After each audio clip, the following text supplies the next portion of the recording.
Hello everyone, I'm Chaotic. Welcome back to the stream. Sorry guys, stream's a little bit late today. Didn't mean for this to happen. I'm just I'm exhausted. I'm just still sick and I don't seem to be recovering from it. It's really screwing me over a little bit. It's hard for me to sleep and everything. And I got up this morning and I was just feeling horrible. Fell back to sleep. Uh, anyways, with that annoyance out of the way. So yesterday, we built the additional floor of the main base. There we go. So we set up the floor design for the rest of the chicken floor. These are all the slots that are going to be used for the mechanized coops for these guys. Makes that all nice and pretty easy. And then we've got this top floor. So these are all sectioned off into 5x5 internals, 7x7 overall, which is the size of each of the Terra Mythical miners. All of the Void Resource miners. So this is going to allow us to move all of the miners from outside on our lawn base experience to the inside section of the base, which should be nice. And then we'll make another floor after this as well, which will be just the first of normal modular machine floors. So that's where things like the lathe and like the Gaia altar and stuff are gonna go. And the Dragon Forge stuff where it doesn't actually fit like the cookie cutter build. But thankfully, Sinog is pretty cool. So all of the miners are the exact same size. They're all a 7x7x3 tall design, which keeps them extremely consistent in capability. One thing I do want, instead of trying to work on like trying to get like a flex point or something on each one of these, actually, is we probably do want some draconic crystals. And maybe I should do that before I move all of these guys. Yeah, maybe we should. Because I don't think it'll be that bad to do. I'm not actually sure. I haven't looked at them. I haven't actually used a draconic energy crystal in a while. In the first place. Um,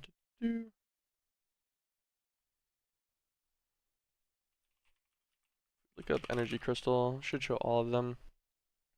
So basics are what? Mana diamonds. Extreme energy laser relay. Okay.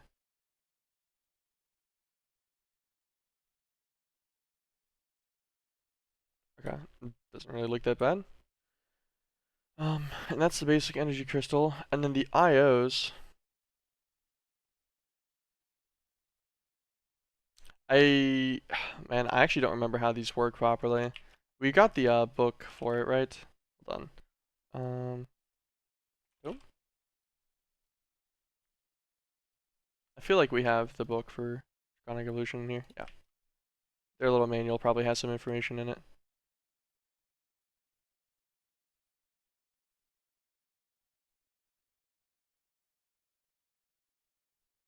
Okay. Let's look at their stuff. I haven't actually ever used their energy stuff. I think I used it a little bit in Project Ozone, like years ago, maybe. But that's about it.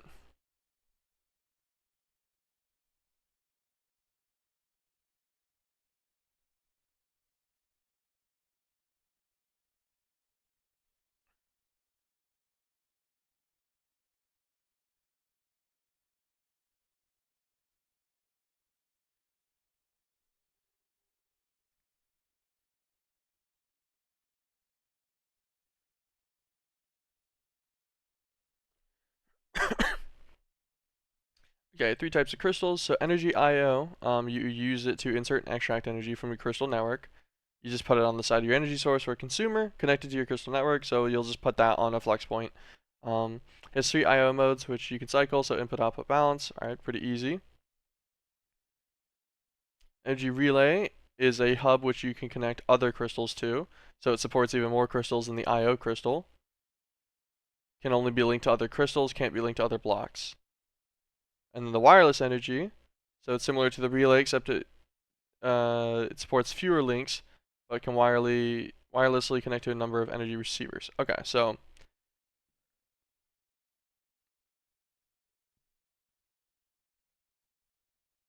all right. So what we want is probably a mix of all three of these. If we get it a higher tier, probably just the two. We'd probably just need an IO and then a wireless. Wireless sets after. Okay.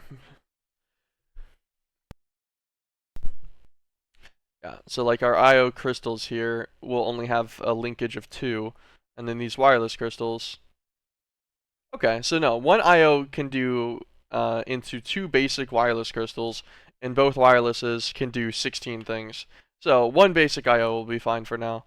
The biggest issue would be their throughput, but a throughput of 3 million, I think is probably fine for all of our machines, based on the fact that we don't produce 3 million, so I'm not too worried about it. So we need a wireless energy crystal. All of this is pretty fine. We're aged out from Eye of Gallifrey, so we'll just have to make it through that way. That's fine. We can order those, no problem.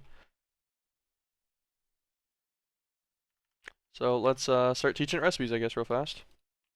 So we don't have to make all these things ourselves. Teach it this pattern.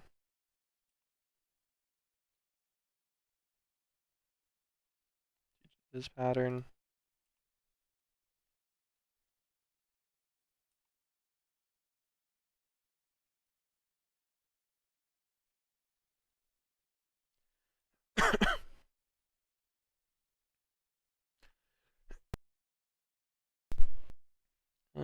Okay. I think we have everything in there already on crafting as well.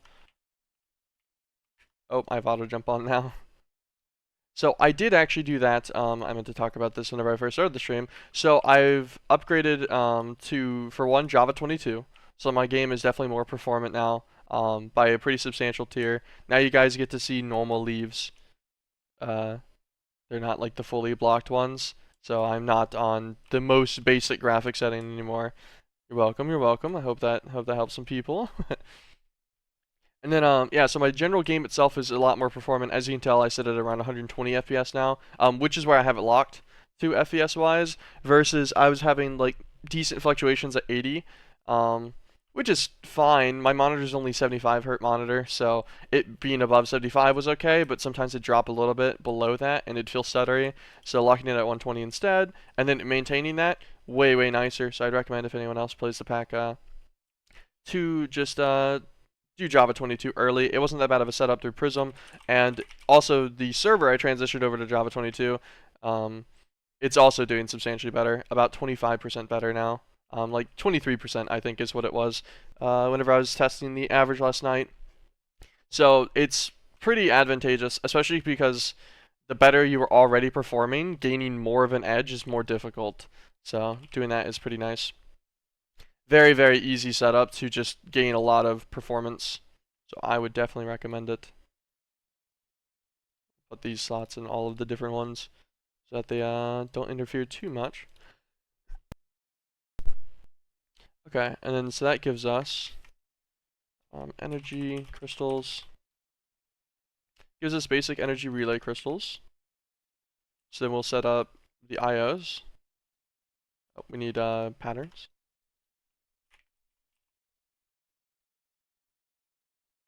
Okay, we already had quite a few.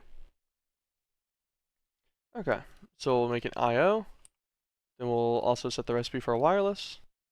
We'll also set the recipe for a particle generator.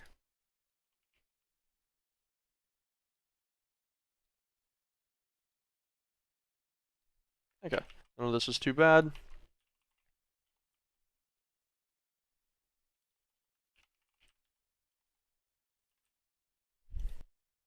Where is their linking tool? I want to say it's just called a link. Nope, laser.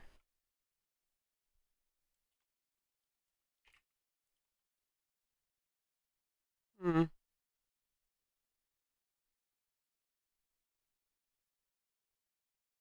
French?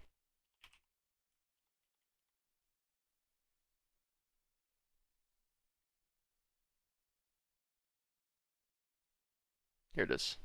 Binder. Of course, right?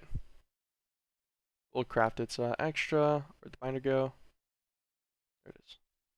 Okay, we'll make the crystal binder. Energy crystals. So we'll make let's make an IO output set. I wish that wouldn't drop my search whenever I do the craft. That's weird. And then some wireless, we'll make 2 of them. Okay, perfect. That handles our energy issue. I don't know what the range limit on these guys is. I'm actually not sure about that at all, but I figure it'll probably be fine. Just throw this guy in a corner with the flux point.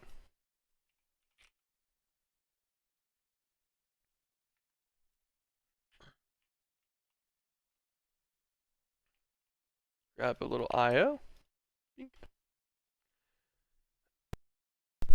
And then it should be as simple as throwing down 2 wireless crystals.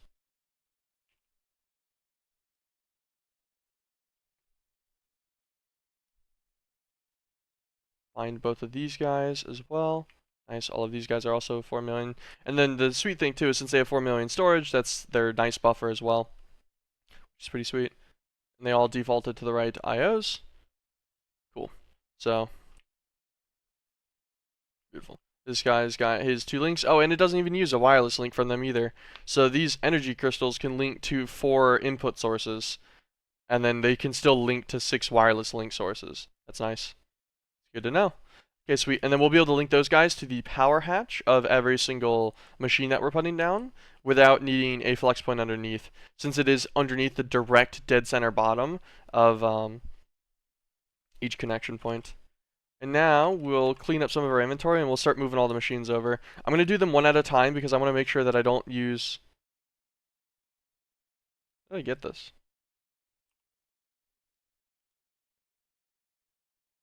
I'm going to be so honest, I have no idea how I got this. I was on for a little bit yesterday, like testing stuff, but I wasn't, I didn't actually do any progression things. Oh, my bad. He's gotta die now. He was just chilling in there for so long, too. Okay. Anyways. How many blocks is this? I'm pretty sure I'll fit everything in here, no problem, right? We keep our binder on me. We get rid of this guy. Keep our pickaxe and our terminal. Should be able to fit everything else in here, no problem. And then we'll do them all one at a time so we don't like forget the ender chest or anything on them or what their ender tank color and stuff is.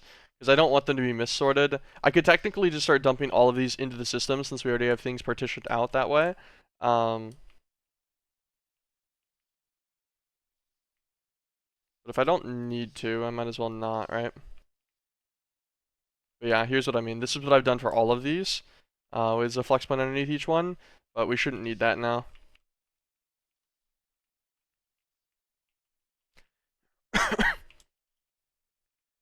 We'll pick up the point.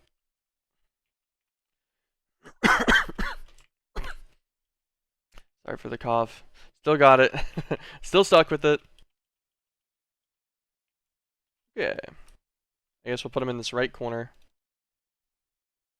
Energy input hatch. Think. Goes right in the center. Nice and easy. Crystal binder. So if we shift right click this guy, we'll do it on the right side. It's not a valid device yet because it hasn't formed, so it doesn't. No, that's an item output. That's actually why it's an issue. Like, because it hasn't formed yet, so it doesn't have a battery. There we go. There we go. This guy stays nice and charged perfectly from the binder and the crystal. No issue. We get a little bit of particle effect, and that's it. Not a problem by me. Throw our... Oh, I forget that whenever we break it with a destruction catalyst, it dupes the controller. That's actually going to be kind of annoying. I don't want the extra controllers. They're like worth no resources, and so it's just kind of annoying if that happens. Click with the stick, it should build everything else out for me. This one has no level of fluid input or anything, so it's as simple as putting the ender chest down again, and then linking the conduits up to the outputs.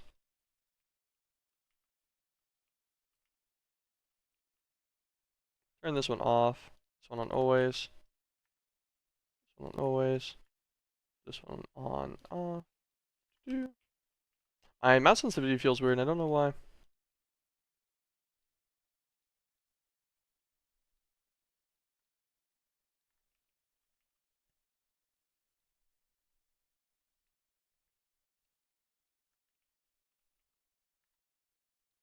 insert, extract always. Okay, perfect.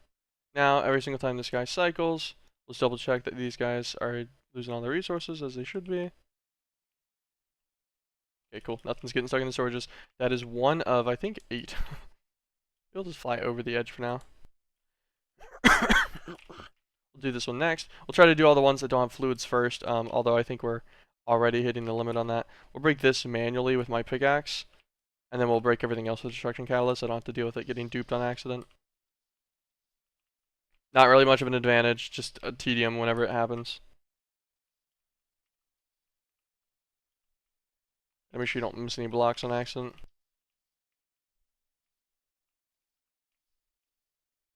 Pretty easy to disassemble at least, because they're structure. Throw this guy back in the system as well. We'll probably just leave those on the next ones, and we'll pick them all up at the end. Okay, so we're gonna pop an energy input hatch once again, direct center. Put the controller on top. Link the energy input. Bam. That is a pretty convenient system. And then get our masterful builder stick. I'm missing one of my structure frames. We're gonna have to go back and grab that. Must have fallen in one of the holes and I didn't see it. There it is.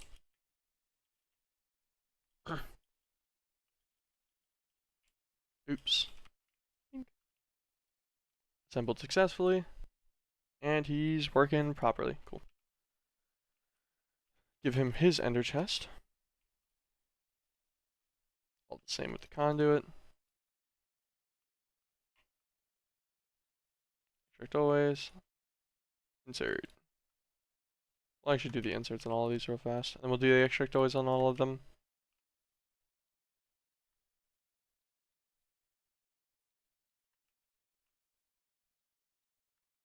Now, I don't need to disable the extract one on this one, because it doesn't actually do anything, but for just visual's sake, make sure all these are on that.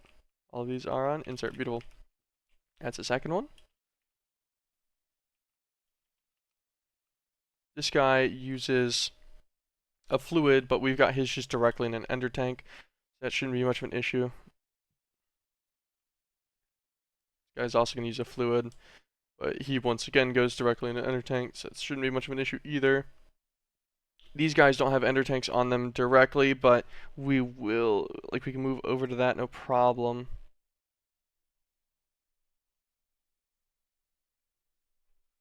These ones aren't even working right now anyways, because they're both empty, so that's fine. This guy's still working, so we have a ridiculous amount, but that's okay. We'll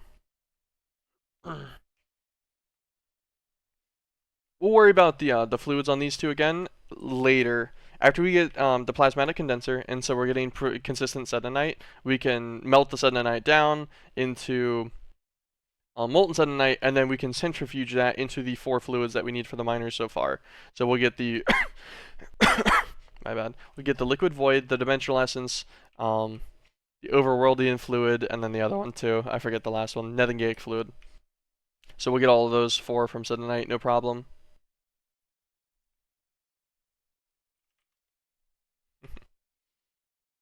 We will move this one first, since this one actually works still. The Ender Watcher pumpkin doesn't like that. Ooh, I didn't even really consider if any of the parts of any of these would be just wouldn't work in like inherently to be picked up without a silk touch or something. Thankfully, it doesn't seem to be the case, but I'll keep that in mind. I'll break this by hand.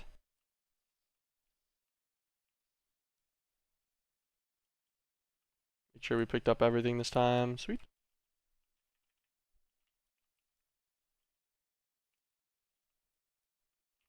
This one right here. Don't click the floor with the destruction catalyst. Energy input hatch. Beautiful. Bind it to the laser as well.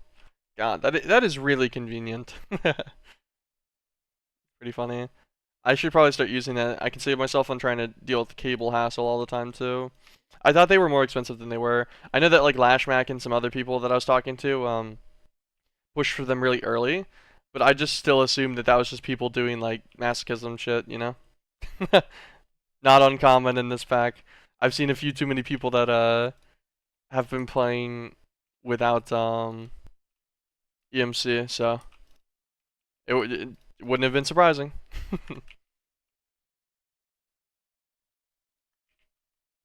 Extract always. Insert. And we gotta redo the setup for all of these guys, but that's okay. It's not that big of a deal. And then now this guy's like chilling in his forever home. Flip this over so it auto outputs to the tank beneath it. Wait, actually, I might have just disabled its auto output.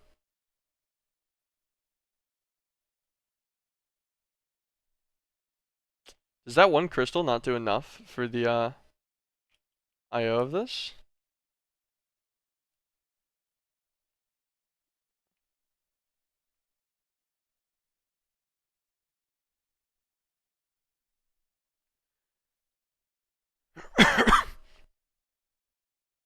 Okay, so it's showing 32,000 ARFA tick. Is that its max? Hold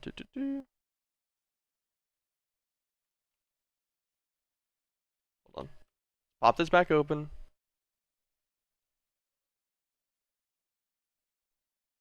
It doesn't specify actually.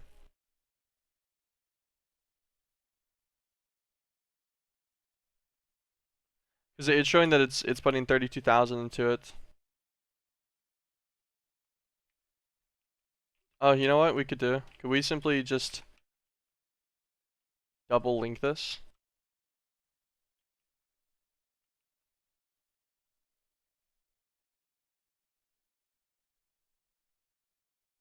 Or that'll work.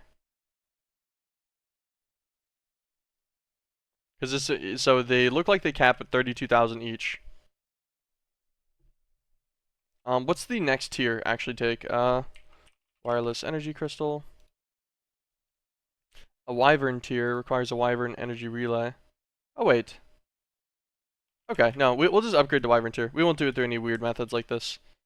We can set that. I just assumed that was going to be like some big nonsense. That looks totally accessible though. Basic energy relays, we already know how to make those. We know how to make all this. So we'll encode that.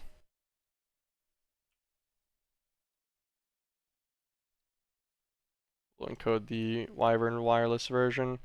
And then we'll also encode the wyvern IO. Okay.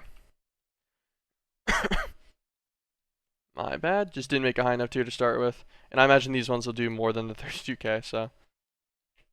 Let's look up wyvern. Draconium blocks and blocks of redstone. And mana diamonds. Okay.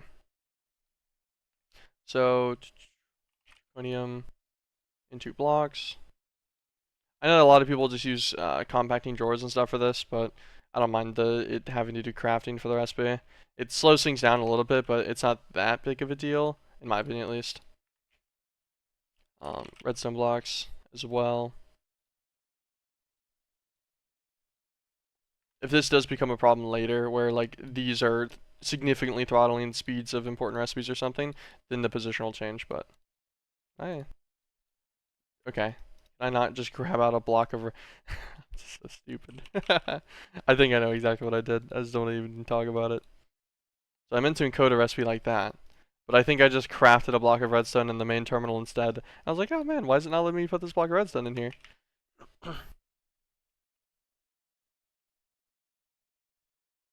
Rain started and then instantly went away, and I don't know why. Weird. Not my problem. Okay, so it's the redstone blocks, and then it wanted some mana diamonds as well.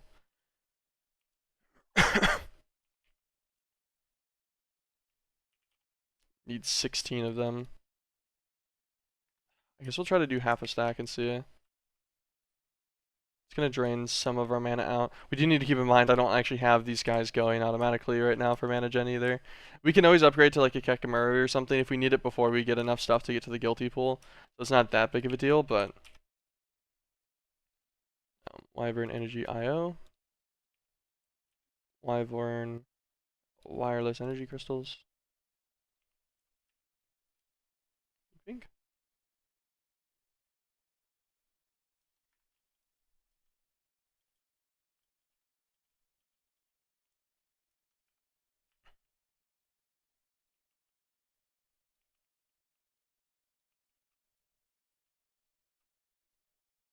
This guy holds 16 million RF, so he holds twice as much. This guy has 32 links as well. So we'll section this. This guy's nice and full now too.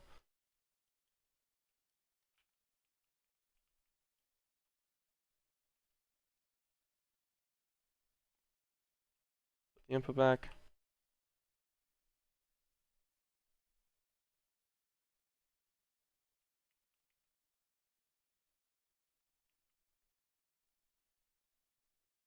Okay.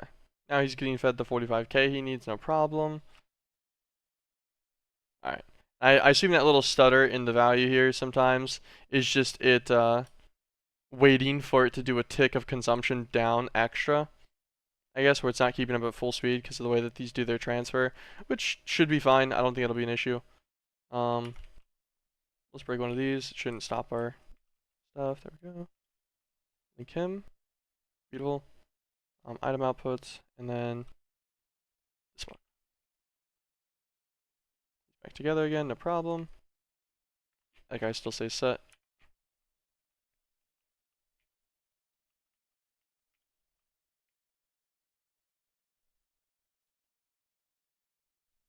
That guy's still set.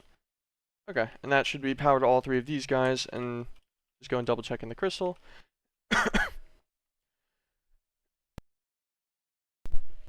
Nice, no issue. These guys are all going now.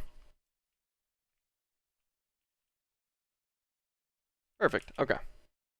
So yeah, just upgrading to that. I'm not sure if it's gonna just double its capability, if that one's, 64k max, or how that works exactly, but I figure it is working, which is kind of good enough for me. If they're working moderately consistently, that's fine. Because even if there's like occasional hiccups in their power, it's not that big of a deal. Okay, we'll break down this guy now.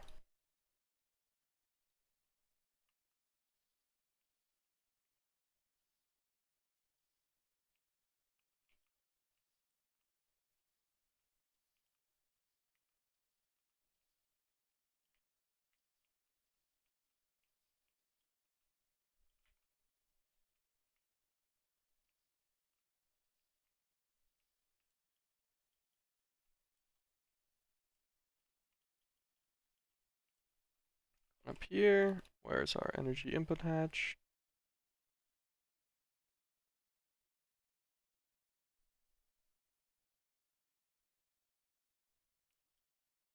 I presume it went to Narnia somewhere.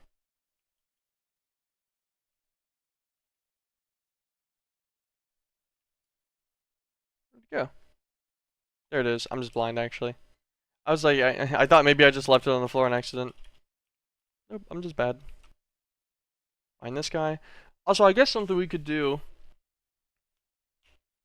for the ones that are bigger and stuff, anything that uses more than like this 30,000, 45,000 a tick or so that this issue is less likely to be a problem, we'll just increase their size of their input hatches again, because I've been using the tier of input hatch since I've been putting flux points directly on it. That is just enough to where it can deal with the RF a tick it uses. But if we just went one more tier up, which only costs us a little bit of modularium and redstone, and I think we still have over 7,000 modularium. Oh nope, I guess we're down to the 6,300. So we are starting to slowly but surely run through that. But yeah, so we have plenty of modularium. Super easy to make more of it, anyways. And then that would be fine to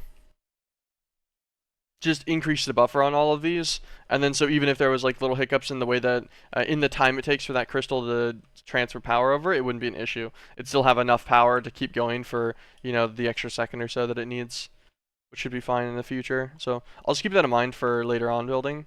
I don't think we'll have too many issues with it regardless though. My stick, how did I possibly get rid of my stick? Okay, massively advanced building tool to assemble.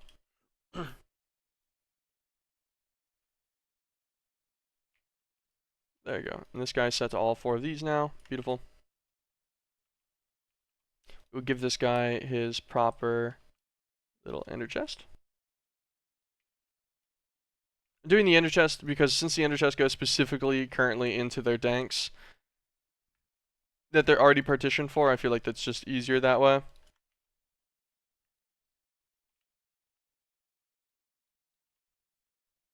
Okay, not bad. And then he'll need a fluid input. And then I'll just have to go through on all of these again, all of the fluid input ones. I'll go at some point and then make sure they're all running once we get set night production going. Which shouldn't be too bad since these guys will be just sitting in here and then they'll just be stacked on top of each other. I'll be able to slide through like this section on all of them without much of an issue because they always have that little extra corner area here that we'll be able to skirt around them as needed. Might be a little bit of a pain if I'm trying to mess with stuff like way later on, but I don't think we'll need to really touch these again. You know, like this guy just needs power.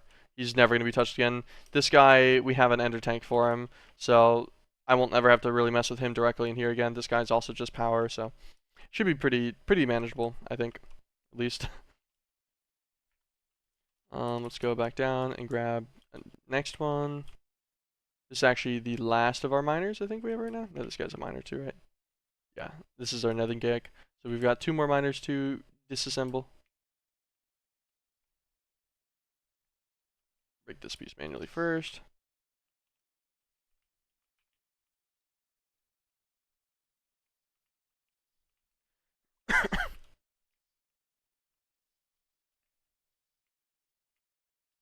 Messing up our floor a little bit, but I'll fix all the floor later.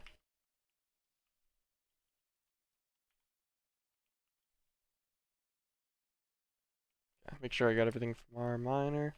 Move them up.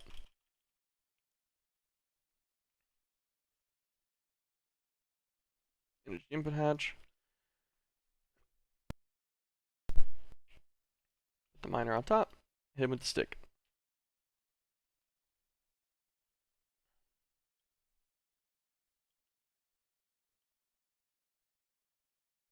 Beautiful. You guys all end up with like a small slot between them. Maybe I'll do lighting there. Maybe I won't. I'm not sure yet.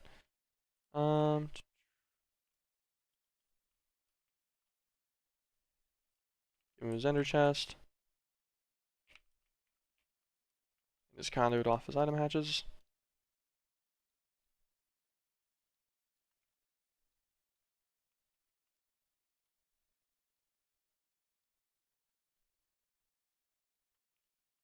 Perfect. Okay, and this should be the last of the miners now. Honestly, not too bad. The painful part will be redoing all the like liquid setup and stuff.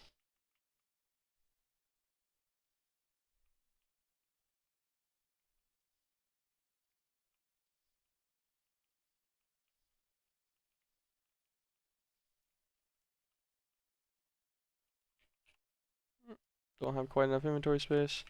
Get rid of that guy. That is holding all of the blocks we need. Beautiful.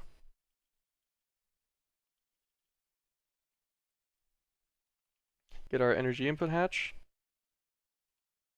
Right there. Our miner on top. Hit him with the stick.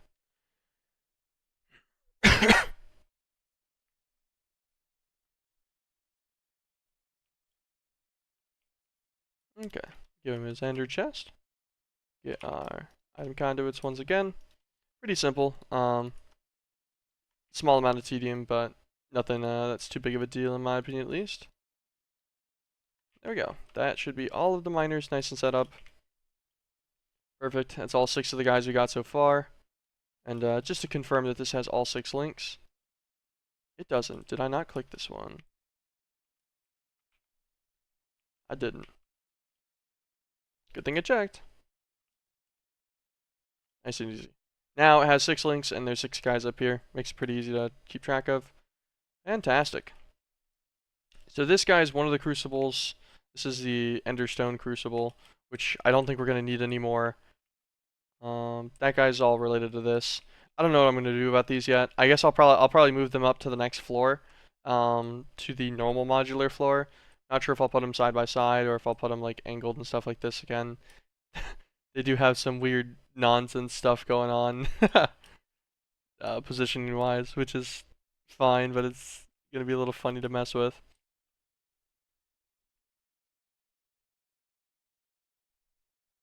Yeah, this should be fun to reassemble. And there we go. Interesting. I should really put an ender inhibitor on that, but I guess I don't really care that much. He's staying in range to die still. Good by me. I don't know if I want to move this guy either. I guess I could. He's made quite a lot of resources. He does a pretty good job. He's got millions of pretty much everything he mines. Actually, is there anything he doesn't have millions of? Yeah, he only has 970,000 of the MeatBallCraft crystals.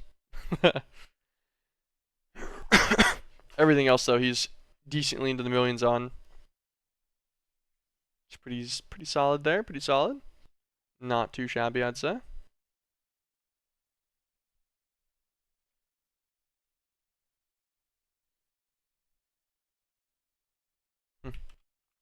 I was just thinking about, I wonder if you could use a storage scanner connected to connected to multiple tanks, and then storage bus that one singular scanner, and if it could actually do like a full IO speed with the storage scanner from like in and out of the tanks, no problem. If that would be an issue. Food for thought. But yeah, I'm not sure what we'll do about this guy. Maybe we'll just build something around him. Maybe we'll build a taller structure and build a couple more of these. A couple more tier 6s. I'm not sure if I'll need more tier 6s, but I might. I heard something about, I saw people complaining about salt. Where's salt at? Right here. Yeah, so people are saying that you need a ridiculous amount of salt for, like the end game, like, lines and such, for, like, halite and everything. So I might set up more of these guys and then set them up with, like, specific lasers and stuff for accuracy and everything. Leave this guy as a crystal one and then run some for specific ores later on if needed as well. I'm not sure on that though. These are all the crucibles and such. Like this guy just makes nothing, not Nethingate, he just makes the threaded. We can see. So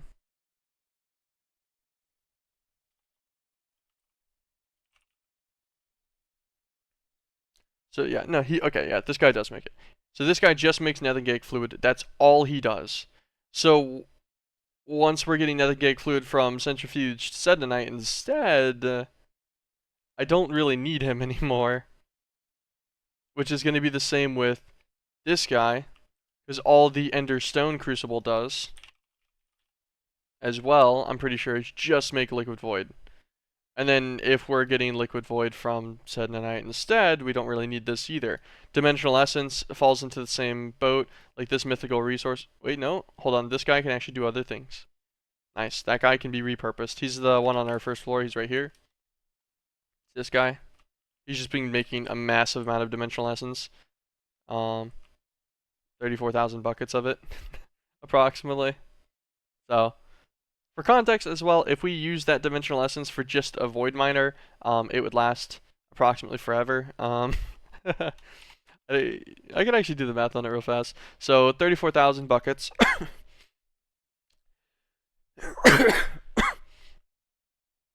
So, 34,000, so you drop what, like the extra 3 zeros on it? So it's like 34 million millibuckets worth, and then you divide that by 50 to give you 50 millibuckets. So that gives you 680,000 runs. You multiply that by 40 seconds for each run, so it's 27 million seconds. Divide that by 60, so it's 450,000 minutes. Divide that by 60 again, and so it's 7,555 hours of continuous going. Divide that by days, so 314 days worth of Dimensional Essence. If it was just to feed the miner. Although we use that to make specialty like the Nether Sky Amber and stuff too. So we will need more of that later anyways. Then just what that little table mount did for us. This guy will need to get moved at some point. He's used actually for a decent number of things. This guy, I forget what he's even called. I know he's made with the Bloodmaster. So the Bloodmaster Crucible.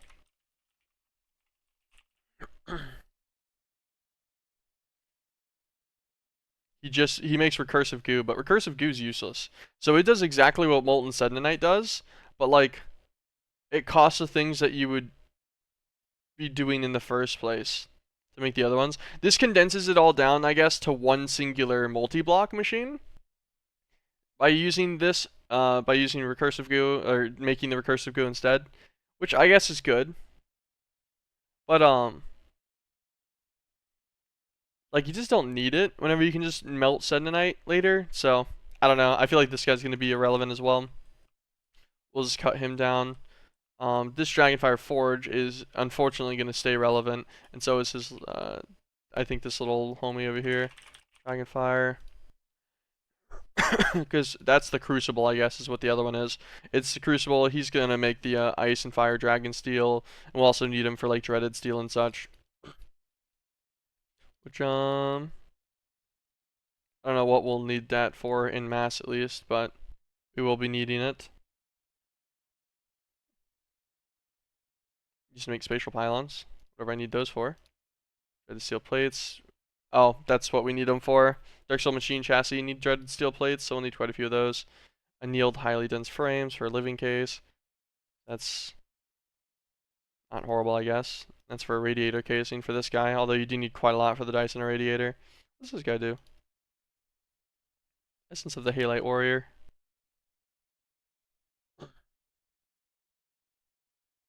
Okay, fair enough. The ingots, chaos shards.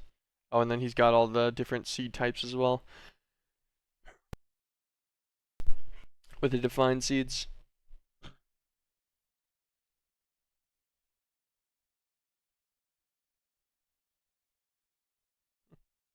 Interesting. We'll leave that as is. I'm not. I don't know why I'm even looking at that. That's pretty far. And then the other guy, the Dragonfire Forge, will make the Eternal Dragonfire, so he's going to be needed. He also makes Twilight Fire, as needed as well, and he can make Primal Mana too. I forgot. This is actually towards some of our other stuff that we can do.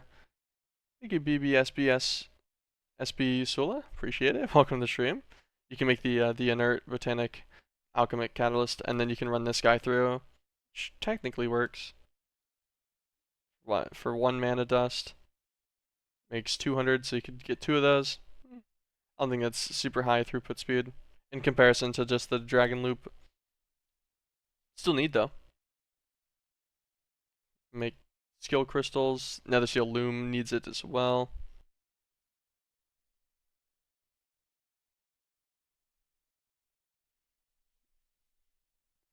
Don't know what these are used for yet. I don't know if I want to know. And then you can make Refined Life Essence with the multi-block as well. You can, for some reason, turn into crude oil.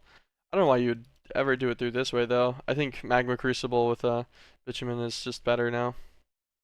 At least in my opinion. Or you could even run like one of the void miners and then just use the oil shell from it. Run it with a black laser lens and you'll get a ridiculous amount too that way. Bitumen's probably just easier, to be honest. It costs a little bit less, or it'll cost a little bit more power, twice as much to get a bucket worth of crude oil, but it's just EMCable. So it's super easy. It's what I'm using for my setup in here. Bitumen gets sent into, I think it's one of these guys back here, this guy. Pretty easy, maintains the crude oil supply to maintain a high pressure energetic fluid for these guys. Speaking of which,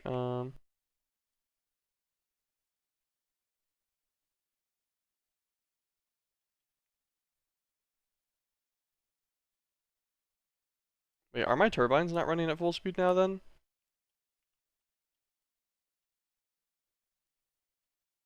No, they're not. We're probably having power issues again. Fantastic. So what happened to this guy? How did his structure break?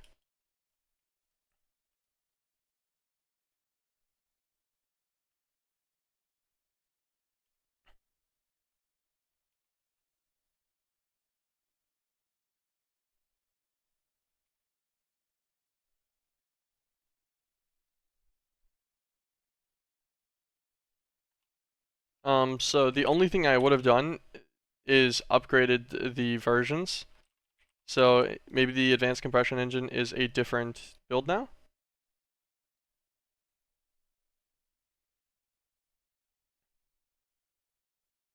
Yes, so I don't know why they did this, but they changed it from side to side to top and bottom on this.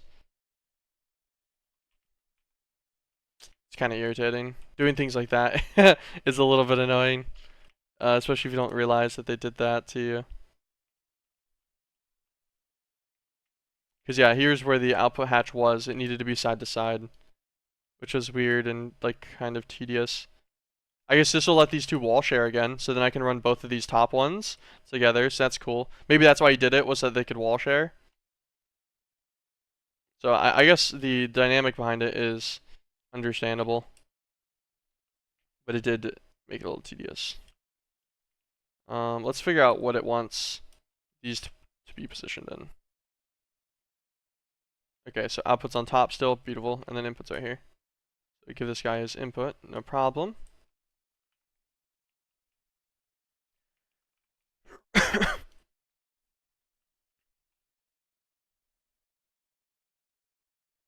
Actually, we'll set it like this.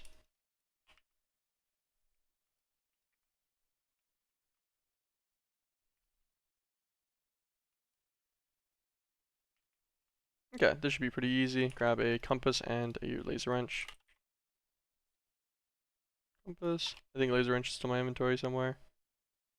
No. Also in the system, I'd assume. Yep. Alright, so only out, only into, link. Only out, only into, link. There we go. That gets our Steam supply back online from the I know issue.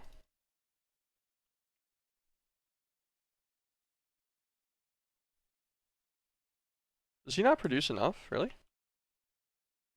He should be operating at full speed. I'm pretty sure he was producing enough previously. Hold on, how much does this make now? 4 millibuckets, 310 to in 4 ticks only. Wait, I think they actually sped that up. I think it was 5 ticks. In 4 ticks, he makes 31 buckets worth of steam. Both of those guys that I have only use 2 buckets of steam worth per tick. So, all right, he's filling up now. Okay, I'm like, surely we should be gaining on this. Because this means he's making 7.5 buckets of steam per tick. Ish, right? Yeah, 7.75. So this guy almost makes enough to run 4 full speed turbines on his own. Which is fine. We could actually cut into this guy and make this guy into one too, if I wanted to. We probably should actually. It might be a play. What was the difference between these? I think these 4 center blocks needed to be cyanite blocks instead. And then we'll need a fluid input hatch and a fluid output hatch. And I don't remember if he had that internal fluid input hatch either.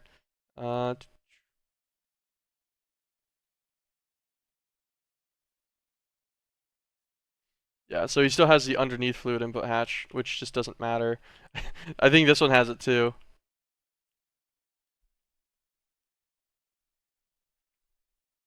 Yeah, this guy being fully stocked on steam is fine. He'll stop because he doesn't need to make more right now, which is good by me. This will be his high pressure energetic fluid input hatch still. Okay. Let's put away this, grab some cyanite. Condense this guy down into 4. Put away the crate, the energy output hatch, that's fine. Fluid input hatch.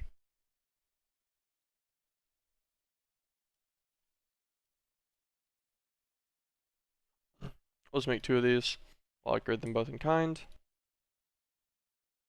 And you can always just transfer between inputs and outputs super easily. Just put them in the crafting table. So you can make, if you need one of each, you just make them both at the same time. Upgrade them all the way up and then swap one over, no problem.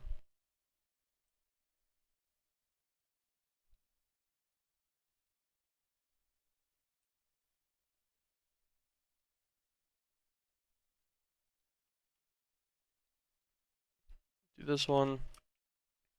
So we'll do input, output, Should be as simple as only out of ink, then get a water source. Give it a compact one. I don't think it needs a compact one. I think just a normal one would be totally plenty, but we'll do a compact one anyway since this one has it. And then we should be able to just bop this guy with a stick. Nope, what are we missing? Okay, so there's a small change in the stuff. Let's click it again, and it should tell me exactly what it is. Y72. This looks the same inherently up here. Does it have is one of the sides different? I forgot what the differences were on these.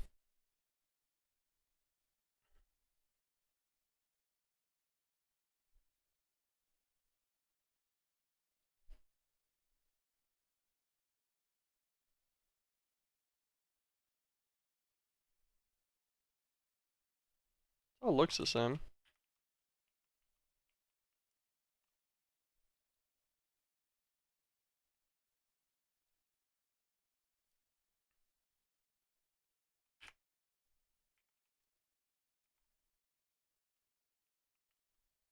What's the back?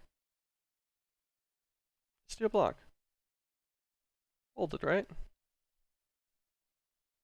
Oh no, all of it's... Wait, no, all of it's steel's folded. Except for those 5 blocks of steel. Which are, the, like, old relic ones or whatever.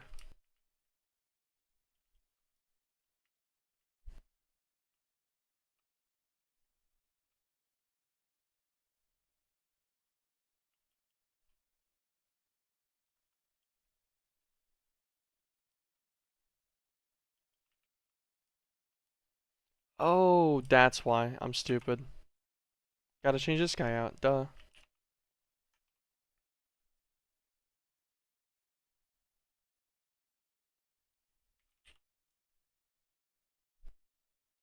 Where is the advanced compression engine blueprint located underneath? So it'll be underneath the coupe. Or any of the crucibles of any kind. Coupe. Let us grab a chisel. I think I ended up putting one back in the system when I said I shouldn't. Nope, I didn't. I actually restrained myself. Nice. These guys back over. Chisel. Oh, let's craft this down so that we're not the owner of it anymore. Swap him over to... I forgot I could do this part until I was just thinking about it. Structure formed. Alright, and he's full of steam as well. Cool, so that gives us like 15.5 buckets of steam per tick, which is enough to power 7 turbines now. And then this bottom tier could get converted over as well at some point, and then that would put us up to 31 buckets a tick, which would be over 15 turbines worth at full speed. So we've got a decent setup possible here. If we just cut out these bottom ones, do their internal replacements to cyanite, give them their buffers, fluid laser them up, should be pretty easy. Shouldn't be much of a problem at all. And now that'll get our Steam back online. So yeah, they just changed it between the 2 versions, which I just didn't expect to happen. I did not consider that being a possibility.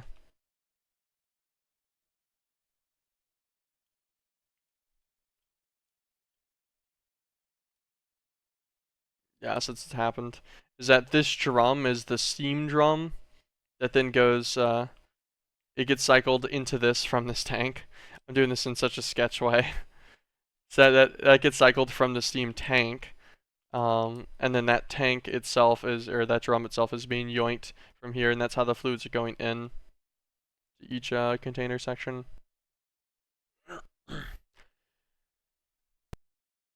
Which is all a little bit scuffed, but that's fine. These guys will get back to their full speed again, which is exactly what we needed. Okay. Power issues are once again resolved. For the, like, I think it's like the 4th time I've had an issue with those. but that's fine. Shouldn't have any more issues with them anymore. A little bit of redundancy there, but it's fine. Okay, so back to what we were talking about. So like half of these crucibles are going to be completely useless after we get Molten Selenite. So we'll need really just this forge, this crucible. This guy might be used. I think he makes refined life essence as well. We'll need the lathe, obviously. We'll need the Gaia altar. We'll need all three of these guys. I forget what they're all called, but they're the LP harvester, the PE sterilizer, and then whatever this bottom one was. Which was intentionally turned the sterilized sacrificial altar. So these guys will probably get moved inside as well. And then these guys will just get thrown in storage until... What was that noise? Why did a rain bower spawn?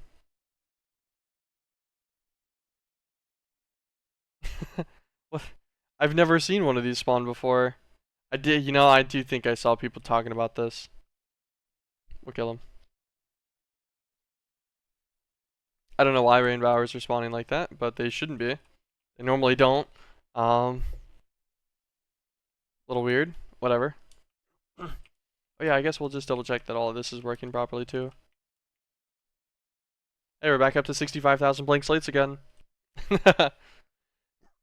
After we dumped all of our slates into the ME system. Slowly but surely, going back up. Yeah, all these guys are working fine. Sweet. Fine by me. This guy, I kind of forgot this guy even existed, to be honest.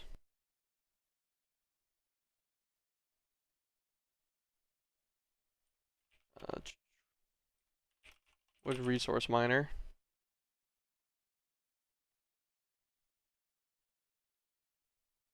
Let's get 11 pages with only 4 on the last page. Let's look at the tier 6.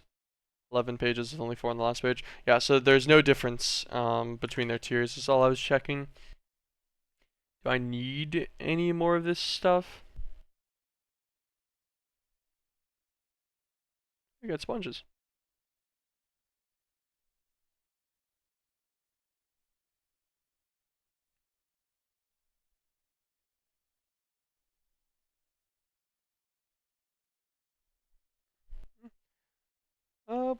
We'll let him keep going here for now. We'll deal with moving him somewhere else later. Maybe we'll upgrade him one to tier 6 just so we have it at full speed. I'm not sure if we'll really need any of this in any larger amounts than it's already made, but how in the world did you get down here? Oh, actually, I know exactly how this happened. It was when I was throwing all those eggs to feed someone, I think. I was feeding like a rock snot guy or something. No, I was actually just throwing them all to collect them. I was collecting them. I collected them all in there, and then I brought them to the chicken floor. I must have just missed one of the babies. I did miss a baby, actually, from whenever I threw one, and it was a quadruplet. Came out of one egg, and I was like, ow. And they all ran in different directions. So, we need to figure out, God, our machine setup and everything, too. Let's break down the machines we definitely aren't gonna reassemble. Because like I don't see any reason to force getting the miners back online until we get the plasmatics up. I think we have enough already, so I don't think we're going to be using like a dreading crucible anymore. I think this guy is fully gone. Let's go and collect all of our PowerPoints too, actually, now that I talk about it.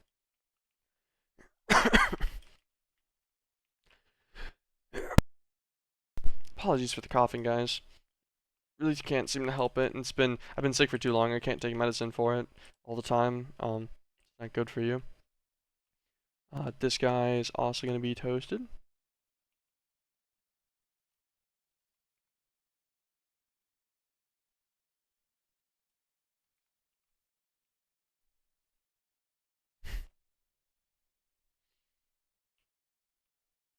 Could destruction gadget this, I guess, but it's too late now. Already dedicated.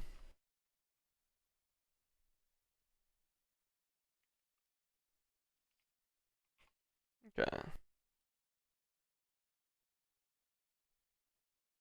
All this stuff back into the system.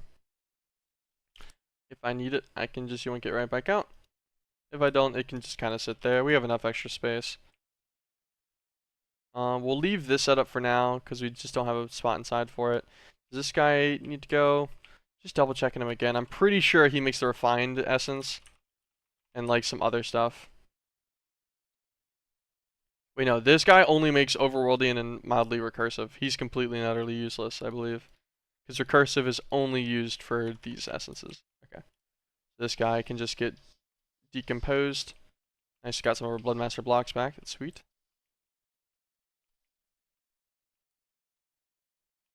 Grab our netherite pickaxe for this.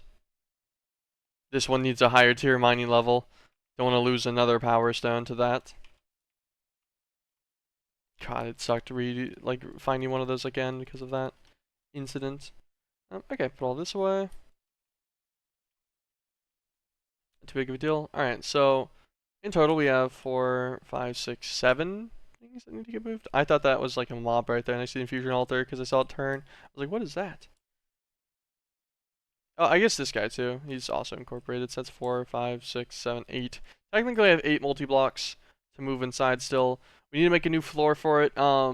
This floor we can give like an actual standardized design rather than or non-standardized design, I mean, rather than like a sectioned one, because we've gone multiple section floors now. Mechanized coop spots, reactor slots with 10 of them. I think we're gonna need another reactor floor at some point too. Also, I need to get into automating reactors. That'll be part of our passiving that we'll do this week, is getting those just running consistently so we can get a buffer of each type. And then yeah, these ones had like cooler designs and stuff, which just kind of actually ended up working out a little bit for the visuals on like, you know, the infusion altar and stuff, the range and everything. It just worked out nicely for the magic floor, which is cool. Don't ask me why I never centered that guy. I'm not really sure why I didn't put it on a center block now that I think about it, but I didn't. It would have looked kind of cool. I guess it would have blocked the light. No, it wouldn't have blocked the lights because after you convert them to pedestals. I don't know, I'm just bad. That should have definitely gone centered. I wonder how many people that's annoyed. You guys are gonna be seeing this so long from right now. For anyone on YouTube and such. It's pretty funny. It's gonna be a little bit. My editing process has been a little slow.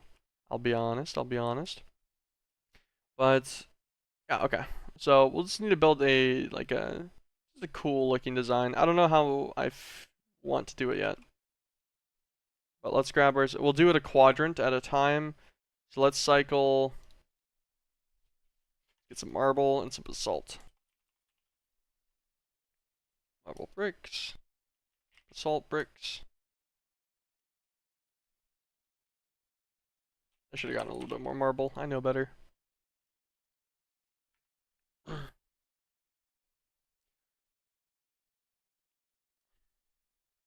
So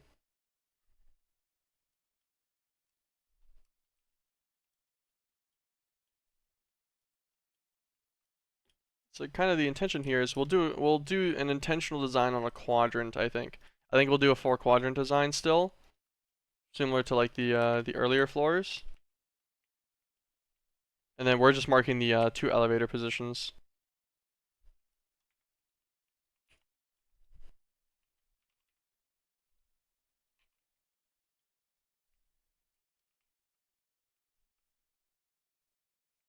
Click. Grab an ink sac real fast. Give all these guys their stuff. Put that away. Okay.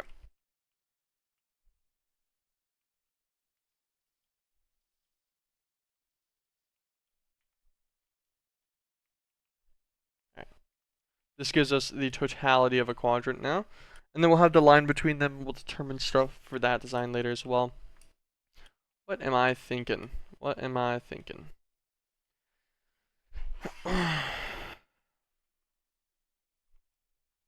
Do a contrarian design to the lower floor. Start with the white border edge, maybe. Instead, okay.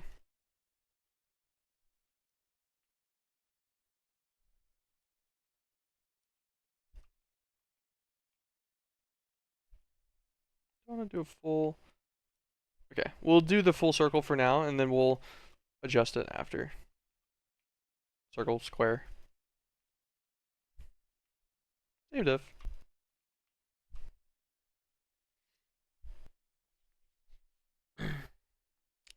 We want good basalt interlacing. What kind of design do I want on this?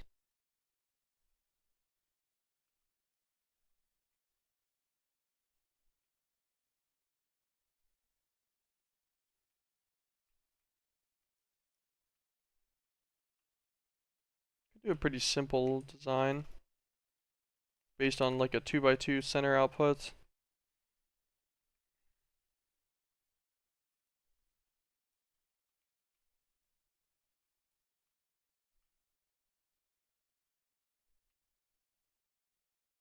Essentially corner connections, and then build out each corner like this.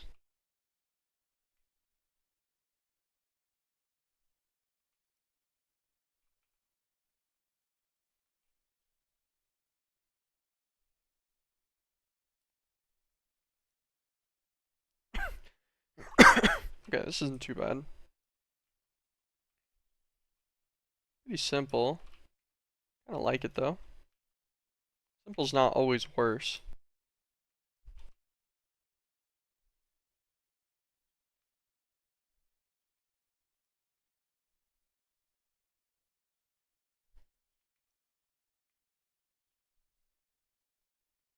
Kinda like that. It's like a, reminds me of like a snowflake, kind of.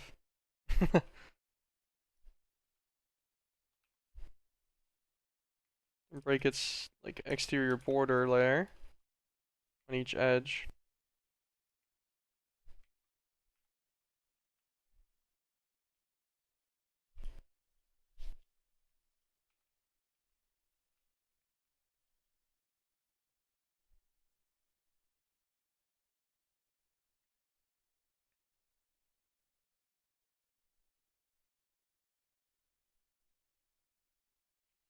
I'm thinking black lamps in the corners, white lamps in the center, maybe?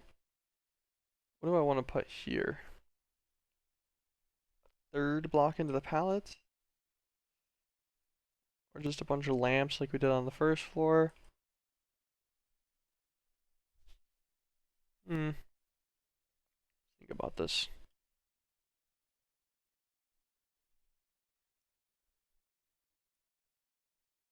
We'll do this additional layer on every side, even these overlapping ones, just so it's a consistent design, like wherever we set it in the corner. And then we will just paste that through. Oh, we could actually probably do it from the center basalt. Do the center basalt, just rotate it, rotate it, rotate it, rotate it. I think if we can get it to set right, and then we'll just do all corners like that. It should be fine.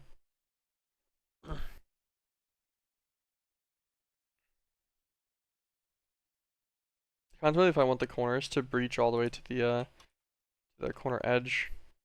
So if I want this to break the total line like this.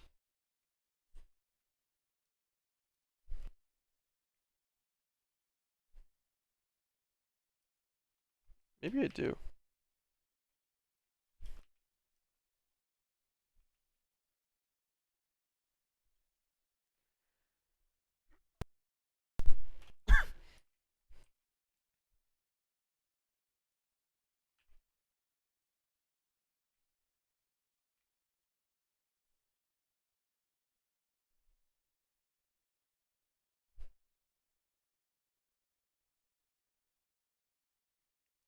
Then he'll be blocked by the internal corner here. That's fine.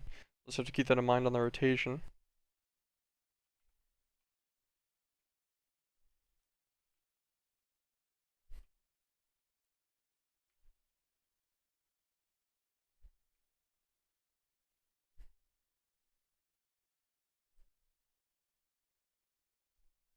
Okay.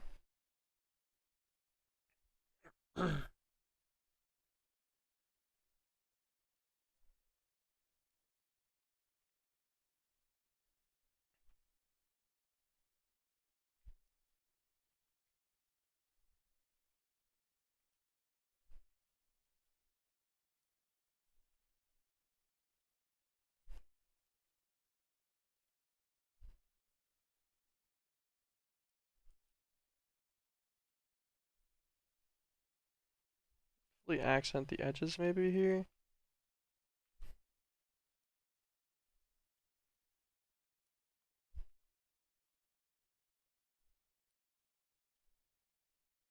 I don't know what I'm gonna do about this this upper section here yet. Then we go to like this. It leaves them all with the like a little 1 block gap, which I guess is actually kind of perfect for a light source maybe. And then maybe this triple block can be another light source on the very edge as well.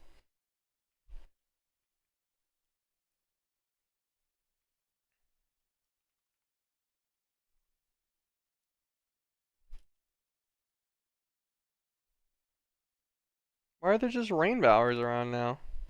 How did this happen?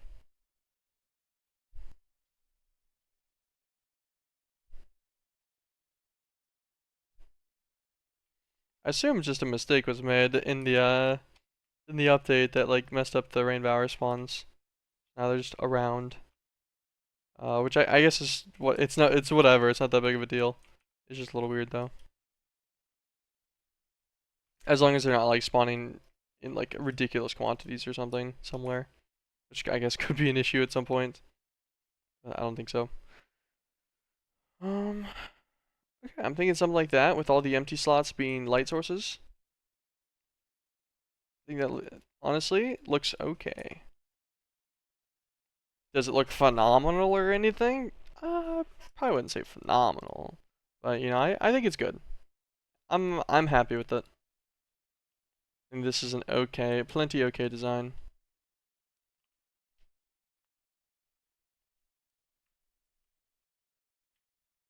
Copy. Shift right click. Normal right click. Paste.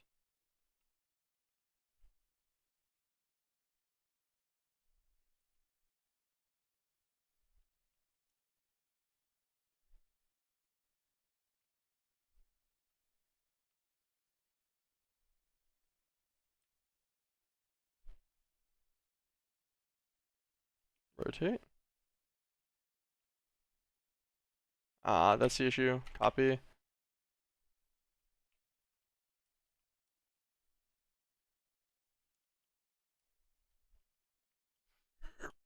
We gotta select the wall edge too, so that we can actually use the wall edge to set where our angles are, and this should be fine. Now if we go to paste, then we rotate 3 times. Yep, that is the elevator side. Beautiful. Do we have exactly enough for that? That is not centered, and I don't know why. The design's other than that even though, no? Huh? Undo.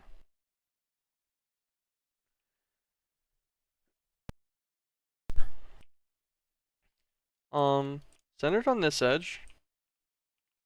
Centered on this edge. I guess this section it gets out of the quadrant, but it gets out of the quadrant on all of this too. And it technically gets out of the quadrant on this side as well. Just because I'm including this whole outer edge. So I'm tracing the total outside of the design. Which shouldn't have been a problem. Also, I have no idea why it took these blocks off. That's weird. Like, just some of them? I guess anything that was considered part of its design. I get that it did the black markered edge. Hold on, let's look at this again. So what in the world's happening here that's making this off? Did I just have it click to block off?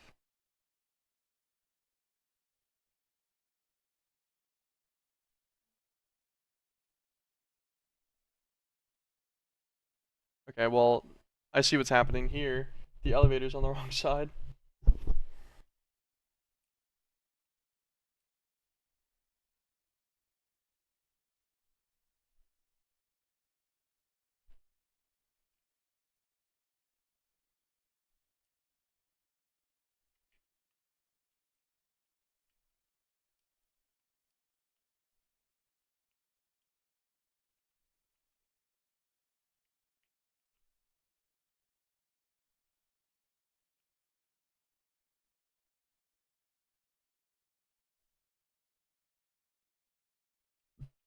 Okay, this looks a little bit more proper. Let's grab some more marble bricks real fast. Salt bricks. I'm gonna say that this way. Okay, there we go. That is that is more like it. We were just supposed to be pasting from the center. This was the original plan anyways.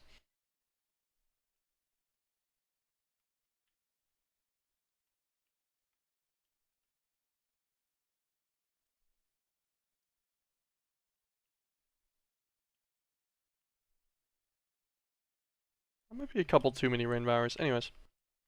Yeah, that honestly, I like it.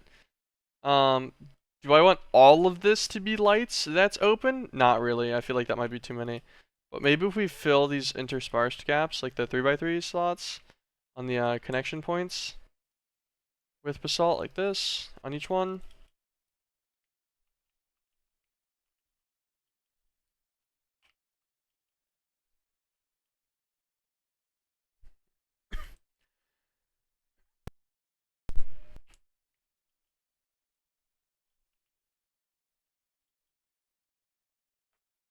What's up, Ronaldo? Rutabaga steak, huh? Boiled over raw, of course. Naturally, naturally. Who wouldn't like their steak boiled over raw?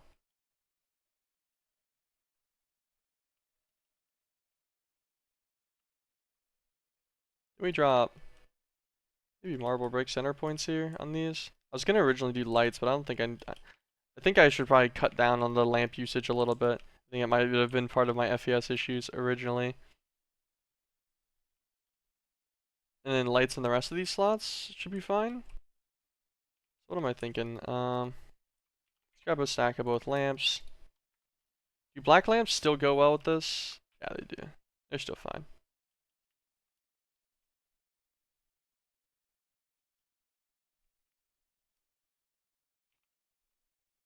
White lamps on all the outer edges maybe.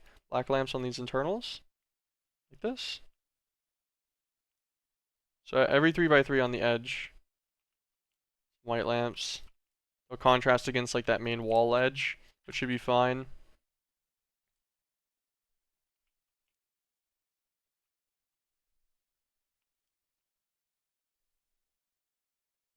Once again, rain starts and then just goes away instantly. Not really sure why that's happening. I don't have anything that's doing that. Then we just go through all of these empty spots in here. Drop the black lamps in.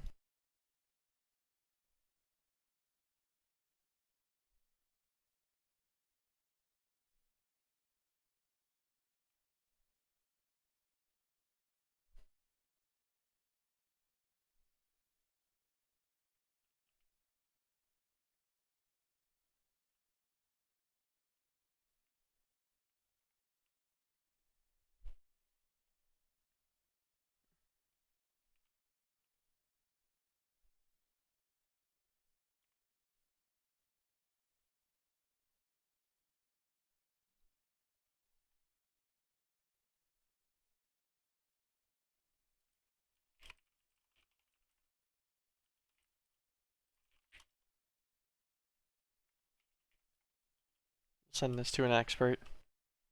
Get their analysis on it.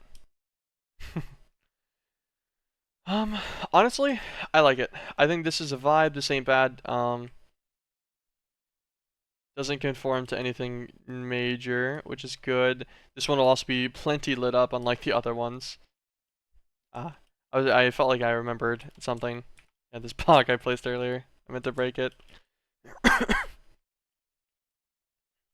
Okay, this will be the base floor design for the new modular layer. I don't know what's with the rainbower infestation. Maybe I'll ask on the Discord about that if needed. What are the size of, so, plasmatics. We lost our things on our A chart whenever we changed versions, which is fine. I think we also lost some of our controls. So if there's a control for something that we need, we'll we'll have to go and find it again.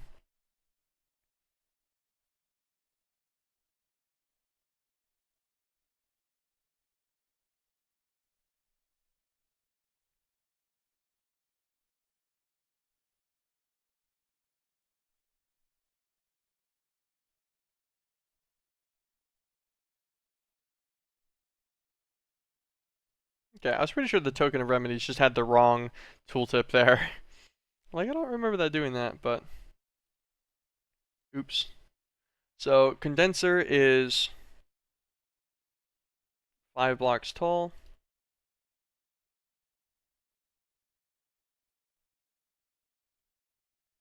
It's just a 5 by 5 by 5, pretty static.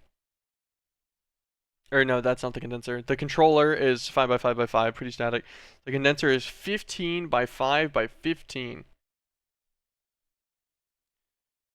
Conveniently enough, that means we could put 2 of these on one floor, no problem. We could actually put 4 of them on a floor if we wanted to. Do I need more than 1 of these? Okay, we're gonna need at least 2. Probably gonna need even more than that. Because Sednanite's gonna want 1. We'll want 1 just working on Sednanite only.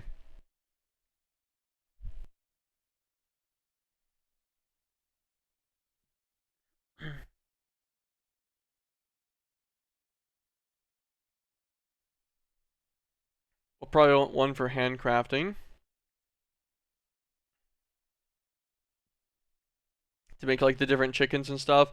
Like we'll probably just hand do these because you only need to do them once. Maybe a couple times.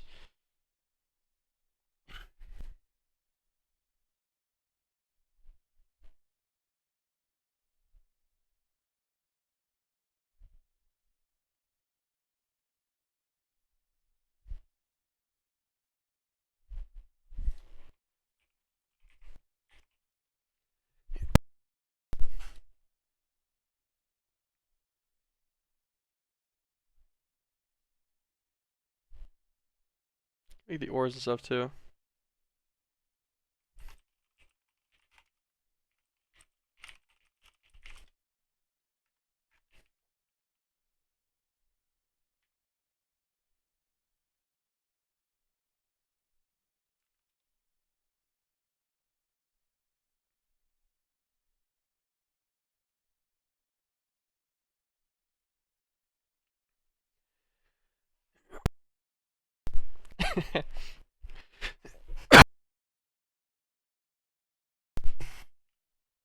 Okay. So, how many condensers are we gonna need?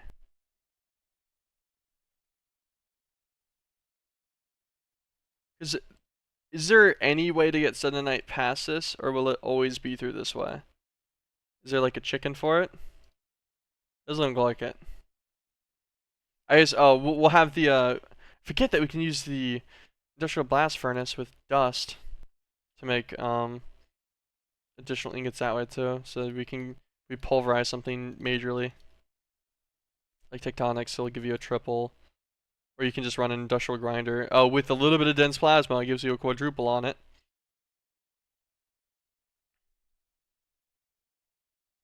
Oh, the recursive one gives you a lot more than that. You get an 8x. Use the recursive processor grinder with Sednanite.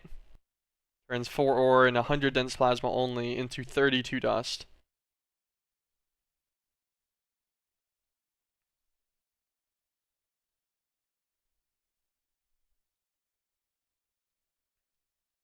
Looks like our best run will be dense plasma and Sednanite ore.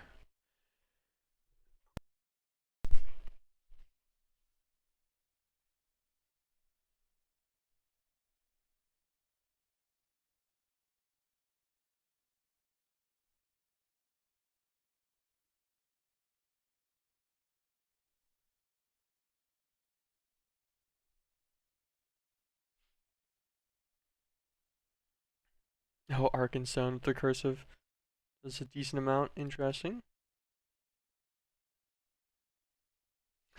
Hmm. Yeah, so it looks like until we get to Arkenstone, we're not getting more Sednanite. This needs like Arkenstone. We'll need the recursive processor. He's expensive as hell on his own. This is into the tier 3 mythic coil section, which is slightly expensive. Yeah, we'll need like vibranium and stuff. I think vibranium specifically comes from Vibe. I think it's our blocker for this.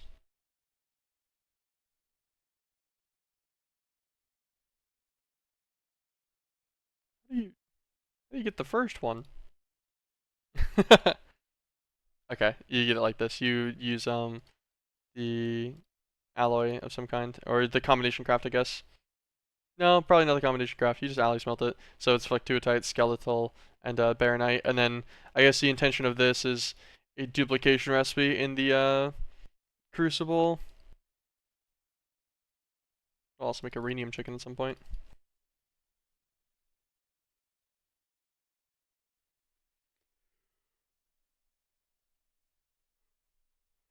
Okay, that's the controller.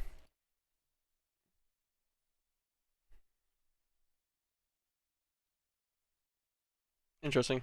All right, that makes general sense. I'm contemplating if 4 of these is too many. 4 of these is extremely expensive.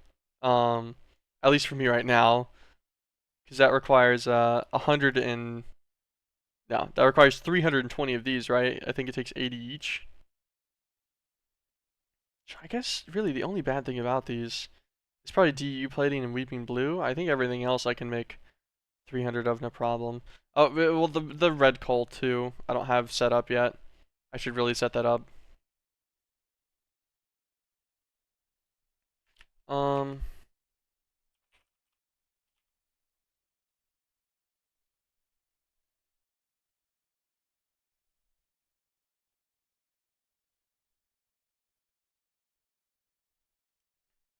damn. How bad's this? Demonic and spiteful? Wait, I think we already have both of those.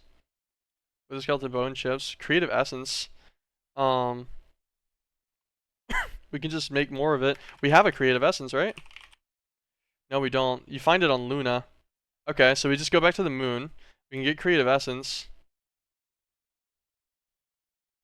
And then redstone gear is super easy. So the reason why I immediately started looking at this, the creative mill, I think it gives like 10,000 GP power or something, with no like no deterioration limit or anything on it from extra utilities. To get red coal, you need resonators, and you also need grid power for yourself.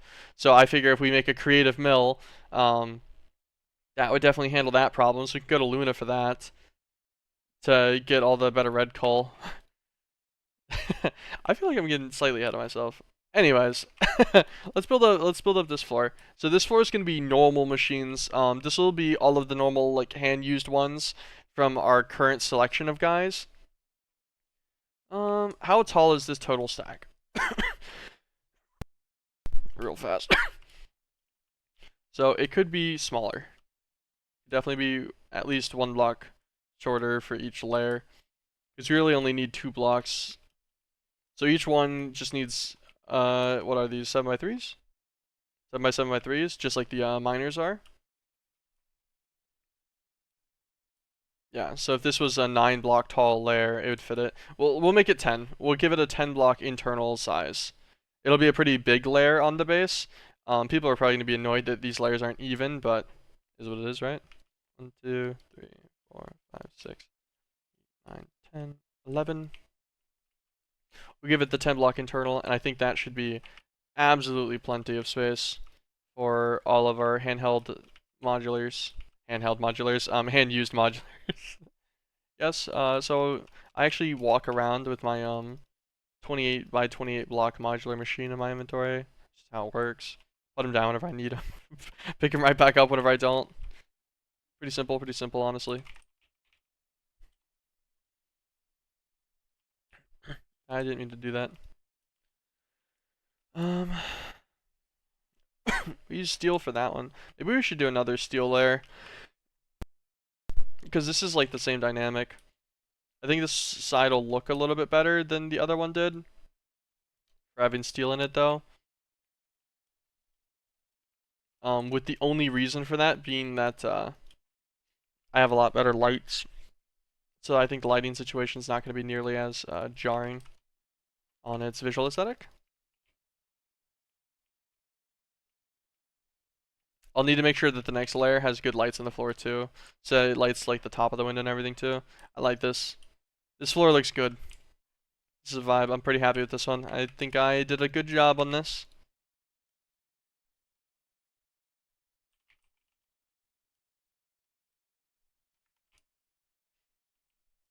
Okay, copy paste. Go back to copy. If I click that, normal right click that, paste.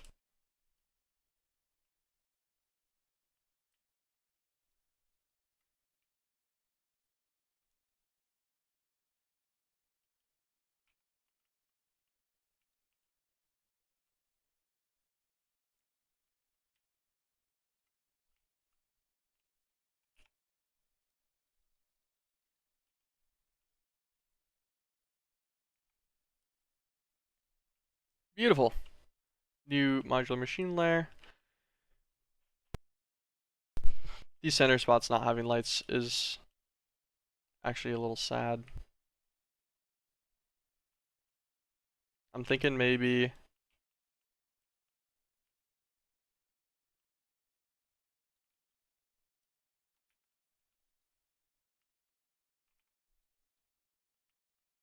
yeah.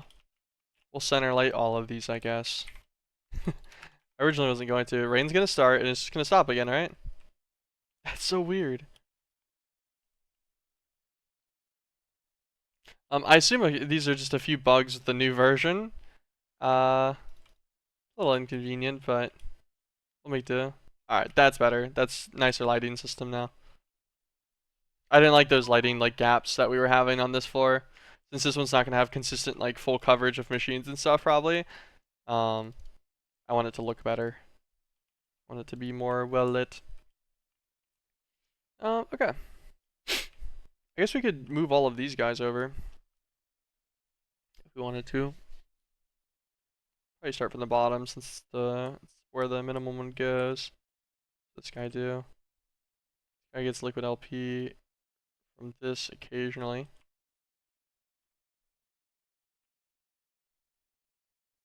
Then he also gets blood. And then he spits out Horcruxes, I think.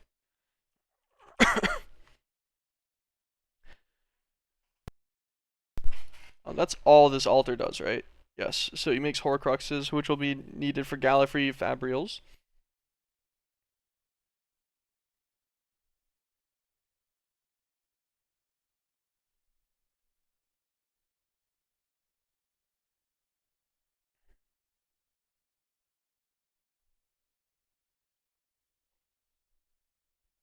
Okay. Um.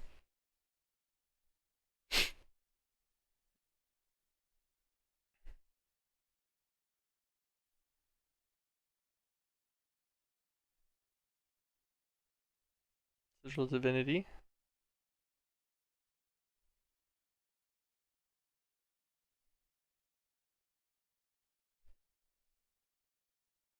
I like how it says this recipe is a scam. Fair enough.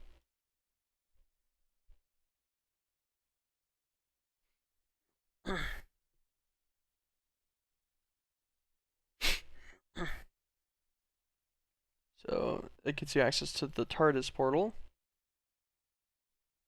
the core of Halite,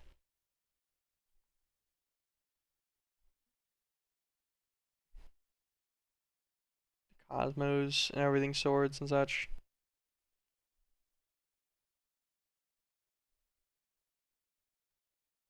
200 armor and 200 armor toughness on each one.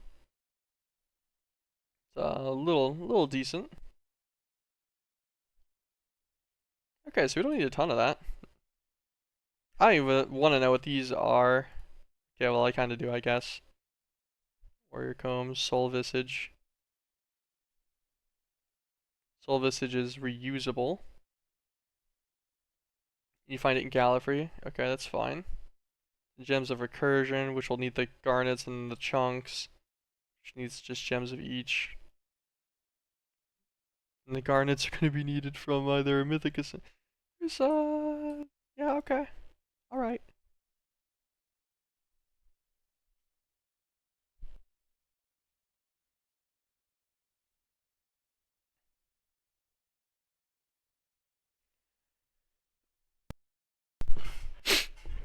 Um,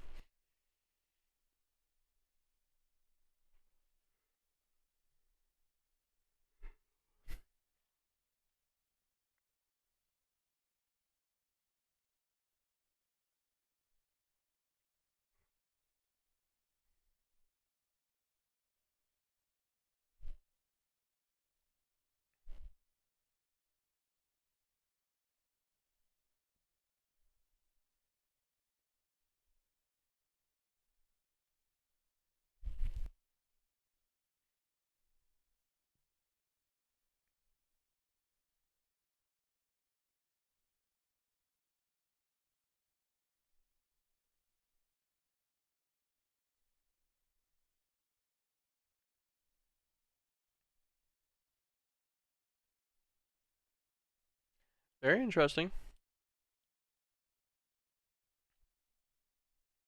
Okay. I feel like we're getting ahead of ourselves. I got very distracted by that. That's one of those things where you start looking at that kind of stuff and you're like, damn, all that, huh? um, we need to not worry about that for right now. Let's yoink this guy.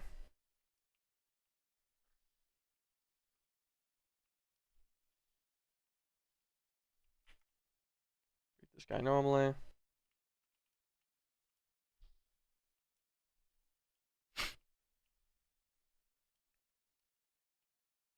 Okay.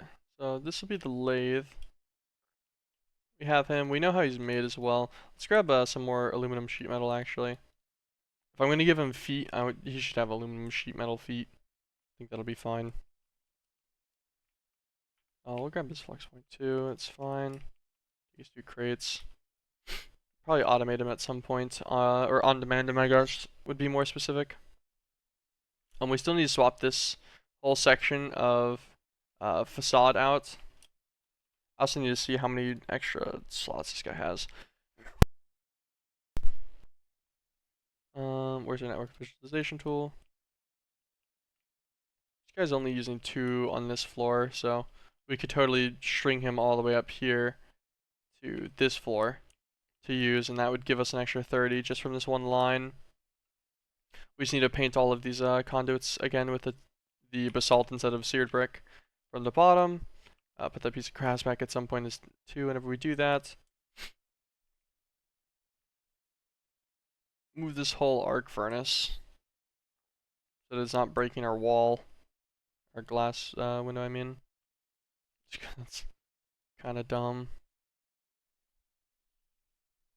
But then our coil is going to be kind of in the way. I guess you can move the coil 1 over, move the arc furnace 1 up, leave the rest of the setup moderately the same, or we'll just break these arc furnaces completely down at some point and then move them over for automation of demon will ingots and everything.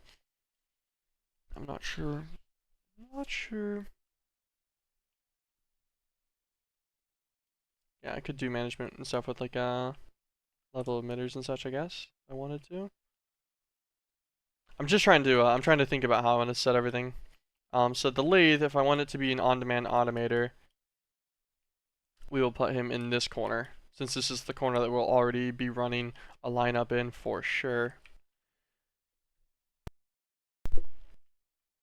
Not this. Give me my pickaxe back.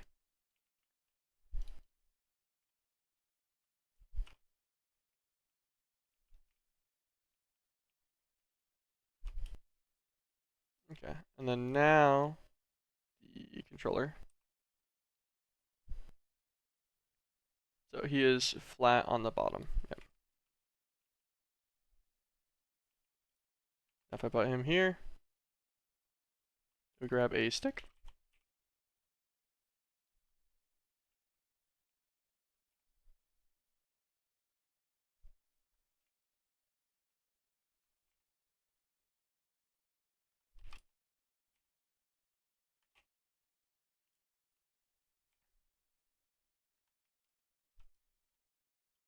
How would I have not gotten all my stuff?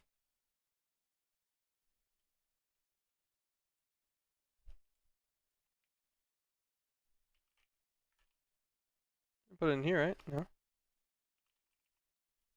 well there's more aluminum scaffolding. I guess maybe I just put away the hardened steel glass. I must have cleaned my inventory out and I just didn't even think about it whenever I was doing it.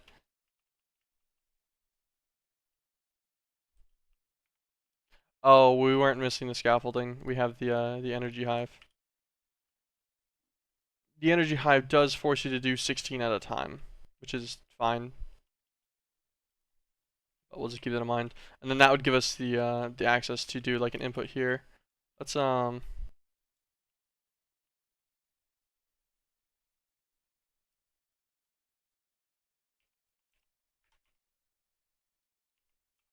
grab right in the center. We'll grab an IO crystal and a wireless energy crystal.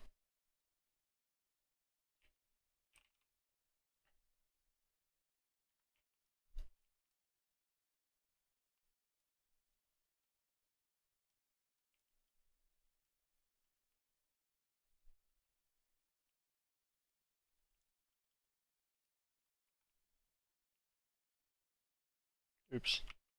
We should actually give this power too, huh? Grab a flex point first.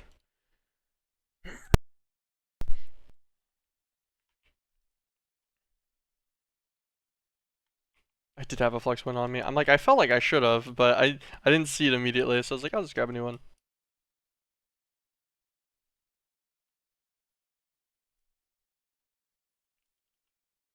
And link this guy to this edge as well. Okay. That makes us our lathe, and we'll have our input-output crates on it for now. Just keep in mind, you can only do this guy 8 ingots at a time to make 16 rods. I was saying 16 earlier. It makes 16 rods, but it only does 8 ingots. I'm pretty sure is how that works. Let's look at this. No, multiplies the amounts processed by 16. No, okay, so it does 16 into 32 total. Yeah, because we have 16 left. Okay, no, that makes sense. Right, let's put away the excess stuff from this guy. Put away the filter swan for now. Put away our B gun. Put away our staff of traveling. Put away our scanner, our conduit probe. Trying to clean up some inventory space here. This guy, it's fine. Your visualization tool can go away. Copy paste catch can go away. Okay, good enough. Let's get our destruction catalyst. No, my stick. Wink. Put this in a corner as well. Let's look at what it makes.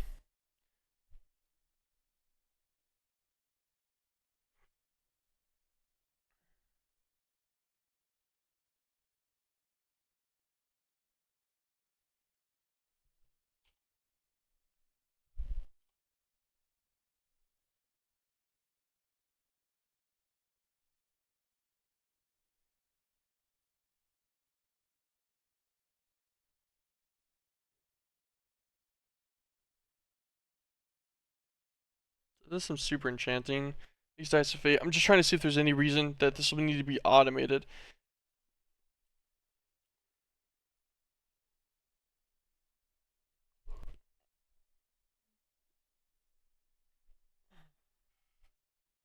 I guess the greater Gaia spirits, Gyre Gem, Shadownium, and Photonium will.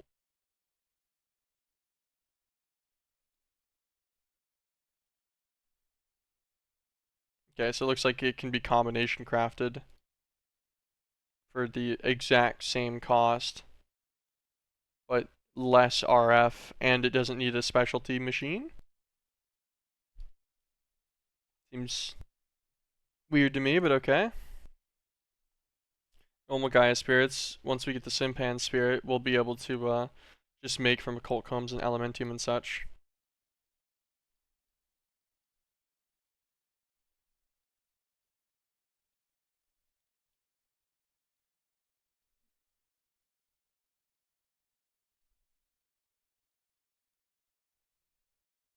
This elementium can be automated. Pixie dust can be automated too. All this can be automated. I guess Guilty Pool actually makes it really, really easy to do these things. So that'll be the goal for further Britannia automation. Because we have the Force Endonite, we have dungeon tokens. Or Cowcos. Yeah, we need the tier 3 Gaia Guardian is what's gonna be the issue.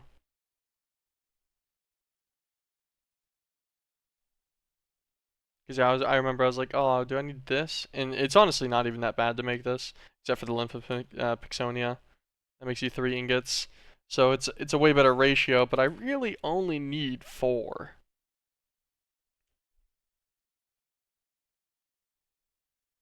And these are easily duped as well. Everything about this is pretty easy. You just get your one guilty pool, and then you can use that guy with sparks to all of the other like pools and stuff that you're running for automation, and I don't think it'd be an issue. You just give him a recursive spark so that he feeds mana to everyone else at whatever the full spark speed is. And that would be pretty good. So Guilty Pool, I think, will be the plan for getting automated all of this. Cult Combs should be easy. Simpan Spirits somewhere in the Arcane Prison. It's fine. That gives you Gaia Spirits automated. And then Greater Spirits will need like Shire Gems, which come from Shire, as you would expect. Shire lands.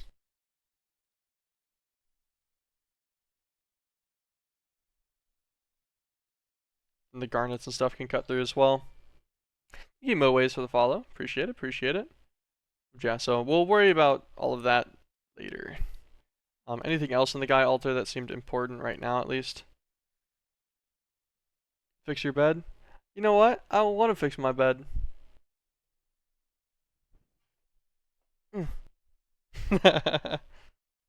No, I don't think I will. I think it's gonna stay unmed.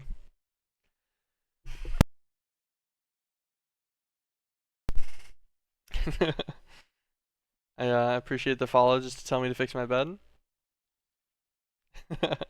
Thank you for the follow, maybe scripted. Appreciate it. Welcome to the stream. Welcome to the stream.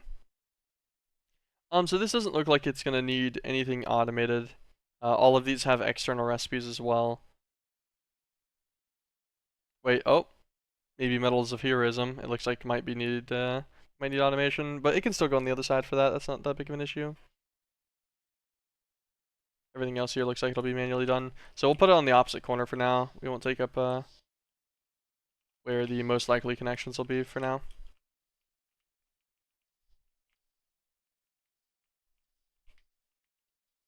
Break all this down. Finally fixing some of the lawn base.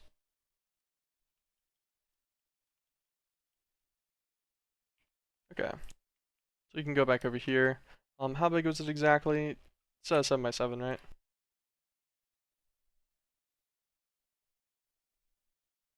Yeah. And the controller actually goes on an edge with output on the right, input on the left. And we'll just make it face flat in. I think it's fine. It shouldn't be that big of a deal. So 3 black space. 1, 2, 3, 4, 5, 6, 7. 2. Should go right here. Hit this guy with the stick.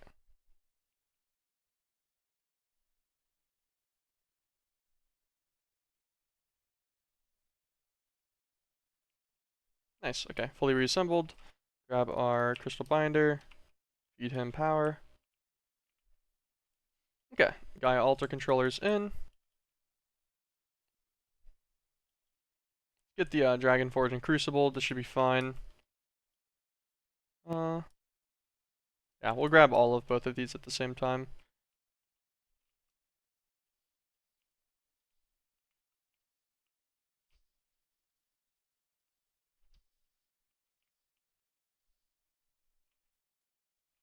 These will need to be automated.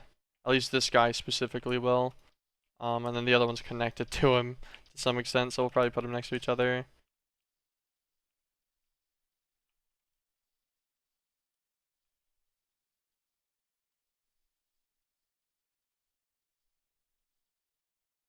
Break them all down. Okay.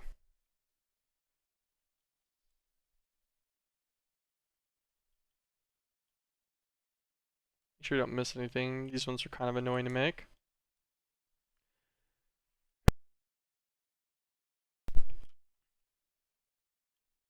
So I figure we'll put them in this corner. We'll do the forge on the bottom. Or is it the forge? Man, it's so difficult because they're named weird. I want to say that the big one's called the Crucible for some reason. Where are my controllers?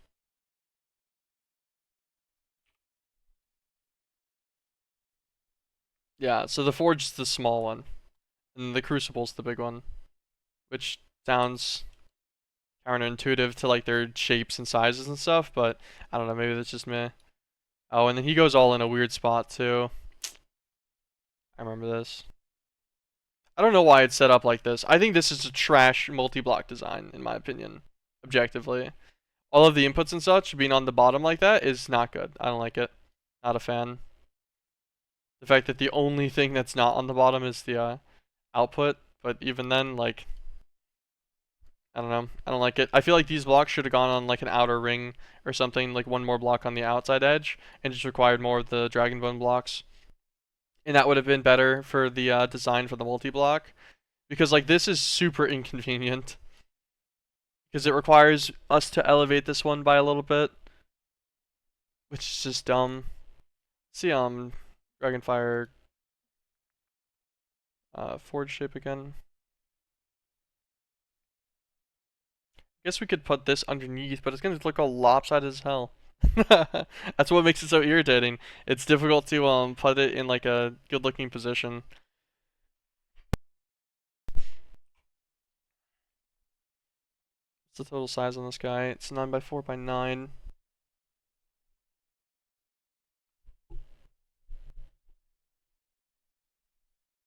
So we get it 4 blocks from the side, and then the controller itself. I guess we could actually put it right off the glass. So 3 in, and then we'll elevate it by, I guess, like 4 blocks. I think it's gonna look horrible though, but there's not really a lot of choice here. 2, 4. Then it needs to be the third one in, right?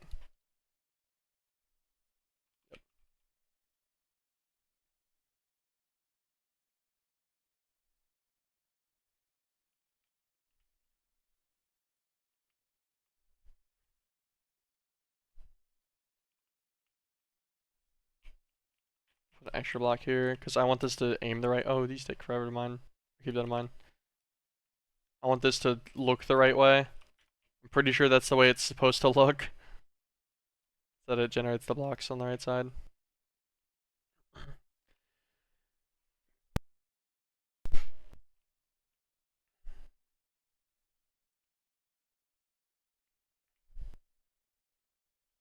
Okay, it assembled this guy.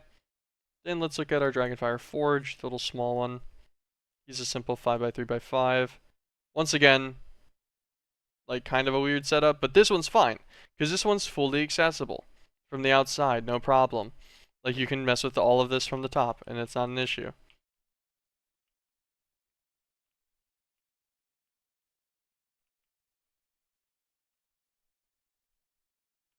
Is that a fluid input? That'll be okay.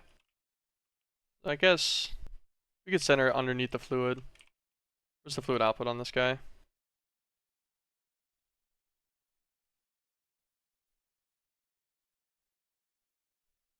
Looks like he's 1 up. Mm.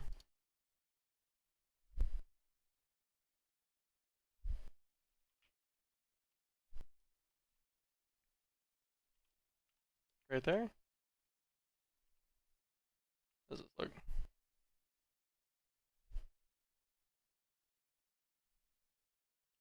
I didn't consider the fact that this would not really allow you to do much about this.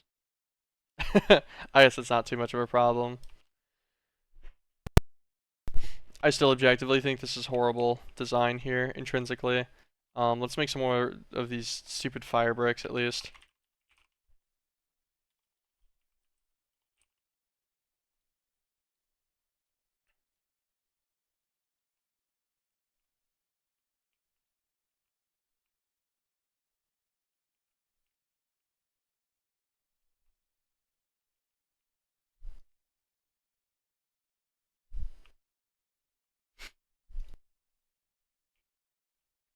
This will make it look a little bit less dumb, at least. Not by much though, but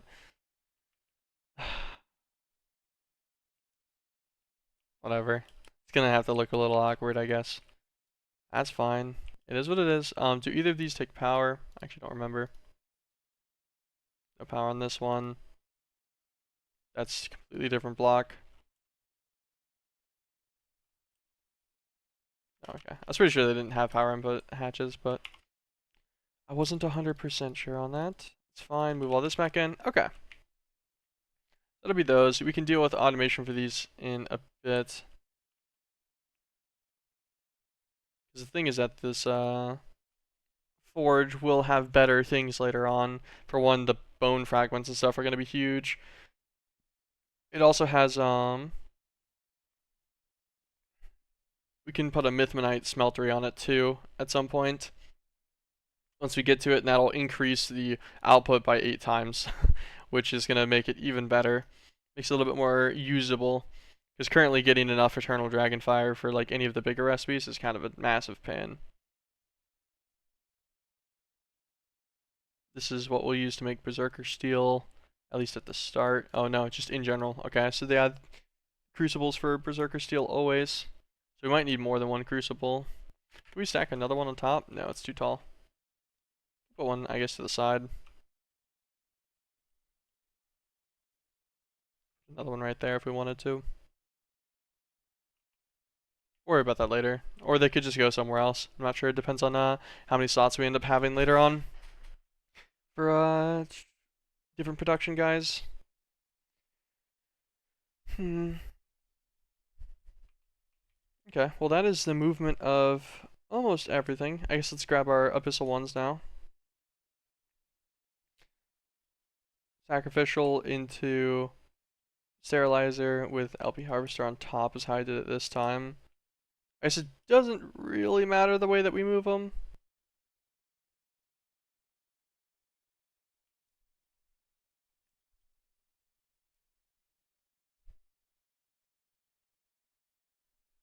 Should be fine, and we'll just need to fit the Hearn altar somewhere next to it as well.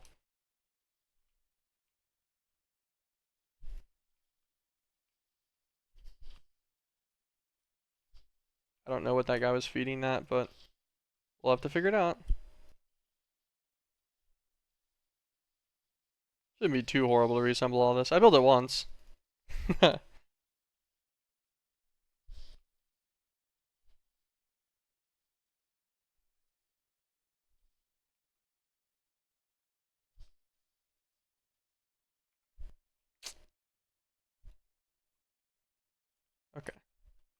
So, first things first, let's go into here.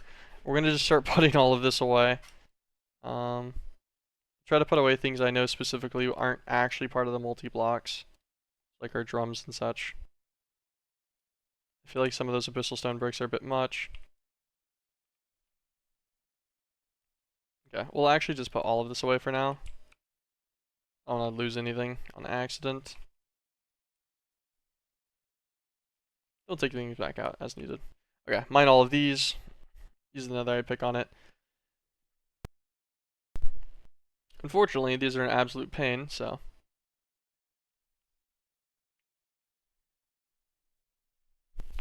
Gonna have to spend just a little bit of time, but no biggie.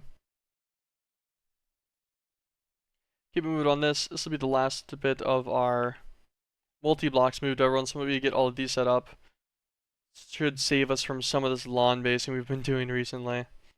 Finally getting around to it, like I said I would.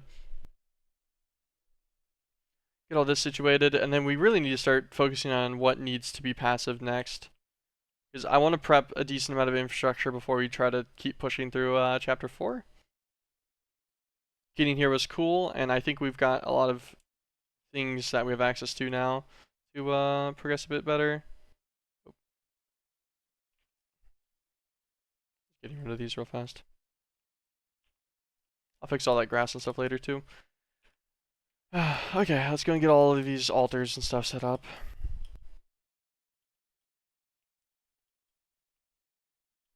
Go get a corner. All of them are 7x7s, correct? Okay, I shouldn't click on the Hearn altar. It's the only one that's not a 7x7 out of all of these, I think. Yeah, 7x2x7. Okay. That should not be bad then. So previously we had the sterilizer on the bottom. Then I think we had the LP harvester. Actually, I think we had the sacrificial altar on the bottom, the LP harvester on the second tier, and then the sterilizer on the third. It doesn't really matter which way we do it. Also, we have an extra of all of these controllers now, which is kind of a pain. gonna get rid of the extras just because it does that weird dupe on these when you break them. It doesn't really save you anything. It saves you like 12,000 EMC, which isn't shit, but is a little tedious. Also, I don't want to just fill nonsense types into my system too much. Okay, we're gonna just do sterilized guy here, 7x7, so he's got 3 on both sides. That's only 6, he needs to be 1 more forward. Okay, that should be enough space for him.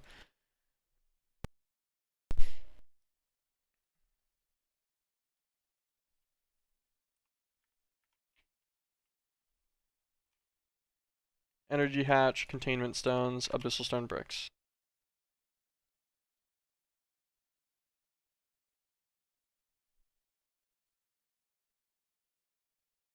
Wait, where's my energy hatch?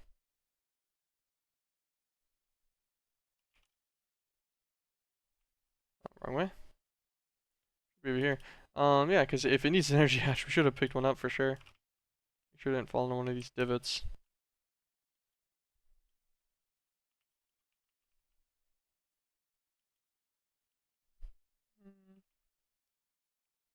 I know, it'd be right here if it was missing. That's a fluid output. Oh, I'm just blind. That's why. It was just dark green. My brain just autofilled that like as if it was another MeatBallCraft block.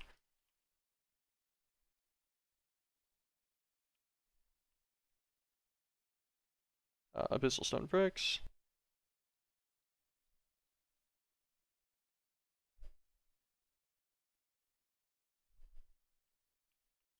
Okay, full sacrificial altar is good. We'll just increase this by 2. We'll put our next one down. We'll give just the 1 block gap between each one, should be fine.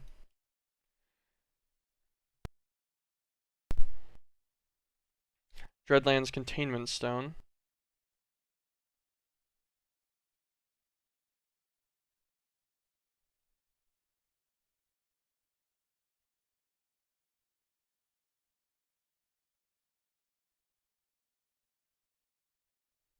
This one's the LP harvester. Is this the one that got upgraded to the Omethal? Yes, so instead of using Dreadlands, I was using Omethal on this guy. It gives you a 5x output. There we go. He's assembled, and then let's put our last one down. Oop, that's the Hearn altar, not actually our last one. Sterilizer. Grab the hatch.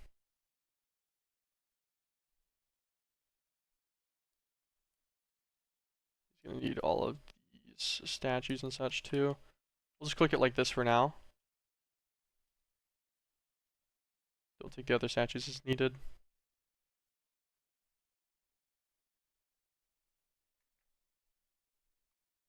Okay, what are we missing? Chiseled abyssal stone bricks. Tiny fluid output hatch, normal fluid output hatch. Okay. Tiny fluid hatch. Grab the extra guy. Grab the darkstone bricks. Chiseled abyssal stone.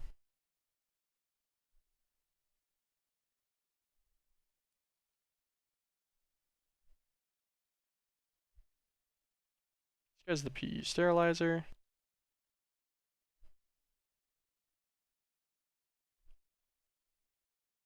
Oh, he could also use an Omethal stone. Okay, so we actually need to make another Omethal then at some point soon. Okay, so that's all 3 of these guys formed. That's fine, break their little scaffolding blocks I was using.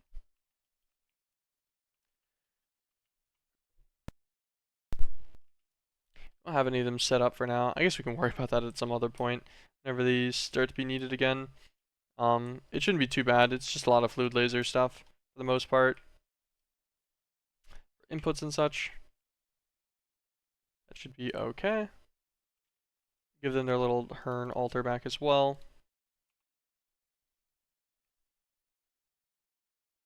Simple little 3x3. Fortunately, these guys are just barely not the right size to fit him in nicely.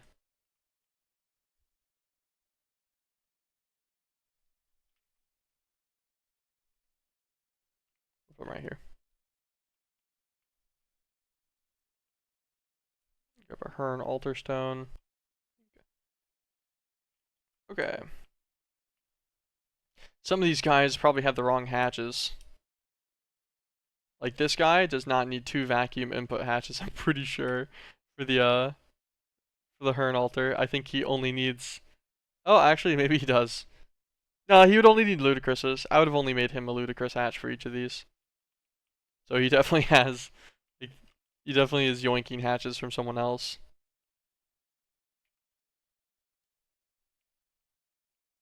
Like, what do huges fit? 16? Yeah. This guy would only need huges, so this will probably be fine. 2 huge fluid inputs. Then this guy, I think, needs the 2 vacuums. Because this is the sterilized altar. If I remember correctly, he has the largest requirements of bucket usage out of all of these. Got multiple recipes with 20 buckets required.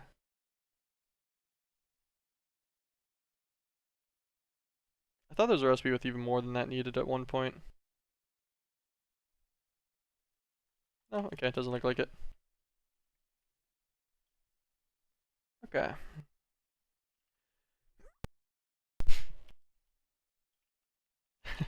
Yeah, we'll deal with that more later on, as needed, I guess. I'm not gonna worry about that for now. Alright, that's all of the machines moved over. We will hook up this guy's power real fast. So binder should still be linked to this guy, no problem. Energy hatch.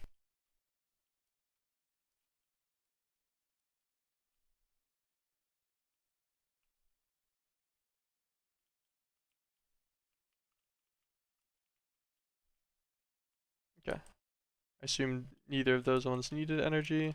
That is fine. Alright, perfect. Oh yeah, I forgot this one holds 52 million RF.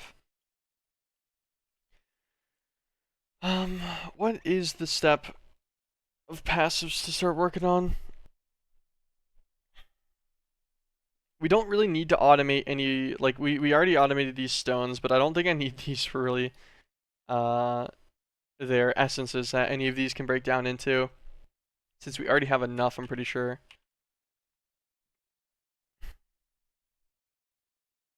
I just crashed the server right-clicking that. I opened my transmutation table and it crashed.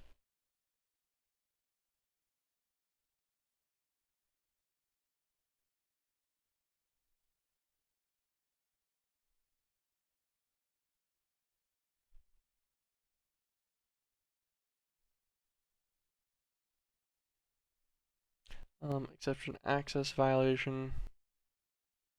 Makes sense. Same bug it normally happens with.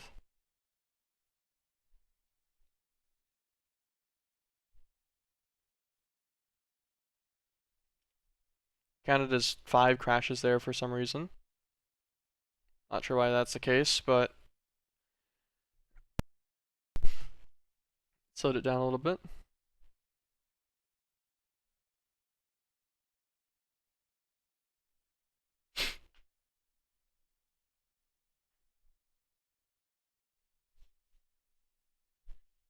That's kind of interesting. It doesn't actually show up in crash reports.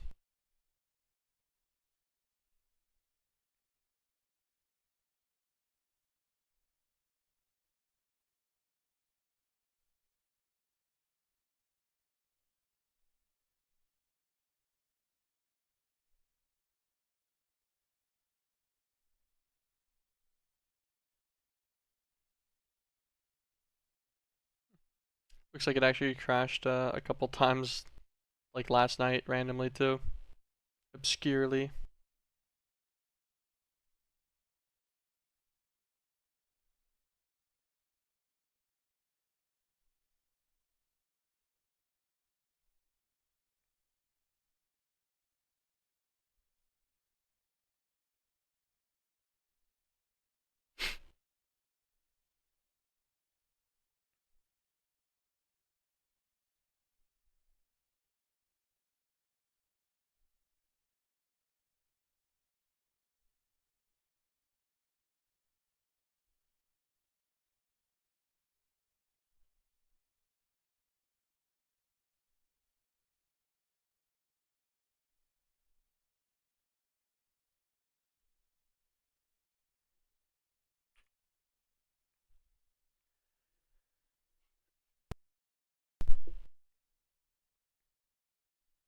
will increase its detection timing for crash reports and stuff so that it restarts automatically more consistently without failing out. This shouldn't take too long to launch. I also updated the server to Java 22, so it only takes a couple minutes. Already about to be back up.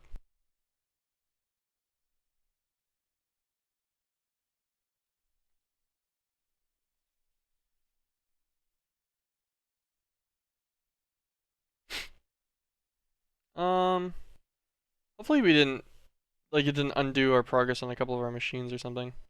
Oh, right after we did the power. Okay, sweet. Not bad. We didn't do anything else between this point, so that's fine by me.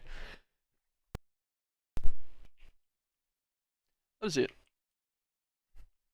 Yeah, we'd already moved those over. Okay, cool. So, we needed to start looking at automation of other things as well. Could do the steel ingots and stuff. These guys are used to make Bloodmaster. We're gonna need Bloodmaster pretty much automated. We can't do jeweled runium for a little while. Yeah, that's a decent bit forward here.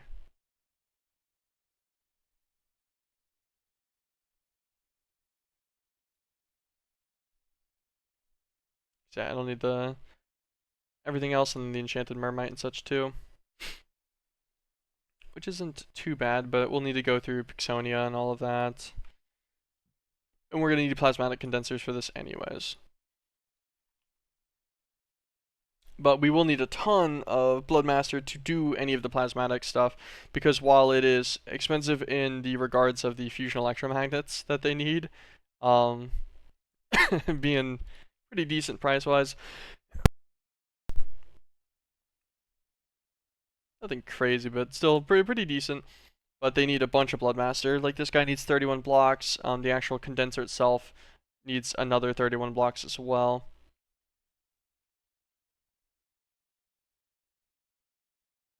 I actually just realized right now that the controller is just the visual center on this. And the condenser itself is just built off of it and in the excess. Kind of neat. The controllers, though, will need multiple of these guys to make the plasma to feed condensers if we want them at full uptime at least.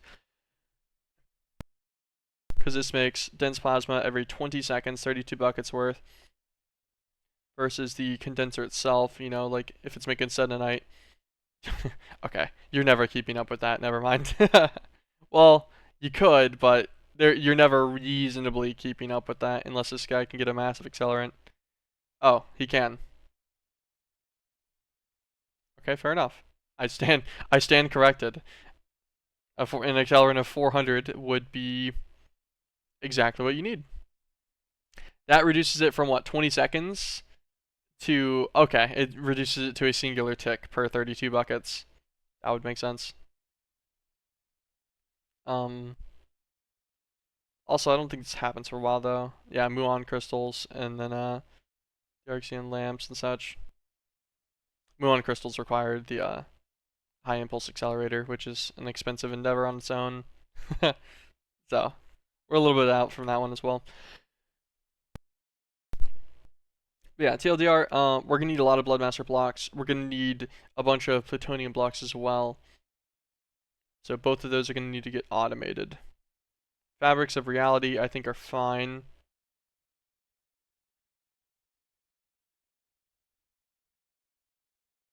Maybe not. Okay, I guess we could actually. Damn. I was gonna say we could make a Berserker Forge for just those, but that's a pretty big multi-block for that.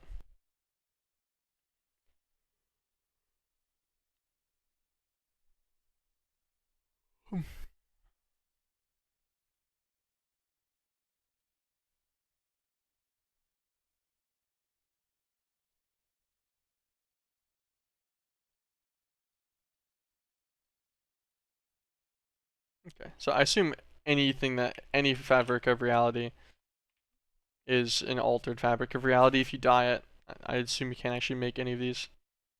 Yeah, okay. Yeah, dyeing it intrinsically is altered. Okay.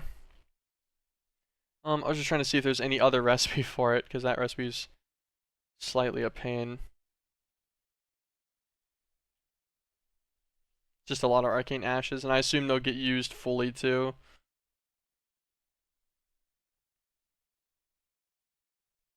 World thread's easy. I want to say we have over 250,000 world thread. Yes. Can be used to duplicate mana stones.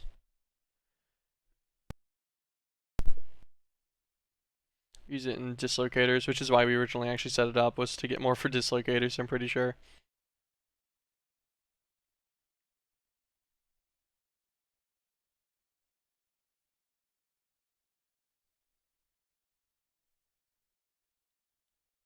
Interesting. Use it for dimensional orbs at some point.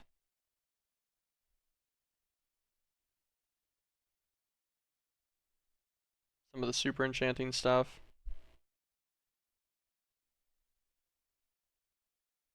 Eldritch Will crystals.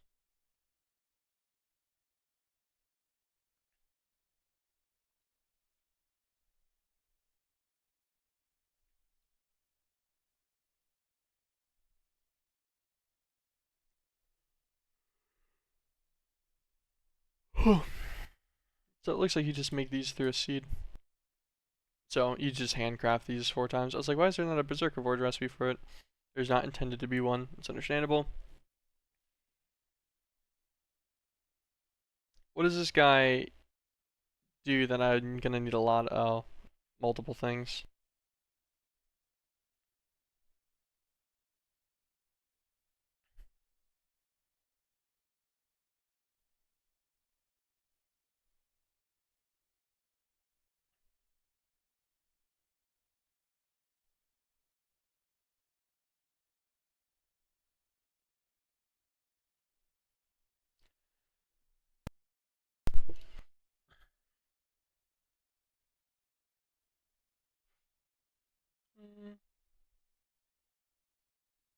Drops of the Great Snake seem pretty good.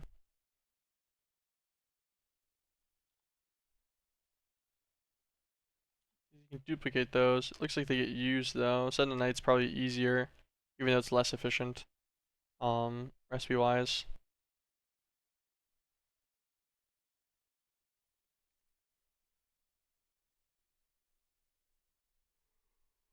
Although I do have 65,000 of each slate. I don't even know why I'm looking at this. This is all like I don't even know what the Param Callstone takes, but this is later on for sure. Yeah, past the Dynatos Star and Zoe cores and stuff. So I'm like, oh yeah, you know, like maybe this thing wouldn't be efficient enough of a recipe swap. Yeah, getting the condenser going for Sudden Night is going to be pretty important. How much do we need to at the base level? So we'll need a condenser and a controller. So we're going to need like 62 blocks of Bloodmaster. We're also going to need 21 Dark Soul Machine chassis. So automating everything for that's going to be needed. We need to set up automation for plutonium. And then we'll need to guarantee that we have, this is easy as manual craft, it's no problem. We need to guarantee that we have enough, everything on passive for the electromagnets as well. So what is the first goal of this, I wonder? God, Dreaded Steel. Can we get Dreaded Steel fully automated right now? I feel like it's going to be a pain if we tried to fully automate Dreaded Steel currently. Because Eternal Dragonfire is fine. You just look at these recipes until you find one that you're like, you know, this is a good enough one for what I have in mass of. This is one I was doing manually, was the Divine Shard Nether Star one, but I don't have enough Divine Shards for that right now. I could set up Woot, I guess. I think our Flammable Dust Supply is doing okay nowadays as well. Yeah. So we could move into doing Woot. So we'll need to set those up soon too. Do I want to do all of that in the overworld is the question. Because I don't want to use the Void World for much other than things that are FPS intensive, but like some of the structures are going to end up too big to reasonably fit inside of the base consistently. And I don't want it to look visually sad.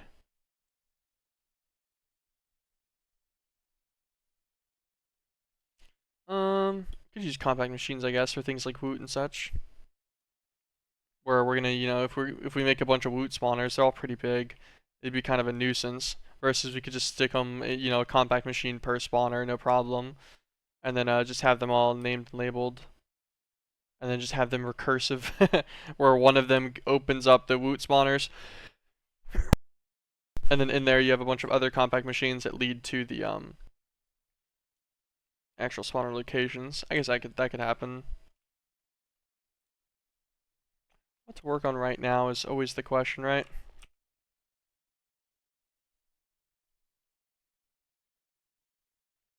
I guess if we get through Woot, we get Woot going, we push through that a little bit so that we can get into deep mob learning, because I'm pretty sure like the deep mob learning stuff takes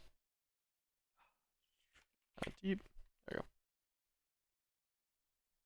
This guy. Okay, actually. Take some dragon scales and stuff, shadow bars, it's all fine. That's completely possible as well, no issue. That's the simulation chamber. Where is the loot fabricator? I feel like one of these things, I thought this took stuff from Woot to make. I think modules are normal. Suit covered plates. Okay, that's what it was. So these guys, you can make them using pristine shulker matters, which requires you to be already into deep mob evolution stuff, or you can use the tier 2 shards from Woot to make them. So yeah, so you needed Woot first. You needed at least a tier 2 altar to start getting into deep mob evolution stuff. That makes sense. It checks out. I was pretty sure you did. I just wasn't 100% for some reason. I don't remember all the way.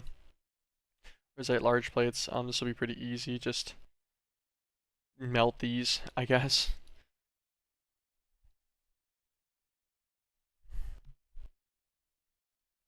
How fast does rosite melt in the smelter? Pretty quick, right?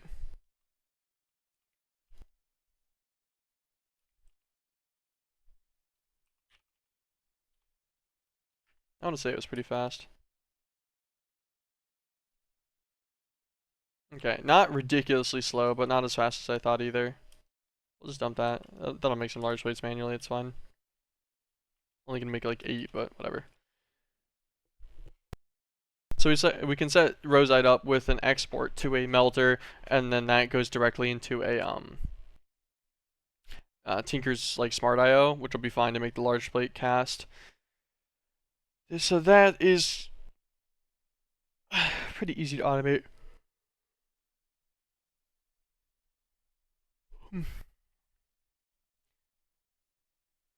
Yeah, we'll need a bunch of fabricators and stuff too at some point.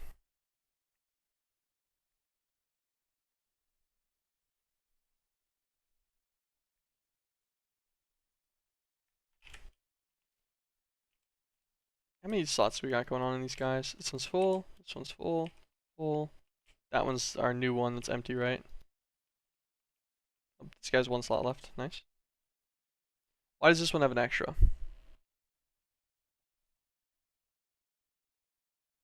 I'm trying to see if there's a duplicate of something in here. Those are different bonsais.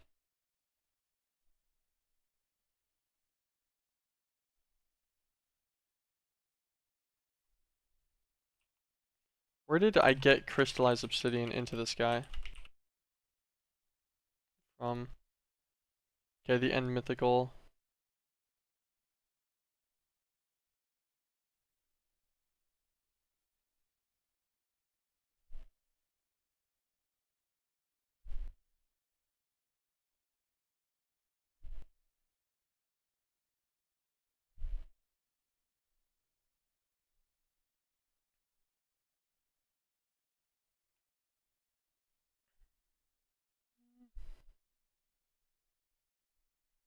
Interesting. I'll leave that as is for now, I guess. It's technically, I don't think we're seeing the crystallized obsidian. Oh, we're not. because if it goes past the total partition limit I have, it's not able to see it. I could use a second storage bus on it, I guess, but it wouldn't look good. What's up, Fanberg? Your first modded block almost works now. Nice, nice. You're getting there, you're getting there. I don't remember which one of those machines got buffed by that block of pearls, but one of them did. It's a generator. Okay, fair. Typically, step one is, okay, what makes power?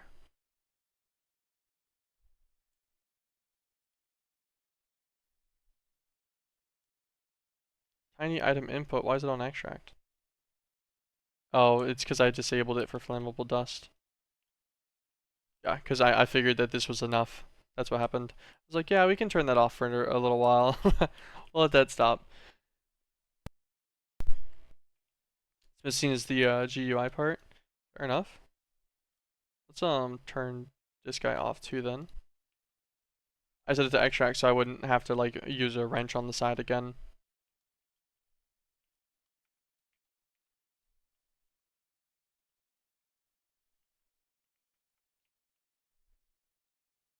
Take the ghostly powder out of there too. Just in case I need to use that for something else at some point. Which I probably will. This guy will get resituated something to any of the other like 3 things I think that you can do.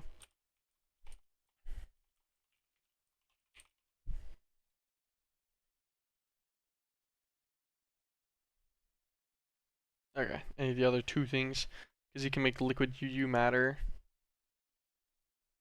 which it looks like he's needed for, and he can also make ethereal fabric.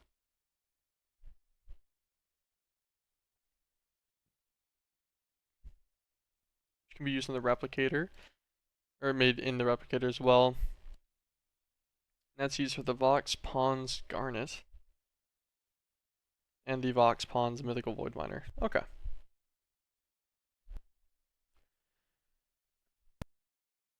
A tier 20 excavation token. It's a little bit down the line, I think. I don't think we quite need that guy yet.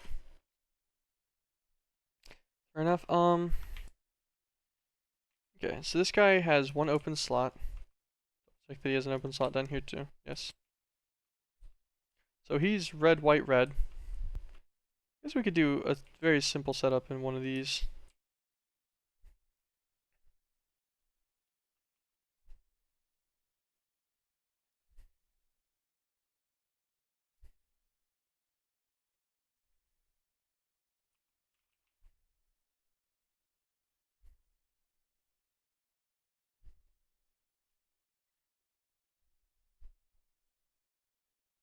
Let this guy pull rosite large plates or rosite out as well.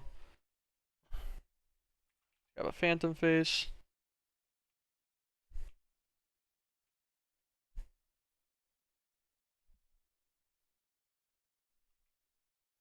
It'll be kind of scuffed to keep it down here, but I guess it's fine.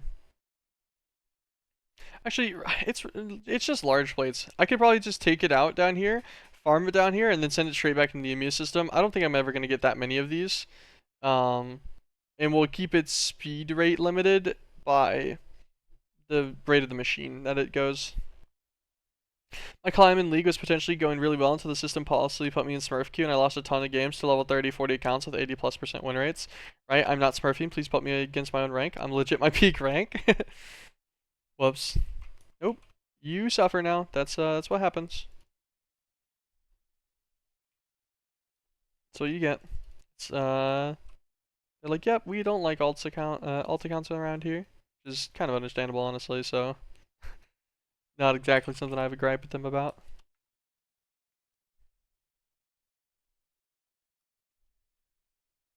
There we go. This guy is now the ME interface as well, so he can pull out the rosite.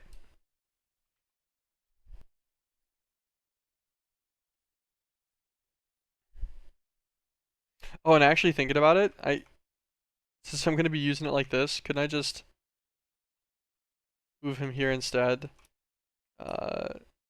Link this again, and then I can just put the machine here, a melter, and then send the melter to the side to like a smart IO, and then send that right back into the phantom face for the interface. I think that'll work fine.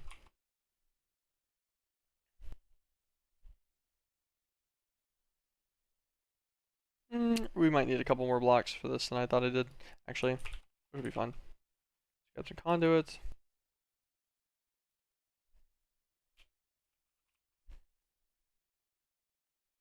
I think molten rosite. Yeah, I'll need a melter specifically. Crappy one, thanks.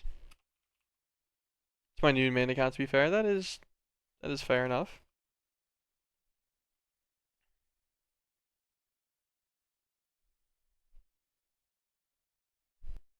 Yeah, because he's not gonna pull automatically is the issue. This guy doesn't exactly push either.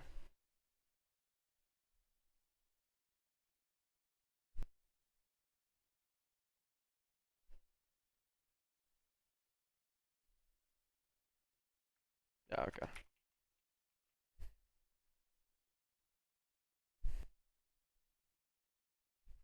I'll offset him by 1, which is fine. Hit this guy here. Set him to insert.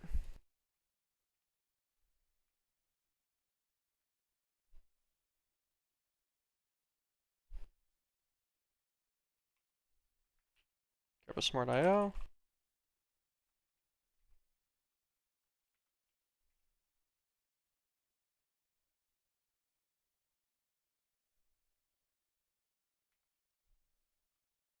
I should probably do it like this.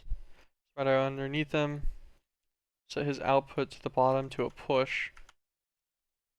And then put a item conduit here. Then we could set this guy to an insert and an extract.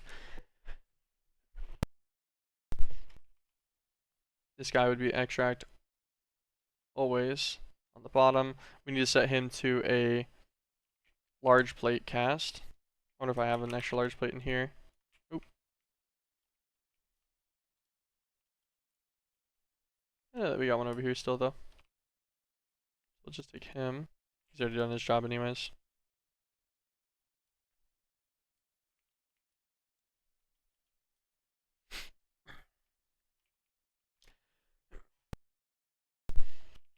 Okay. Set this guy to a large plate cast, no problem. And then so he's going to get the molten rosite. He'll get it as a large plate cast, send it right back out. This guy will extract always active. And then he'll be inserted into here. This guy is going to get an insert specification. So we'll grab a filter. Also grab a rosite ingot. We are getting additional rosite, right? Yeah, okay, we're still gaining it properly.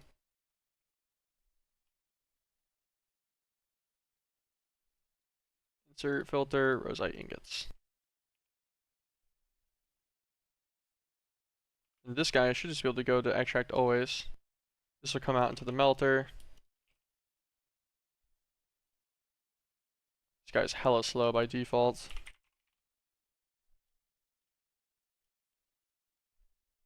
I think we're going to use too much that way. If we do half a stack.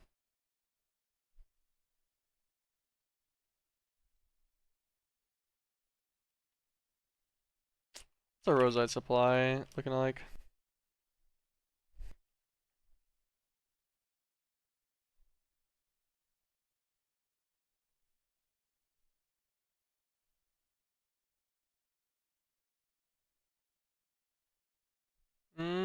Our supply is still gaining. Okay, never mind. It can deal with a full speed upgraded melter worth of rosite consumption.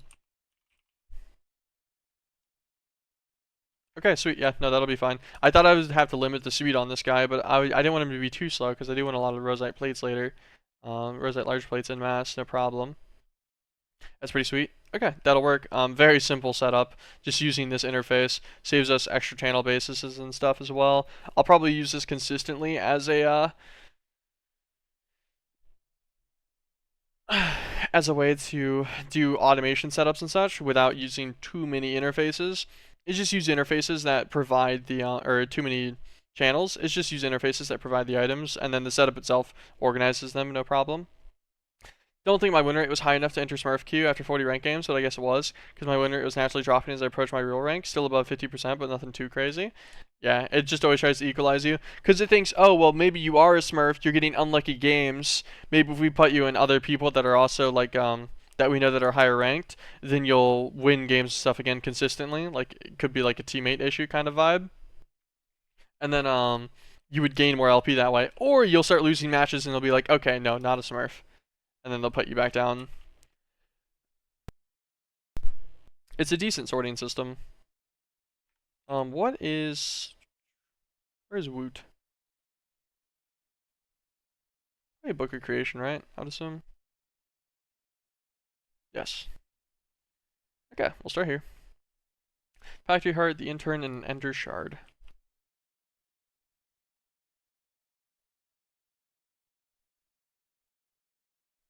Okay, so if you get 8 Chaos Shards, then you can just craft an Ender Shard directly into a Chaos Guardian Ender Shard for the Woot farm. Like, fair enough.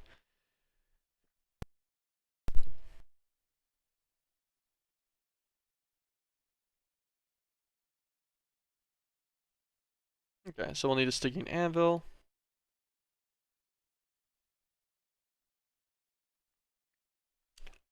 Where did we get the Sticking Iron from?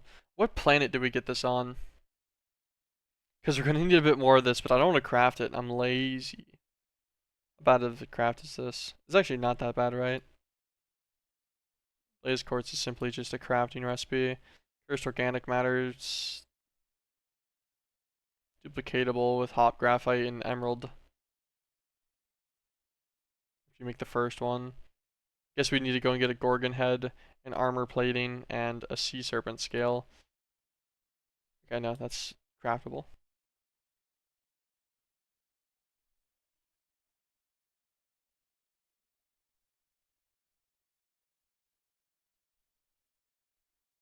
Gorgon Head won't be too bad.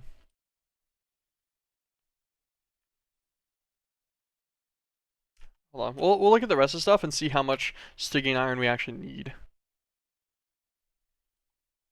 They're gonna need too much though. It's like factory layout guy. Make the intern. Factory heart. We'll need a base and a core.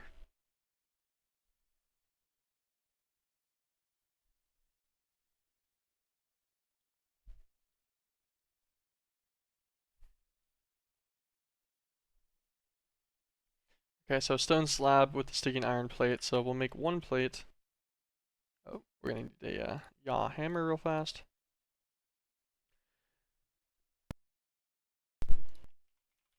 Stone slab. Yeah, I think this system is a necessary evil. My higher low teammates look like irons thanks to the Smurfs, though. Yeah, that's how it typically goes, unfortunately. So I think we put a slab on first.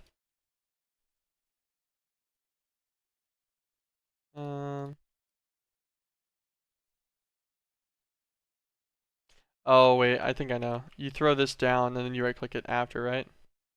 Where's my hammer? I need that.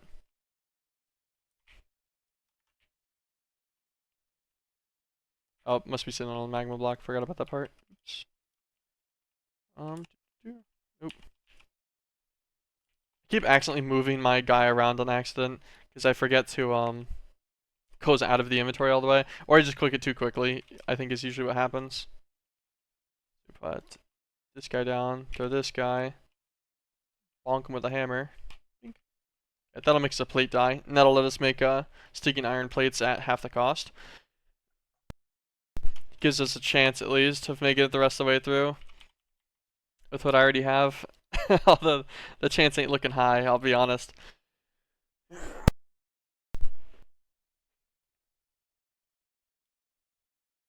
Oh. Wait, that's easy as hell actually. I can just make another star shard. Hold on, let's do that. Sticking iron plates. Okay.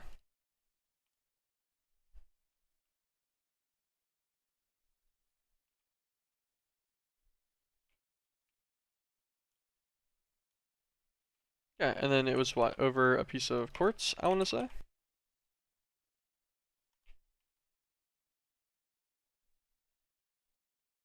Put these up. Take this guy, put the quartz down, plate down, bing, click this. That gives us our shard die. Shard die, throw him down. Or just like a stack of other stars and just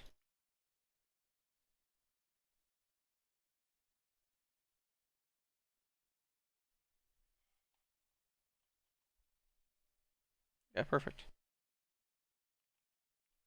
Makes us a bunch of stacks of nether star shards. And then,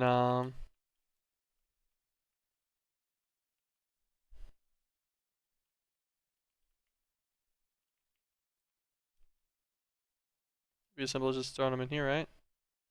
Yeah, sure as hell. Sweet. Okay, sticky and iron, not a problem. Just needed enough to get to the nether star shards.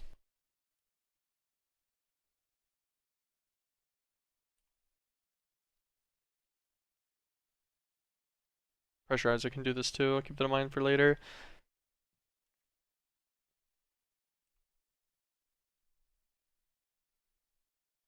I was gonna set up a cable on this and then send them into a storage crate and stuff, but like it's only 9 stacks and I do it pretty quickly. So I figured I'd just do it by hand real fast. Not that big of a deal to me at least.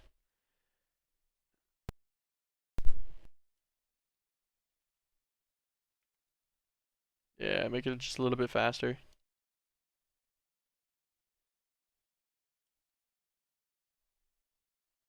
This should be plenty of sticky and iron for some woot stuff, no problem. We'll turn the 7 that we have in there into blocks already. Be fine. Grab a crate real quick. Just gonna put the crate next to this guy so he can store all of the different dyes that are needed for it, no problem. Seems to be my word of the day today. My phrase of the day, I guess. Yeah. Factory heart, so it's gonna be a heart core and a factory base. It's crafted with soul stone, soul dust, soul sand, and the hammer. Make another one. We'll leave this one in here.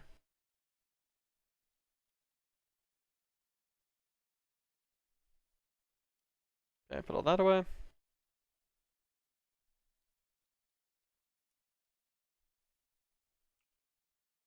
Okay, this is only used for the soul stone, so we'll make all of that.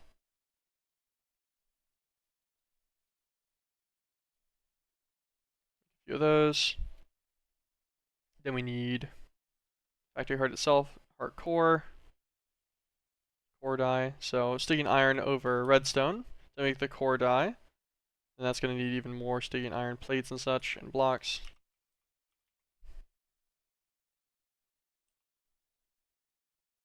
We'll make enough for 8 of these guys. Make 8 factory core or factory hearts to start with, I guess. That'll be fine. And then we'll just grab a bunch of sticking iron itself. Get our plate die. Turn on our auto clicker real fast. I'll make this process a little bit faster. There you go. Just a small amount of speed increase there. Okay, plate die can go away. Redstone.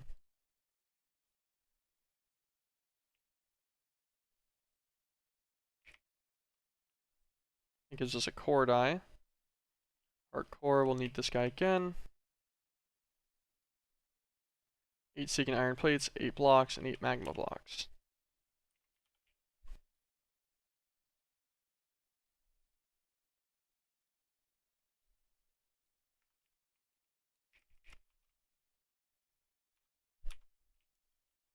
Okay, perfect. 8 heart cores, 8 factory bases. This game I'm getting camped, but my team's winning on the opposite end. Nice, nice.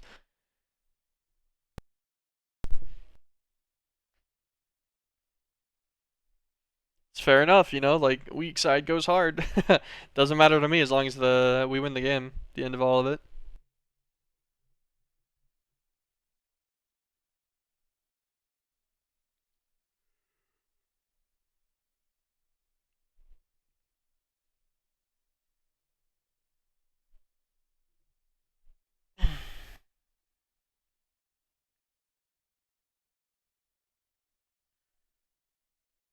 Okay, so we just craft the controllers together after.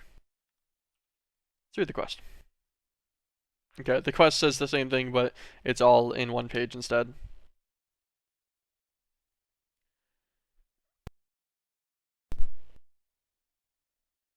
Place blocks underneath. Ender shards are pretty simple.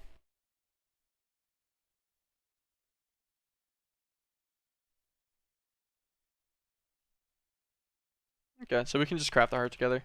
I was just making sure that the heart itself didn't involve a specialty craft. I couldn't remember. It's been a little while, so getting that out of the way was important to check. Shard die and Eyes of Ender.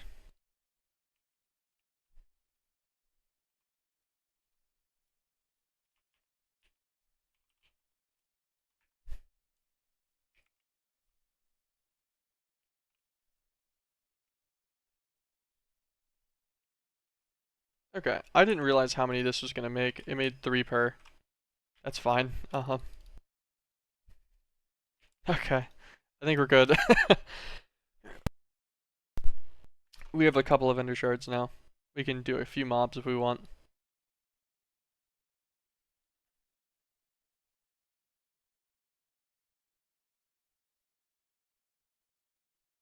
Wait. I'm so unbelievably happy I deviated to Woot. There's apparently a Cadelian from Eden.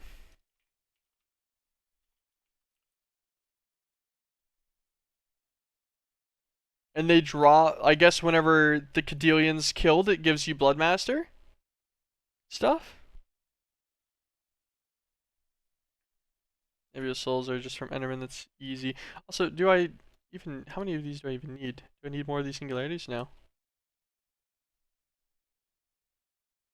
I don't even know what the point of Nebula Souls is then.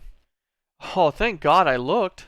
Okay, we have the Eden portal. It's literally right over there. I haven't been in there yet. I hope I don't go in there and just immediately die to just random things. But we have the Eden portal, so we can make Eden Cadelians apparently. I would presume we're gonna get Bloodmaster Metal Nuggets or something. But if that's the case, that's still way easier than the multi-machine setup to make Bloodmaster ingots. Like, and I leave it on the server, so if I can just power a spawner for it instead, that's 10 times better. Like, and it's not even close. So that's completely gaming. The Eldritch like scales and stuff from the minions.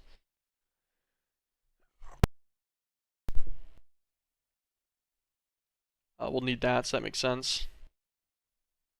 Blue Firestone and Divine Shards and stuff, I think are fine at this point. Is there anyone that drops both? I don't think so.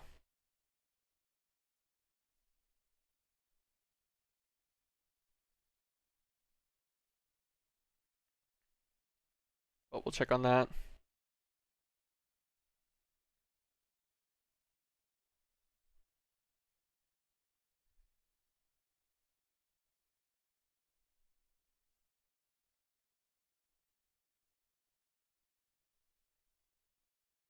To reduce Chaos Shards, the factory needs to receive a constant supply of awakened cores. Damn.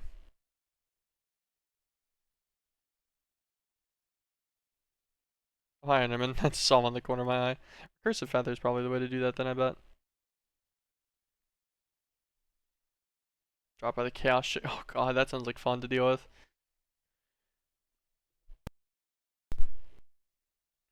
Oh wait, they retextured the Ender Feather.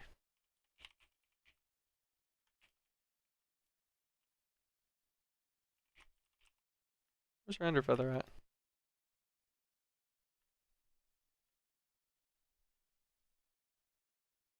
Yeah, yeah. Neat. So it is the same thing. I was just double checking. So that's kind of funny. I guess reading the quest is a good idea. So it says that we'll be able to get Chaos Shards, I guess, from the Woot farms as well, with Awakened Draconium supplies. And then once we get one of these going, I guess we'll go and let's go and find some Cadouans.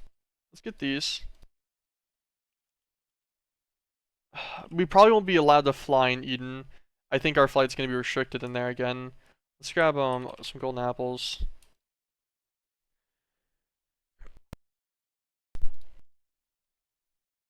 Where's our shuriken at? Probably gonna want that guy out too. And a glider. Let's go to Eden.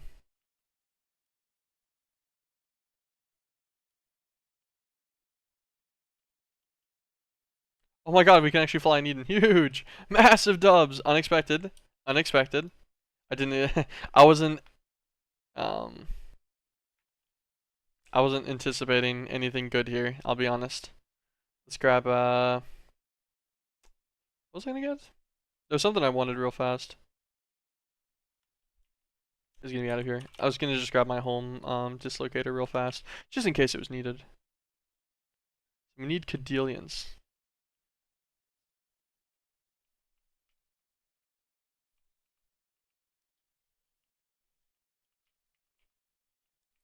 Also, their damage is nuts.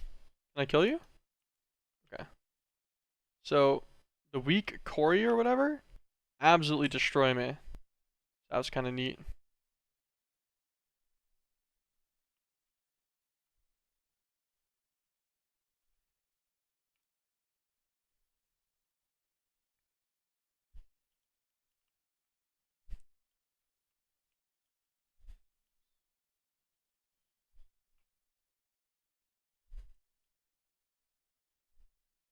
I have full armor on, yeah.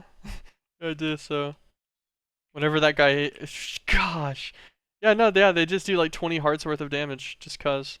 So we got a Cadelian spawn guy. This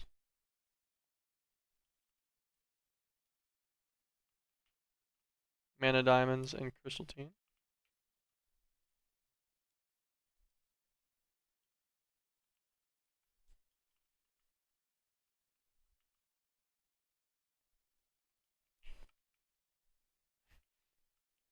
Um, okay, so I got a crate that way. God, that's a lot of enemies. These guys are in quite large mass.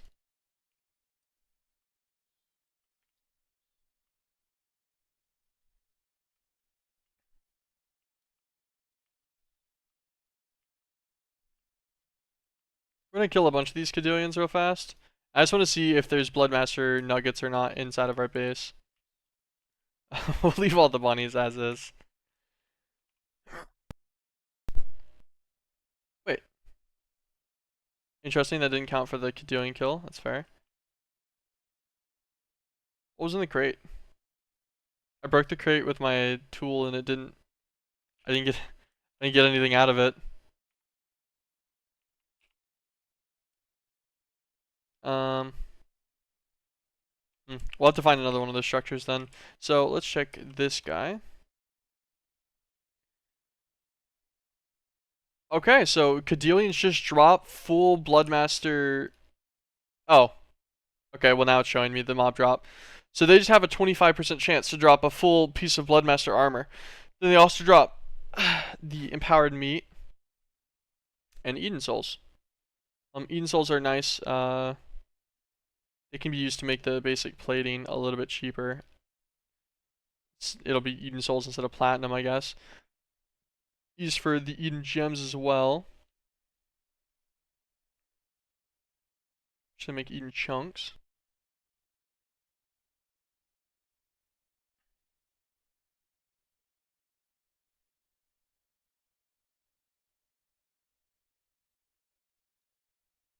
Okay, I'll worry about that part of it later. Okay, but the cool part is, yeah, so they just so they pretty much 100% of the time will drop a piece of Bloodmaster armor. You can smelt that directly into nuggets. Is there any higher efficiency method for it? That's super chanting stuff. Okay, so it looks like just smelting it in some way is the way to get it done, which is honestly just fine by me still. What is our limit on compact machines? What do we need? Projector? Terran stones, divine stones, easy, easy, easy. Oh, we got borax dust. I think this was actually what the holdup was for a while on this, on making these. Did I ever program projectors?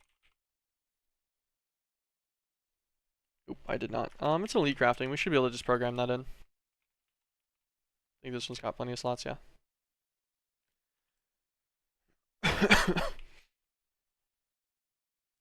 Load in both of these. Load. Elite. Projector. Save. Just check amplifier tubes, yeah. I think we actually already have amplifier tubes. I think I bought some whenever I saw some at a villager.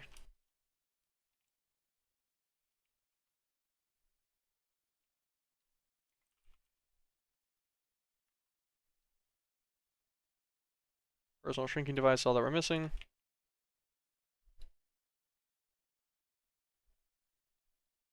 Keep one to the system. I don't remember if it uses it or not. I think it does. That's our 4 projectors and a personal shrinking device. Beautiful.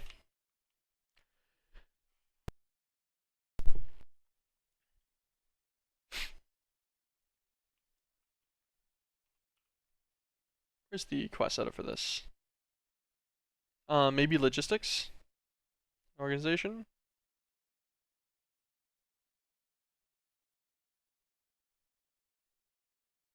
No. Would be magical.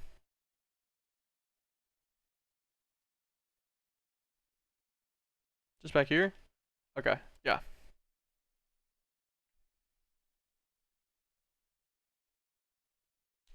Using compact machines can reduce TPS lag. Hey, me master. Hello, hello. I was just figuring out some stuff. I was gonna go through like the whole process of like the Bloodmaster automation, because you know, like, this seems like kind of a pain and stuff, having to automate all of the will, like, I've already got the will crystals and such, but having to automate them in arc furnaces and everything to make the vengeful versions, yeah, that seems like kind of a pain, right? Yeah, no, so Eden just has these guys called Cadelians. They're like a weird sheep creature thing. And I only knew this because it tells you in the quest book. I was going to be like, okay, you know, let's get into Woot so we can get into DML, because I want to start passiving things. And you need Woot for that first. And it tells you right here, Cadelians, they drop at a 25% chance for each piece of the Bloodmaster armor. And then you just smelt the armor down to the nuggets. So a Woot farm that is killing Cadelians in mass, you give it like you give it the mass upgrade to kill a bunch of them at once. You give it speed upgrades, and then you give it like the fortune upgrade or something. You'll get a bunch of Bloodmaster armor from it. Yeah, that's gaming. That seems way better. I was gonna go through like objectively more annoying stuff to do, like to automate the altars and everything for this. Whatever, that's just not needed. I'd much rather just set up a Woot farm for it that's just goated. That seems way easier. Also, everything in Eden beats your ass. Which was unexpected. How far away is Eden? Eden is directly here. It's the very start of chapter 4. The first thing you do is you get into Eden. You can get into it because you just built your like, actually you just get it right after Sedna. If you have Sednanite ingots, then you can make the Eden, the Divine Rock. And then the Divine Rock itself is used for the portal. Where's the portal? Yeah, right here with the Twilight Clock. So this is your limit. It's right at the start of chapter 4. So it's good timing that I hadn't automated this yet, because this will be a lot nicer. At least for me. I just keep randomly getting rain and it stops. I've gotten a few bugs with the Java 22 update. Also, rain bowers just spawn. I don't know if that's Java 22 related or 16.4 related, but I just keep getting random rain bowers around. I don't know what they're doing, but it's pretty funny. I'm gonna set up passive Thaumcraft to Sentry, I think. Fair, fair.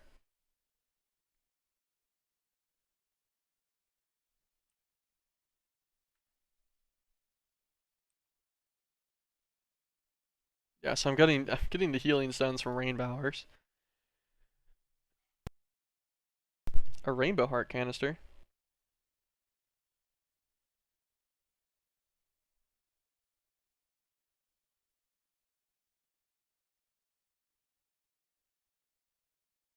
Okay, interesting. But yeah, I've gotten a bunch of them. Like that's why I have some healing stones in here. Is just because I killed a few. Because they just fly around too, and I don't know why, but it keeps happening. And it doesn't rain in my world anymore. It's tried to rain every single like in-game day since I got on, which has been quite a few times now. and it just starts and then stops like 4 seconds later. I don't know why. I have nothing that manages weather whatsoever. So there's a little bit of tomfoolery happening, and I'm not sure what's causing it, but I did see someone else complaining about this in the Discord at one point, like maybe a couple weeks ago now, like right after the update hit for the 16.4 like hot fix and stuff. I don't remember if there was any fix for it. I don't really care. I don't need rain at least right now. So if I need rain, then it'll be a problem. But for now, we're fine.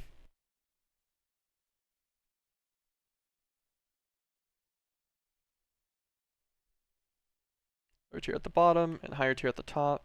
It's like looting ones. Oh, sweet. I can just make whatever this luck enhancer is. Anadust, rabbit's foot. Do I have a rabbit's foot? No, I don't. Can I make one?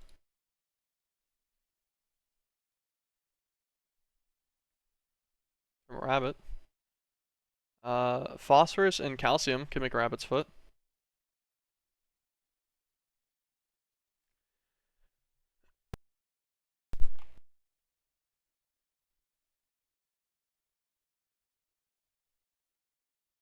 Calcium shards, so I can do bones. Oh, if I do eggs, I can get the shards for both actually.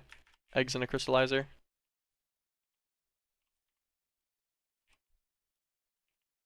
I'm definitely gonna want a luck enhancement. So we'll start that right now. This guy should make enough with that. To then make a rabbit's foot and a materializer, which I also have, right? I feel like I made one, I just didn't put it down. No.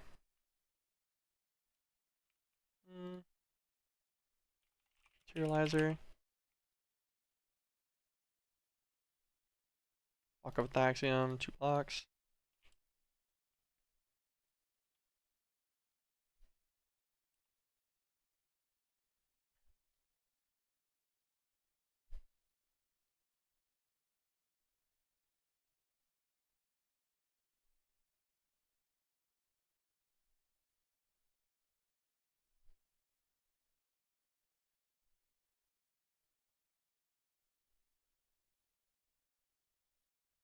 I felt like there was an easier way to get the Athaxium ingots.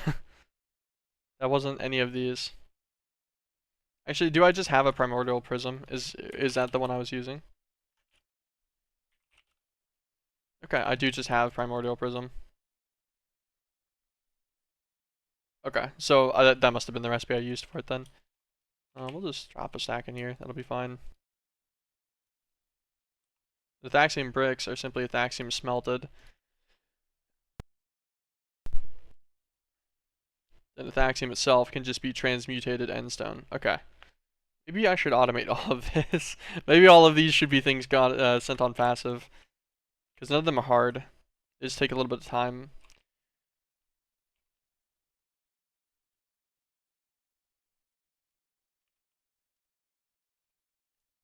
I'll take all that out real fast just so those don't fill.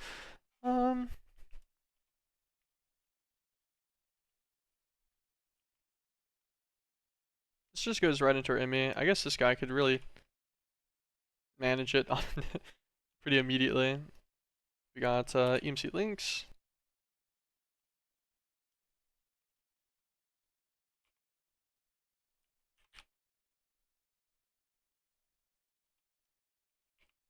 Extract always, insert only.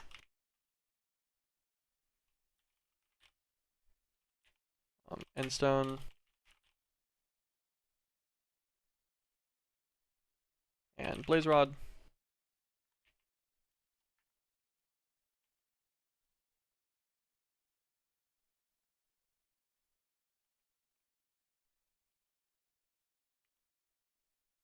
Blaze rods don't work. At least not through this side, maybe?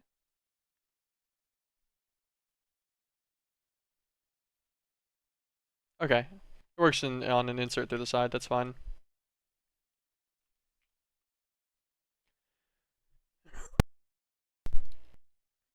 Turn extract on as well. Okay, is it going to be fully sided? Is the extract going to have to be at the bottom? Will it work out the top? Okay, yeah, it's gonna have to be at the bottom. Interesting. Fully side limited. Or at least that's what I'm assuming.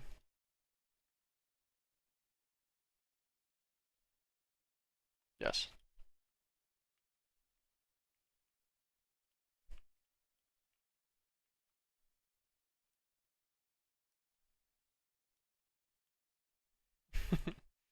It looks a little scuffed, but that's fine. That'll start just at the axiom in mass at least.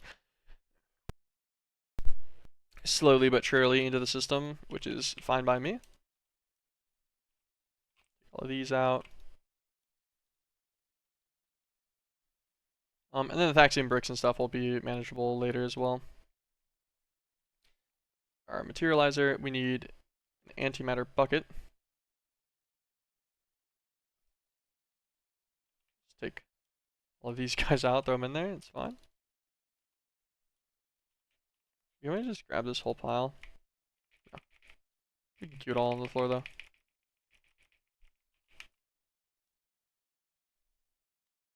Okay, materializer. Shouldn't be that big of a deal. We'll just put them on top of crystallizer, it's fine.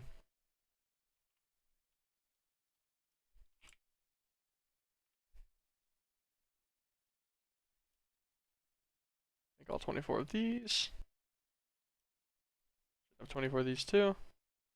And then what? It's one. How does this materializer work? Hold on.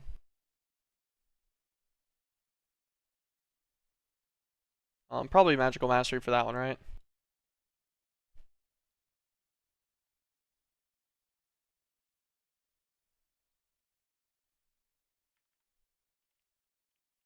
How do you?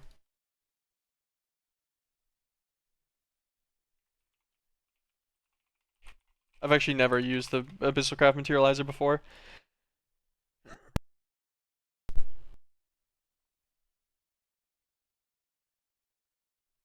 Okay, so we're gonna need a crystal bag for the crystallized things, and we'll have a Necronomicon in there too. Crystal bag.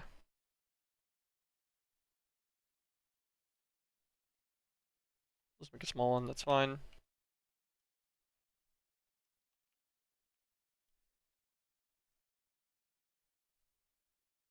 Oh. Don't need an Necronomicon. We'll take Rabbit Hide too, just in case we need it later. Okay, huge. That was really easy. Rabbit's foot, nice. Okay, love to see it, love to see it.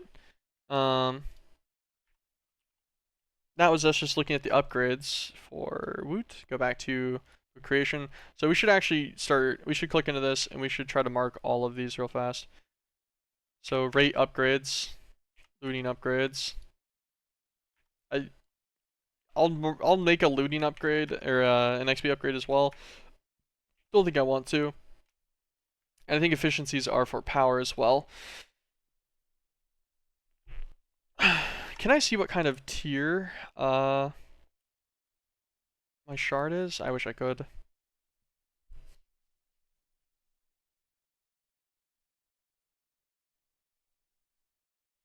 Okay, so whenever we make the factory controller, we'll make it with the fully programmed Ender Shard. And it's been a while since I've messed with Woot. I'll put this Cadillion, the extra Cadillion one in there. What's the intern say? Let's swap to the highest tier. Get off that. Okay, so tier 4 is the max.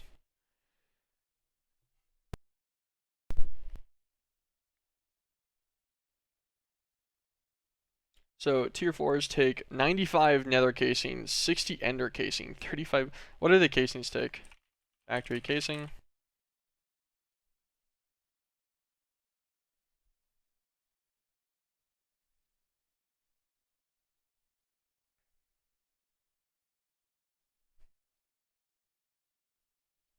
Oh, easy as hell. What? I didn't think this was also bad. That's super easy.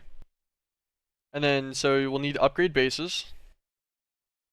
And then, so we'll need 4 upgrade bases, 2 tier 1 caps, 4 tier 2. What do the caps do? And how much do they cost? The sentient factory core for Dyson shell. Okay, let's not get deviated too much, maybe. Okay, that's not bad. Yeah, that's all very manageable. Wither skeleton. We only have 6 of these skulls right now. We could just go and get a wither skeleton, and then mob duplicate him though, and then behead him a bunch. Just kill him a ton with the shuriken, and probably get plenty of wither skulls, because we're gonna need more than the 6 that we have, based on that.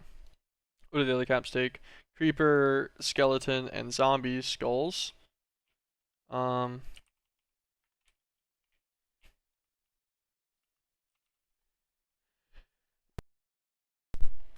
Skeleton skull. We might actually have some. It's kind of a coin flip on if we got a skull early enough. Yeah, okay. We got skeletons and zombies and creepers.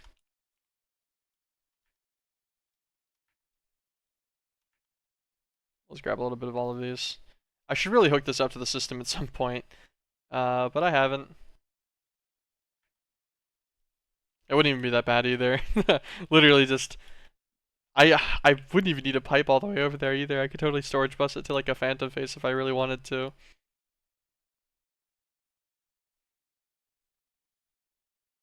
It's funny. Anyways. Well, actually, I totally forgot. I should move this guy back over. This thing's just been wasting pink slime this whole time.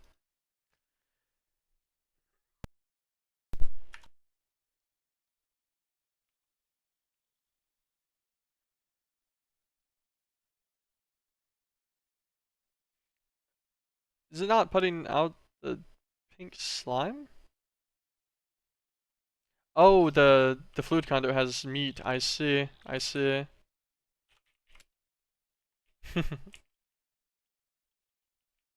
Okay, so to our other stuff. So all of this is fine so far. We need a factory heart, which is fine. We made 8 of those earlier. We need a factory controller, which will be fine. We know that we'll make that crafted along with our guy. So let's get just like a porter to get an importer and an exporter. This guy just needs any kind of chest.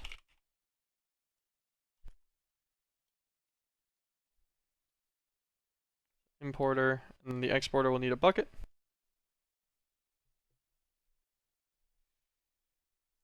It shouldn't be too bad.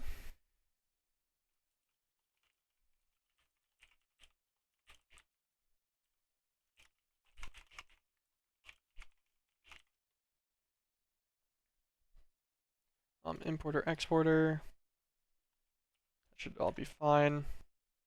Then we just need a power cell.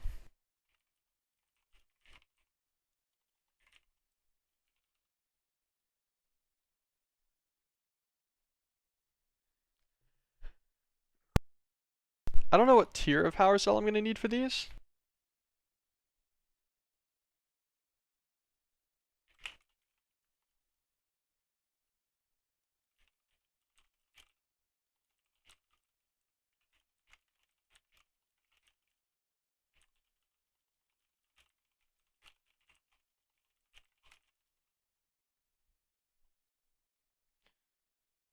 Power core. That'll be fine. It'll be over our core die. This is pretty easy. I'll make the basic power cells. A damage enhancer can just be crafted. I like that they have the enhancers, so you don't need to do all of the book stuff. This is normally what was really irritating about Woot, is whenever you're trying to make half of the things, you need enchanted books of specific kinds and tiers, and that's an absolute pain. But giving us the letting us use enhancers from Advent of Ascension instead, which are all craftable recipes, is substantially nicer and a massive quality of life.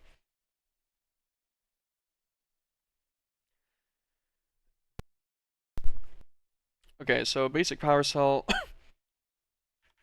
Let's start programming all of this stuff in. Program this guy. Program a basic power cell. We'll have to manually do the power core, that's fine. Program in this guy. Program in this guy. All of these guys in. These can all go in a row. I'm not worried about that crafting at Mach 10. That'll be fine.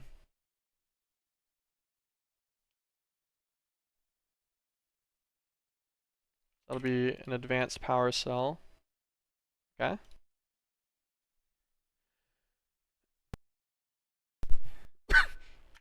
We have a ton of dragon eggs, right? Yeah, 1.7 million. All right, I was pretty sure we'd set that up.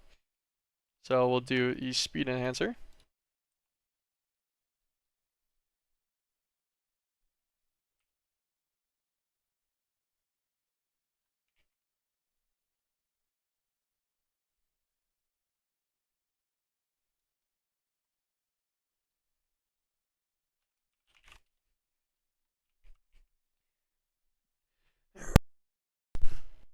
Okay.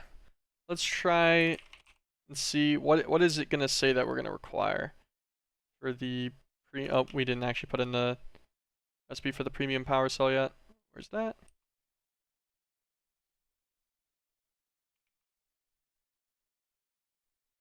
Right there. So premium power cell cost. So we just need 16 power cores and some sticky iron plates. Well, that's quite easy. I think I can do that. 16 power cores, so 16 sticky iron plates and 16 blocks of coal.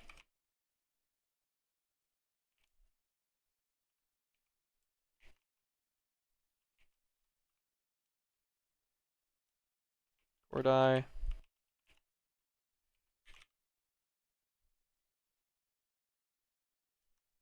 Actually, I already have blocks of coal here. Okay. This. That's the intern, wrong guy.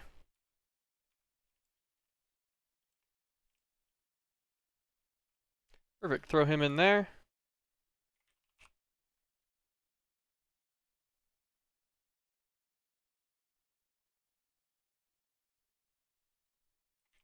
I was just double checking on the power core because it's input output, like its transfer rates, the integer limit, and I was like, oh wait, this might actually be a problem, but its buffer is only 10 million. I was just making sure that it didn't have like a billion storage or something stupid. I realized at the end that that was probably going to be needed. Okay, let's clean up some more inventory stuff and then start just part picking all of this. We can actually get our field projectors out as well. What's the max size guy from this? Oh, this isn't gonna work because it shows all of the recipes. Oops. Compact.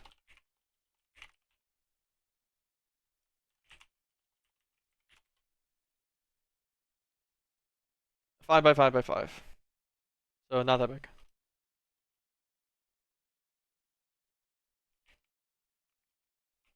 Let's get any kind of concrete.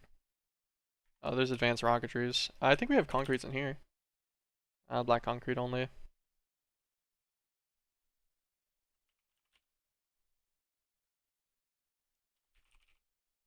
Bricks. Oh, use. Not Dreadstone. Dreadstone's too red. Too sharp. Just wanted a simple brick. Some endstone bricks. Something that's just a vibe.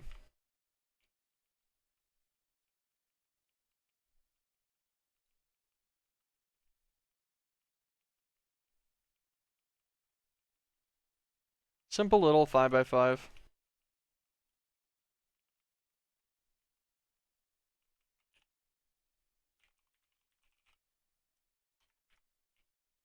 We're gonna give this a marble outer brick layer. And then this will be our building platform. We'll have this 5 by 5 center for the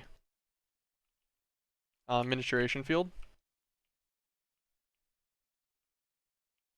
This will let us make some of our first compact machines. This will be nice. So I don't remember actually how tall these guys need to be for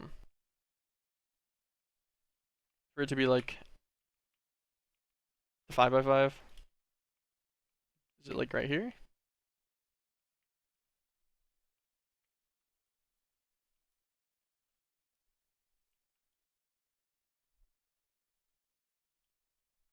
Directly across.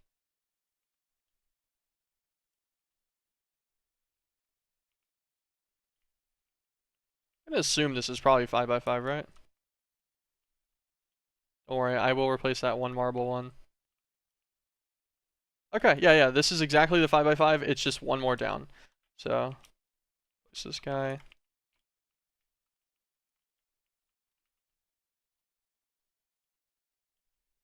I don't know if I need anything bigger than this for these. If I do, then obviously this platform is not exactly hard to change.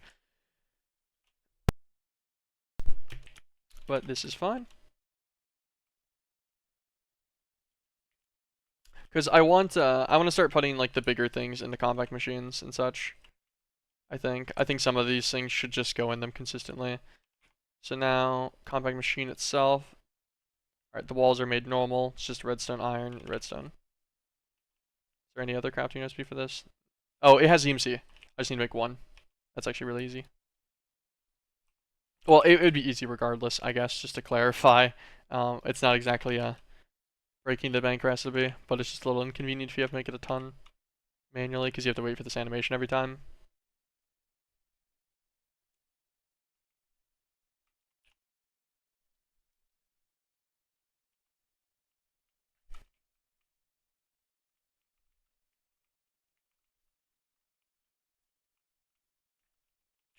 So now something kind of funny that you can do with this is because you make a 5x5 of these compact machine walls, and then you build around this into like a perfect cube, right? This is the recipe for it. It's pretty simple, pretty easy. I should be able to just copy paste gadget this whole guy, and I'll just spam place him, and we'll make a bunch of these all at once. And I think this should be pretty easy. I don't know how many I'm gonna make at first, but we can make like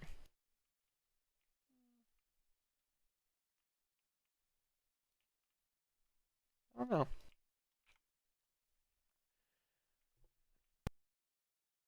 Not sure how many I want to make right now. Let's put away this endstone brick because I don't need that.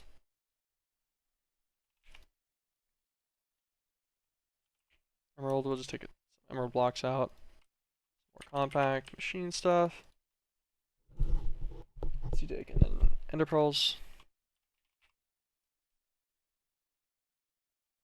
Then yoink our copy paste gadget. Copy. Shift right click. Normal right click. Paste. Beautiful. We got our cube. Oh, actually, let's copy. Shift right click. Normal right click. Now we swap to paste. There we go. That'll make it on the bottom, so I don't have to move its positioning. Let me just throw this guy in. Pretty huge.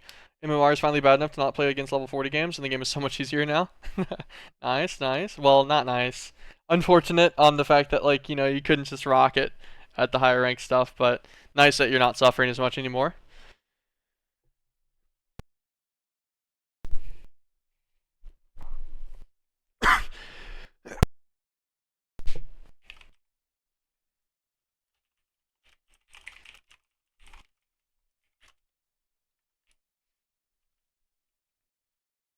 Paste. Throw the ender pearl at it. Throw the ender pearl at it. Really?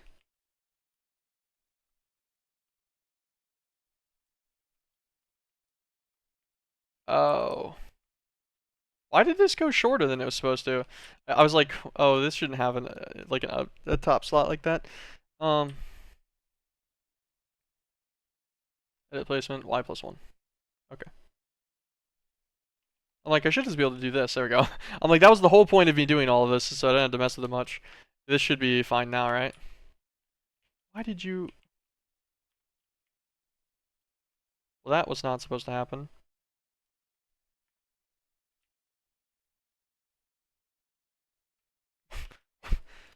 I'm so confused on what just happened.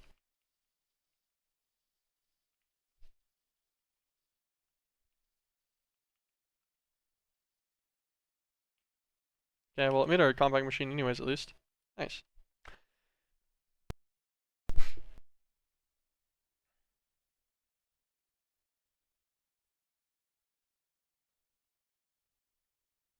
Do not place compact machines directly next to each other. Why would... Why would a compact machine going right next to another one have an issue? I don't remember that ever being a problem. Weird. Do this and start this next one. I'll take their word for it. I'll just make sure I keep them all spaced one separately then. My floor! Gonna replace it with dirt for now. It'll regrow. That's fine.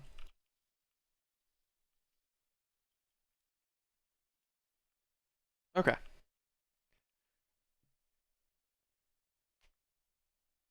The worst part's not knowing who you're losing to, in my opinion. Yeah, not, because, yeah, you just see a level, 34 account front. Like, you don't know who this actual player is. You don't know what their actual rank is. Are they, just one division above you on another account? Is this guy, like, actually, like, super good and he's, like, a Masters, Grandmasters, Challenger player playing? Like, shit like that is definitely difficult.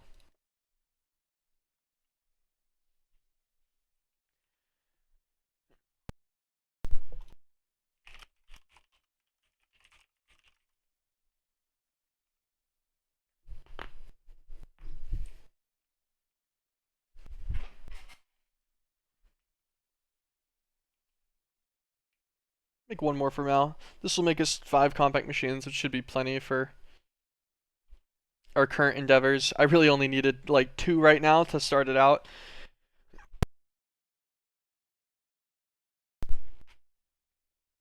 Because I just want a compact machine for the farms and stuff in general.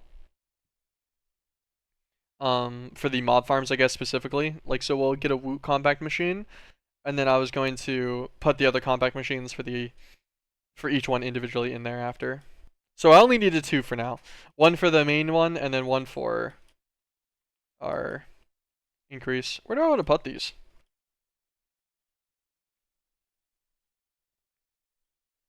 Could go up here on the tech floor, I guess.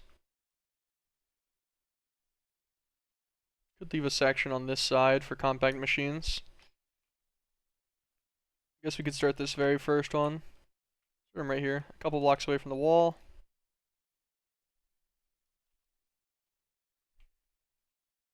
Let me go into him with a device. This will set it. I'll set my spawn in this corner. That's my entry point now. Woot.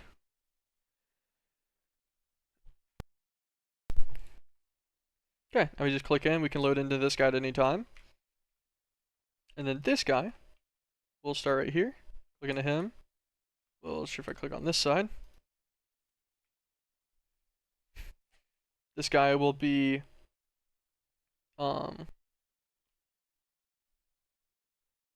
Eden Cadillion.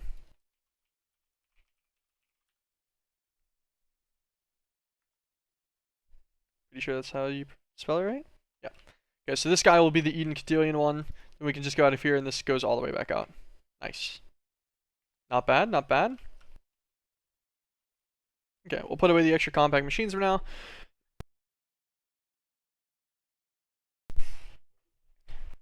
And then we shall get the last of the stuff to make a full tier 4 Woot farm. I figure if I'm going to make one, I might as well make it all the way upgraded. I don't feel like there was anything in its recipe so far that seemed like it would be a limiter on me doing that, so let's get it moving.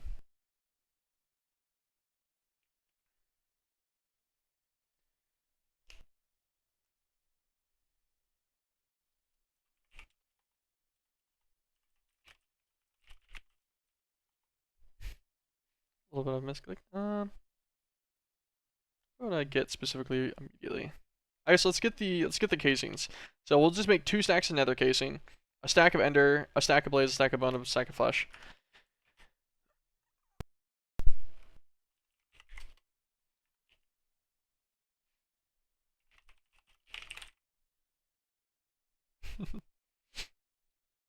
Factory base.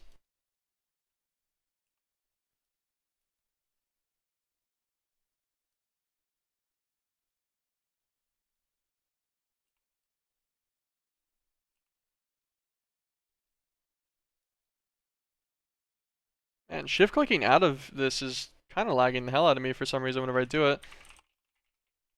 I don't know why. I feel like this is new. This is a new problem now on a shift click. And it's on everything too. Um, is it in my personal? No, my personal one's fine. Is it just the terminal? Is using the terminal messing me up?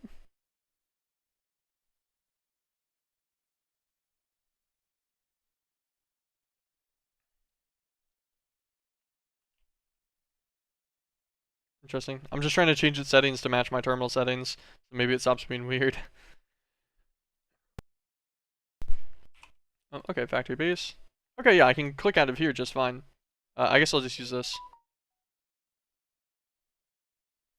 So, nether casing. We need a stack and a half worth. Oh, nether star shards. I actually need to make more of these then. All of these other ones are fine, so it's just the nether star one that needs shards. Okay. Shard. Nether stars.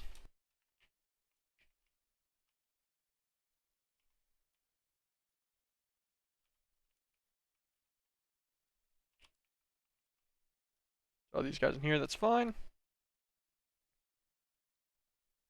Make our good casing, make a stack of them, sure.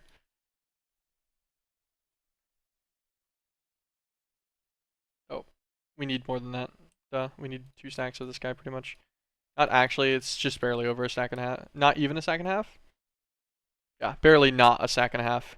It's technically a stack and then 31, but the 2 stacks will be fine. Overkilling it a little bit is okay by me. So we're gonna need a lot more of this factory-based stuff. Scrap a bunch of soul sand.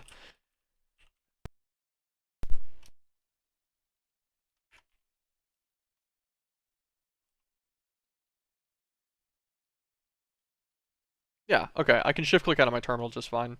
That's fine by me then. I'm not really sure why the non-handheld is dying, but is what it is. Let's dig in. Do like 3 stacks.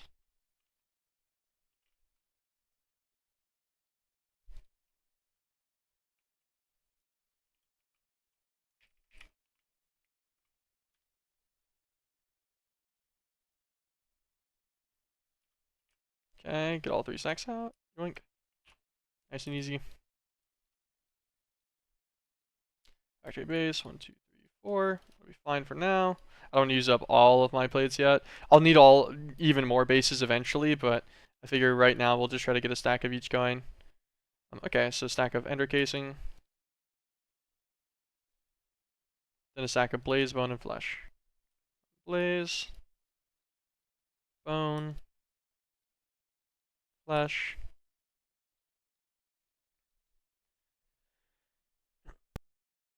So that's all of the casing.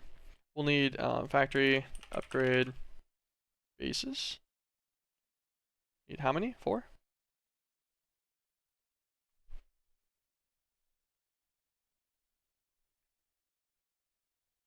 So we need 2 tier 1 caps, 4 tier 2s, 5 tier 3s, and 7 tier 4s. I don't actually know what those do. I'm not sure. Whenever I look at it, I'll be able to figure it out, I bet. I just haven't used it in a long time. The last time I messed with Woot was a really long time ago. It's been probably 6 years, I think almost. It's been a bit. Um,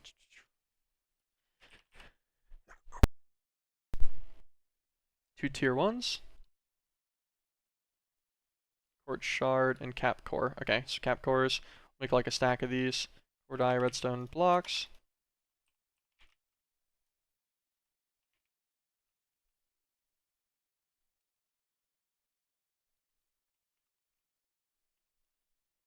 Stigging plate.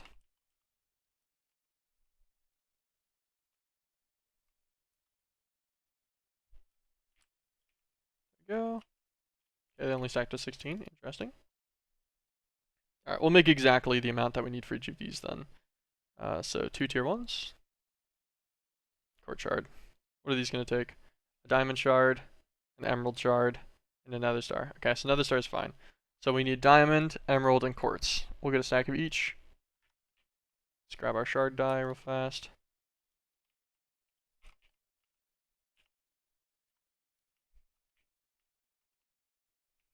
Diamond.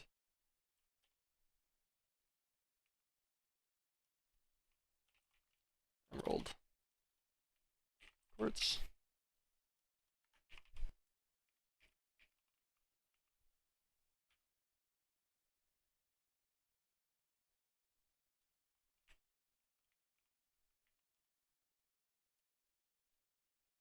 All those away. Got a bit of an excess of each one.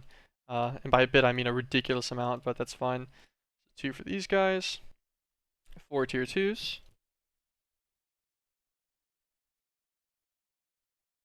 5 tier 3s.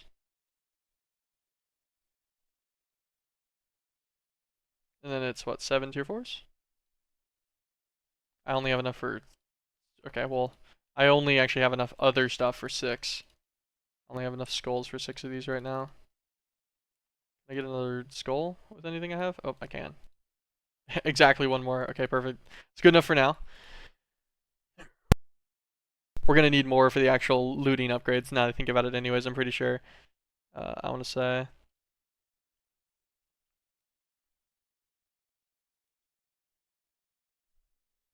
Oh, they don't upgrade from each other. Yeah, those are gonna need different upgrade cores and stuff. Okay, I'll miss that in a minute. That's the cap. So we have all 5 of the casings. We have the 4 upgrade bases. We have all of the caps needed. We have the heart. We have an importer and exporter. We made a premium power cell just in case. I don't know how much power this guy's gonna actually take. And then so we just need a factory controller. And this should be all of the actual necessities of this guy. Controller core, factory base, and the ender shard bottom.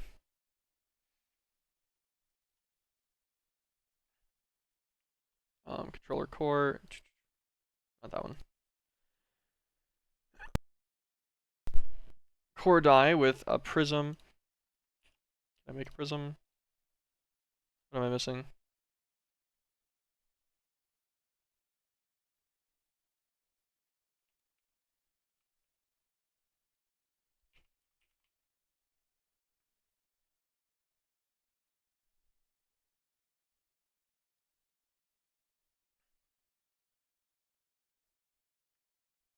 I'll just get a piece of bone meal.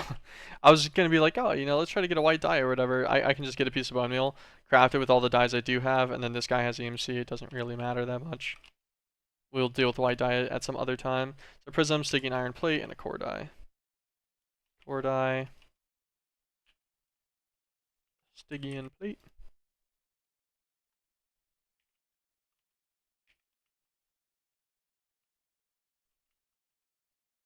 And then this guy is a factory base, a controller core, and the ender shard as the programmed mob. Go ender shard. Factory base.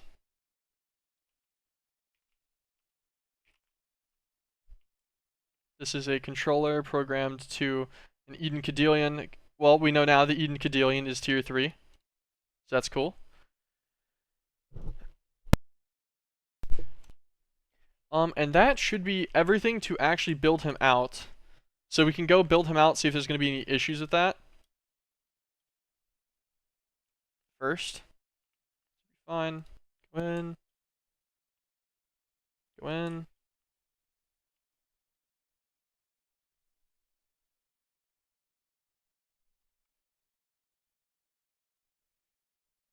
Let us look at the factory.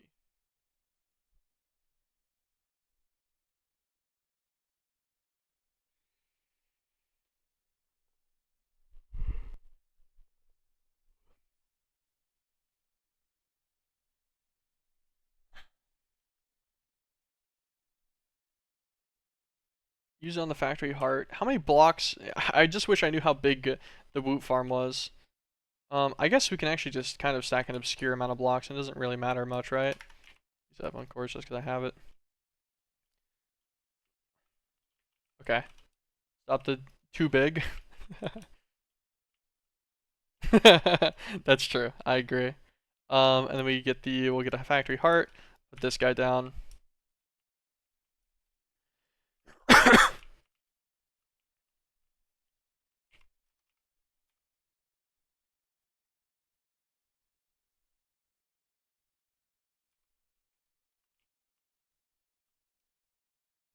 Okay. Alright, so for further reference, or future reference, I mean, not bad. Not bad. Now we need to look at the visual of this again. So the controller goes up in one behind it, and then the upgrade bases go to the sides. So this is where the controller goes. Pretty sure. And then the upgrade bases go out to the sides, so those got auto-placed. Anything else that didn't get auto-placed on me? Okay, the importer, the exporter, and the power cell all. Do those go directly underneath the heart? They do.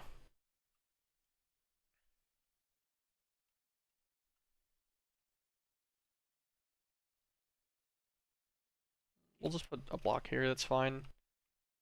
We'll put our importer, we'll put our exporter, and then we'll put our power cell. Now if we go and then pop this guy with the yaw hammer, maybe? No power cell, no importer, no exporter. And the controller needs a higher tier. Okay.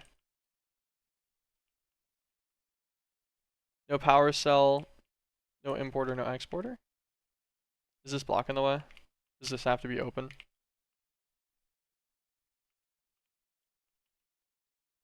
Oh, do these have to be in a specific order actually? Does it always have to be power, what is that? Power importer, exporter? Maybe.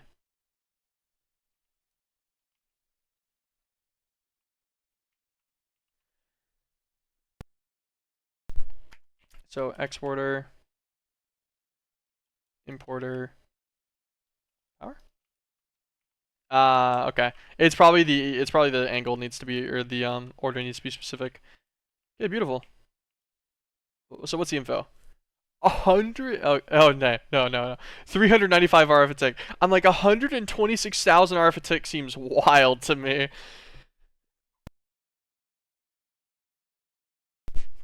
I was even like, damn. Okay, fair enough, I guess. I was I was ready to be very surprised. Okay. This is our guy for the Eden Cadillion, and then these are all the caps and stuff. Okay. And then so these 4 upgrade bases, since it's a tier 4, it lets us do 4 upgrades. I think the tier 3 only lets you do 3. And then tier 1 only gives you 1 upgrade slot. We can stack these from 1 through 3 on each upgrade type. So we can put 4 total upgrades on them. Mass, looting, rate, and efficiency are probably all we'd want. I don't think I need XP and definitely don't need to decapitate. So I'd assume those tier 1 through 3 upgrades would be the play for this guy. How fast would it go? So every 320 ticks it would make one, which is what, every 16 seconds? Currently? Which isn't horrible, but it's definitely not fast.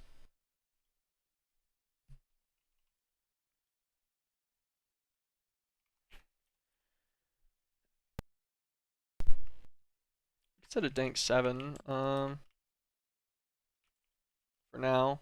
We'll do a sorting after, maybe. This guy will probably export automatically, no problem, right? Flex point.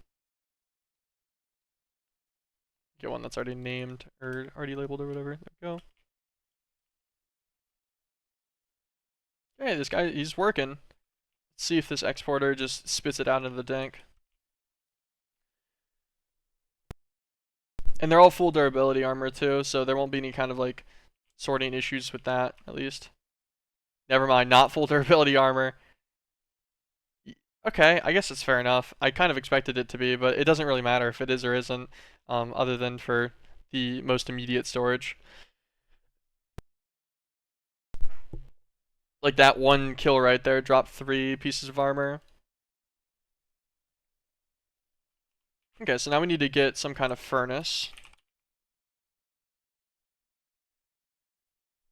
What kind of furnace do I want?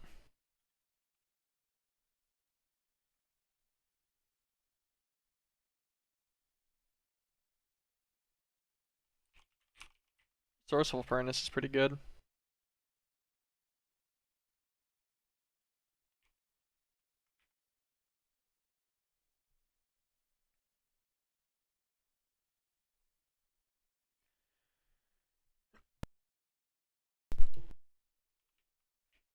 We can do a resourceful furnace, grab a conduit.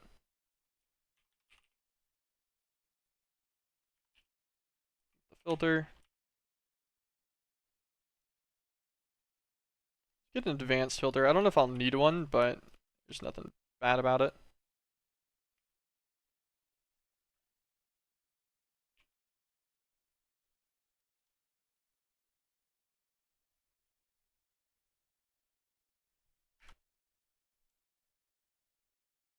Okay, so we'll turn this on whitelist. We'll ignore the metadata. We'll keep everything else matched. Chest piece, boots, helmet, leggings. Should be fine.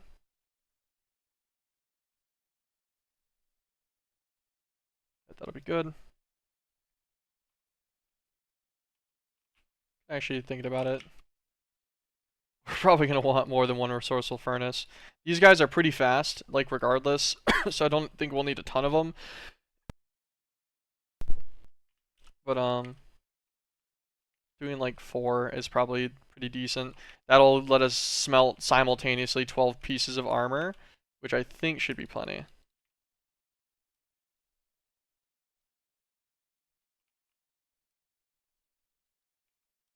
These are the Tesla Lib speed upgrades and energy upgrades. This will make these guys work quite quickly. Put all of these back in here. Conduit.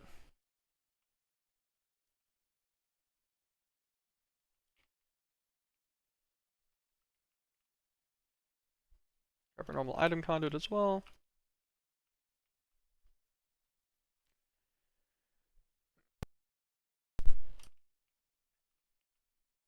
We could isolate this down a bit more by like just extracting back out of this and stuff, but I'm fine with just keeping this like this. Let's grab a compacting drawer from in here.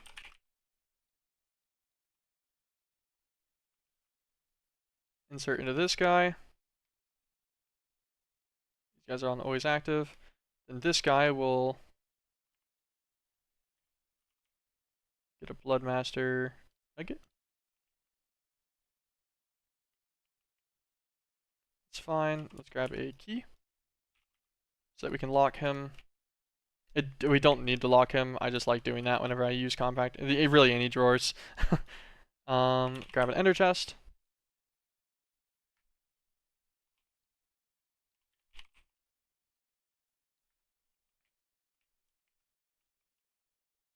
With another conduit. Could have isolated this system way smaller. Doesn't matter to me though. Not too big of a deal. Grab one more filter. Take our ingot out of here. Oh, we put a nugget in there, that's why. Ingot out. Extract filter. Take out the Bloodmaster ingots. Extract always.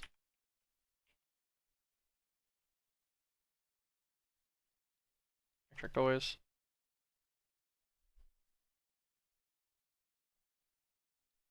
Insert.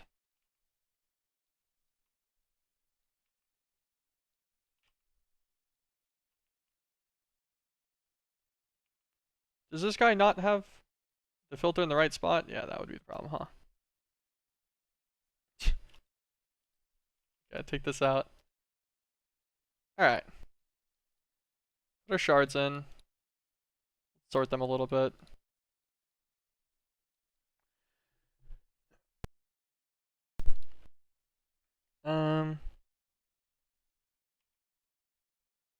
Why is it still... Did I never set this? I'm just horrible, I guess. I just totally forgot to. Alright, let's see armor. Okay. Now it should stop taking out the pork chops. round robin on this guy too, just for efficiency's sake. This guy's just spitting stuff in. And in that short period of time, got a grand total of no Bloodmaster. What?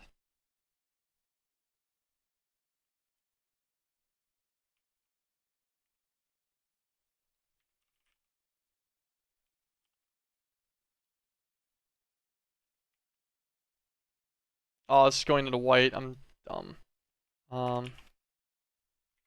Purple. I was like, this should have just went straight back into the system, no? There we go. That's our system, deposit 1. That guy gets yoinked out.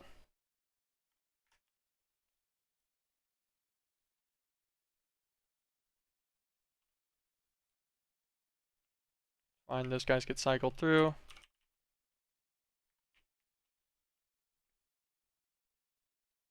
Go home. Let's go to this guy. So take out the 24 ingots worth. Yeah, so that's already working quite fast. Okay, let's put away our extra everything else. We'll eat the empowered meat real fast, just for the food types.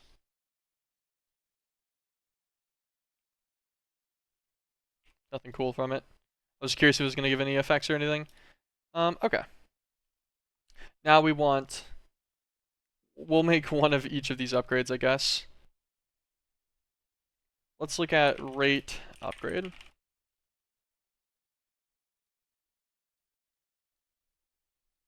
Okay, so we're gonna need the upgrade cores for each one. Each upgrade core looks pretty easy. Okay, yeah, not bad. That's fine for the upgrade cores. And then they'll just all need speed like these ones will need speed enhancers. These ones will need luck. Let's check enhancers in general. What are we missing? So we have damage and speed. So let's get a luck enhancer.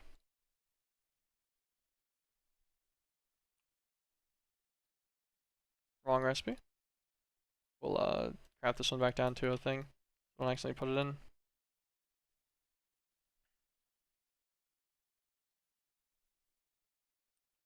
XP is going to need a magic enhancer. Mass is going to need a weight enhancer. Because decapitate will do anyways, even though I don't really want it, we'll need a divine enhancer. Then this one will need a resistance enhancer.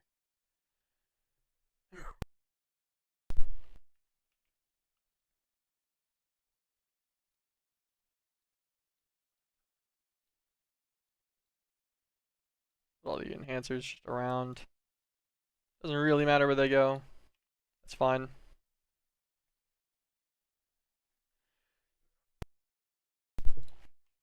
Enhancer. Like 30. Wait, mana dust. Wait, do we not have mana dust? No. You know? I'm actually super surprised we don't have mana dust. I felt like we would have from other things. Pulverized mithril is probably the cheapest way. How many Gaia Spirit do we have? Oh, we have 40. Make like a bit with that. That's fine.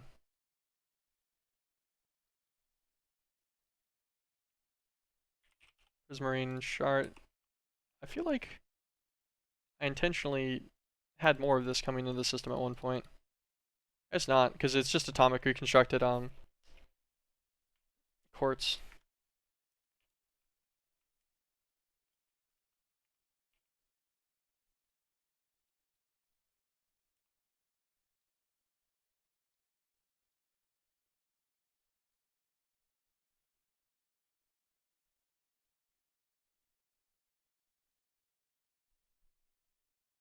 One prismarine will make one nether quartz.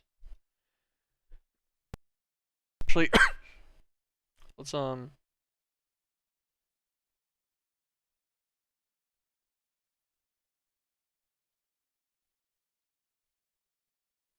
we go.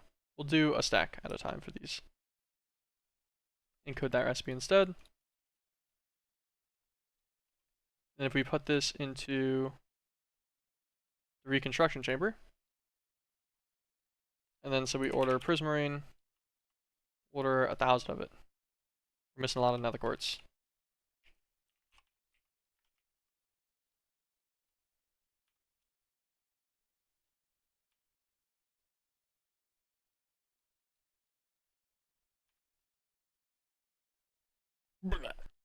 Start spinning out a bunch of this. We'll just bulk that for now. Okay. So now if we get prismarine and then we just order 1,000 of it, should just order.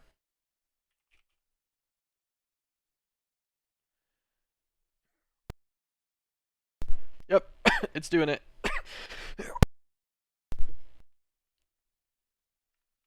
Slow.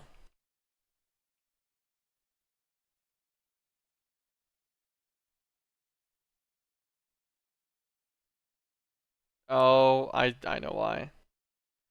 It's because it can only do it in like sets of like 7 because it takes like 30,000 RF per transmutation of each prismarine. That's fine. So we'll just grab this prismarine on its own. Pulverize this guy real fast. Get our prismarine crystals back for the mana dust.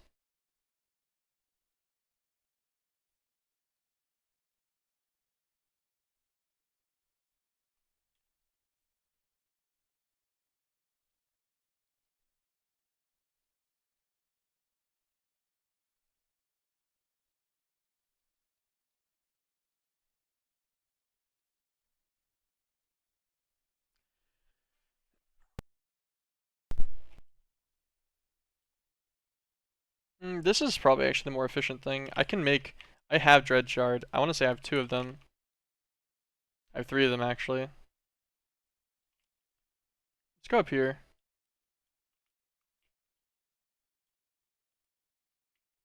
Let's disable this guy. I'm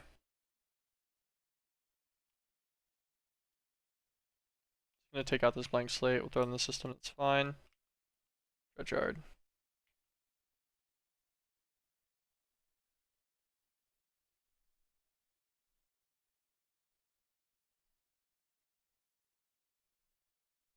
I hope this is getting enough throughput to make. It only needed 2 million, right? Yeah. So the 1.4 million in there directly should be pretty decent. I have an odd feeling it's probably just losing though.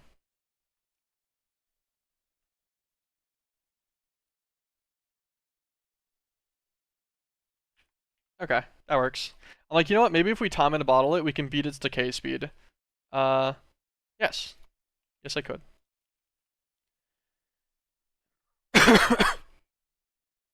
Okay, we'll leave that. Simple little time and bottle usage. This gives us a Forgotten Will, which can make Forgotten Slime. This requires coagulated blood, unfortunately. Blood slime block. Okay. Yeah, there's no specialty way to make this. So we can just smart output it to nothing from smeltery. How fast does the smeltery smelt flesh down? Because I think that's how we'll get blood. At least for right now. Since we're just gonna manually do a little bit, we don't need to do a ton. We get 40 millibuckets per flesh. Sure, that'll work. Oh, it's super fast.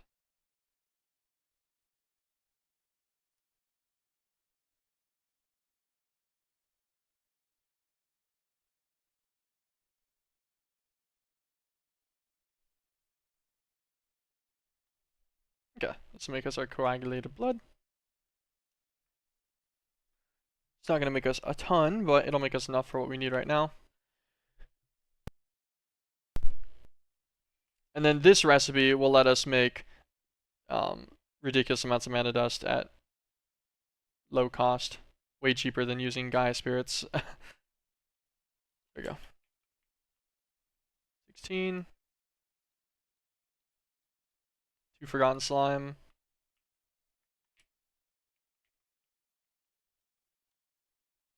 Grab a bit of our prismarine. 2 stacks of mana dust. Yeah, by far the best recipe for that. Okay. Now, back to what we were doing. We need enhancers. So each one we're going to need We need 1 for tier 1, 2 for tier 2, and then so we're gonna need 6 enhancers per like guy that we want to make all the way to tier 3. Is it gonna require us to make them all tier 3 for the mission? Oh, Bloodwoot. No, it just wants the tier 1s of each ones of those. We'll make 6 of each anyways, it's fine. 6. Rabbit's foot.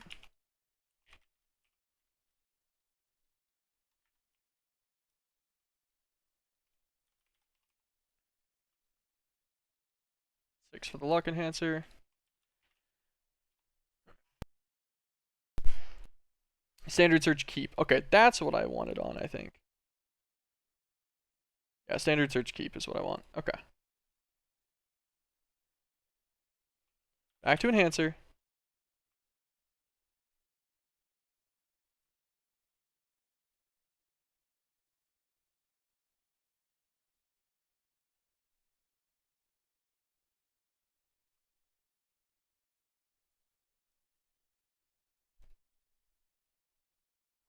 Okay, I make 6 enhancers of each one. All of these guys will be moderately easy to make, so we're just going to need some more factory bases. Let another stack just in case. And then we'll need the upgrade cores. It's pretty easy for all of those. How much sticky iron do we have left right now? Decent amount. We'll make a stack of each upgrade core then. Okay, so first guy that will go on will be the plate die.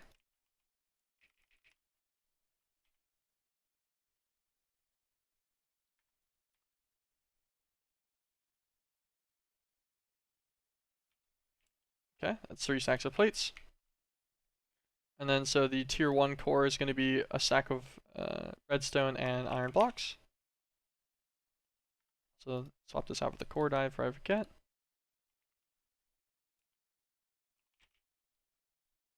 Tier 2 is going to be glowstone and gold blocks. Tier 3 is going to be prismarine and diamond block. Okay. I was just seeing if I was going to need multiple stacks of redstone. Let's type iron. And we'll do gold. Glowstone. We'll do diamond blocks. With prismarine. And actually, I could probably just throw all of this down. Do all 3 stacks.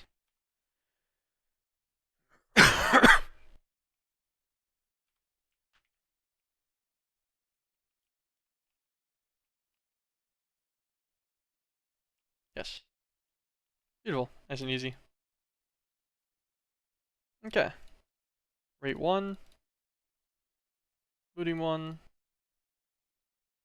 XP 1. Mass. Decapitate. And efficiency. Everything for the mission. So we don't want decapitate or XP. Don't need either of those guys. So we're just going to want all of these 3.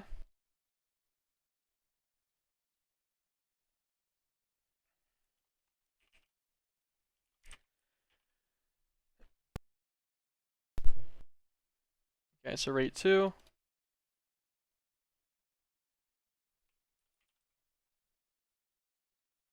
This. Ooh, is this not a rate 3? Oh, higher tier core, duh. And then so we'll do a looting 2. Then a looting 3. Then we'll do a mass 2. A mass 3. Then an efficiency 2. I think efficiencies for power, and also I think item usage. Efficiency. Wait, why did it not make an efficiency 3? How do we not have enough resistance enhancers? Weird. Okay, perfect. And this should be the full upgrades needed for this guy.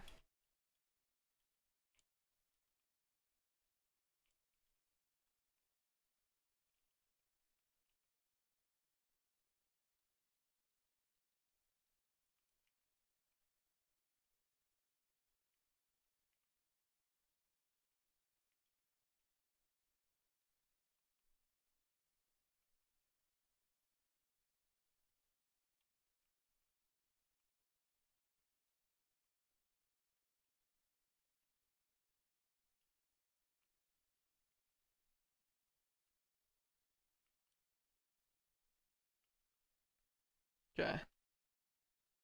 So it's spawning 6 every 4 seconds now.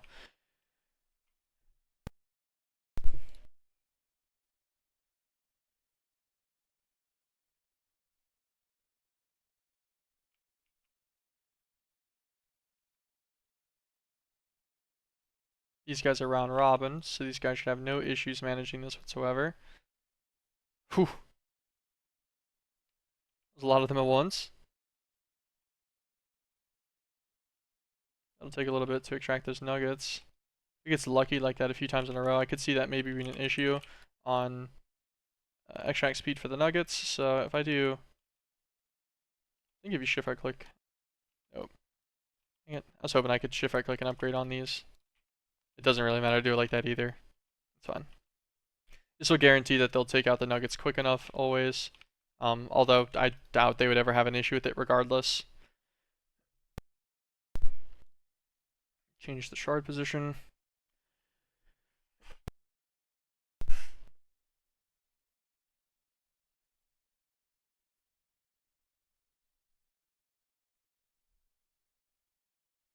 I guess let's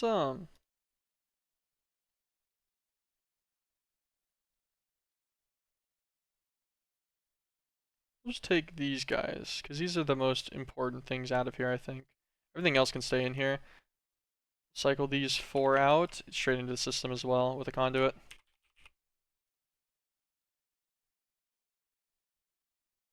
Just grab all of it. Grab a filter. That's where the other resistance enhancer went. I was like, how do I not have enough for this? Oops. Filter him to tier 4, tier 3, tier 2 shards, and Eden souls. We'll just take all of those out. I don't think anything else in here matters to me. And these are our consistency and drops, so we won't get anything filling up this place. And these ones that do stack, will stack to the billions, so we'll deal with that later on if we want to or not. This will just go straight into our system, and these are in small enough numbers that they'll be handled by 16,384 Ks without it ever being an issue ever. Let's move our non-moved things over. That they will be the first slots, and they won't keep making new slots. Okay. There we go. That is automated Bloodmaster.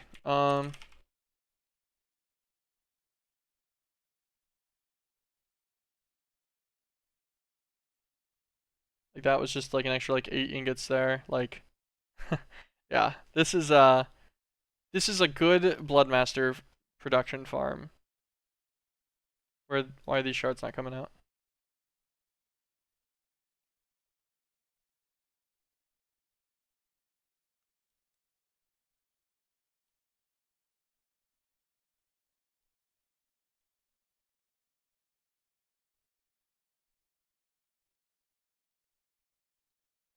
Why can't it extract these? Yeah, I didn't give this guy an insert filter. This guy's extracting too. This guy's not full. It's just extracted the other ones. What the heck? It was just working on these. No?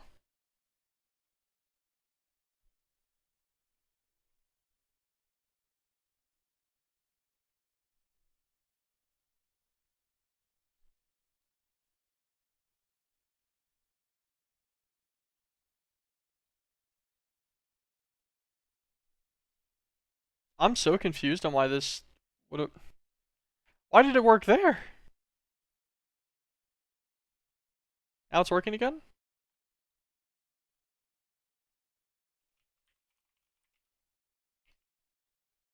Yeah, no, server's not lagging.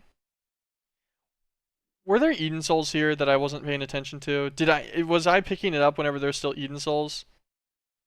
And so I had to get the soul first. Is that what was happening? Is that what I just missed? And I'm stupid? I think so. Yeah, it's already gained another 140 Bloodmaster ingots in just this time. Yeah, so one singular spawner for this guy. Our Bloodmaster problems are no more. Because every 4 of these makes a block. So we need like 60 blocks. So we've got enough for the plasmatic condenser and controller already. We've got enough for 2 sets of them, actually, if we wanted to. So, beautiful. Bloodmaster is on passive now. I love to see it. That was super easy, actually. God. I'm just happy I looked at the quest. I'm just happy I looked at the quest. So this is why you set up infra and you read through everything that they provide you, because they give you a lot of really good information for things like that. Like knowing that I'm gonna get Bloodmaster armor from Eden Cadillions. It was huge. Convenient that I figured this out right after I got to Eden. And right before I needed a lot of Bloodmaster. So that's super, super sweet. I'm pretty happy about that. We have Rosite large plates as well, I think, in mass. Yeah, we're already up to 1,000 of them. And our Rosite is still going up normally as well. No problem. So that'll give us all the stuff we need for anything DML related too. Because we've got some tier 2 shards and everything as well. Love to see it. Then we wanted chassis.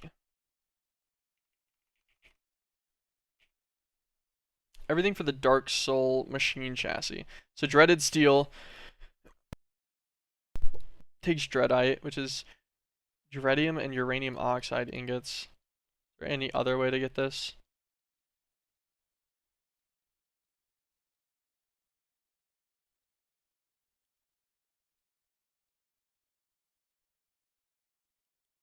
Nope.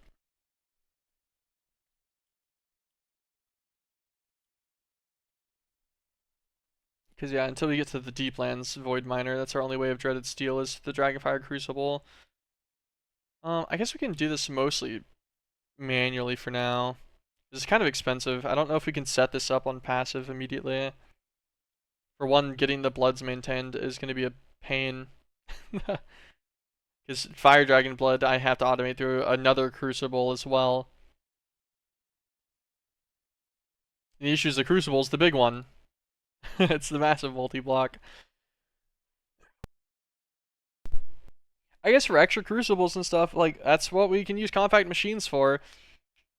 We can leave like the one outside that we have right now for anything that we need in a crucible for manual crafting, and then simply put a compact machine on one of them that's for automated crucibles on the inside. As it's possible.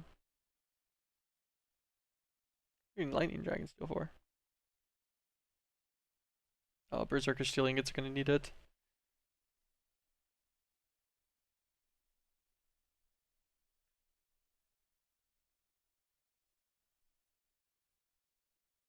Because yeah, getting the bloods for all of these guys is kind of a pain. I know that we could get Ice Blood, Ice Dragon Blood specifically, from just trading. We can get this one from a Shaman. So that saves us 1 Crucible and a bit of Plutonium as well.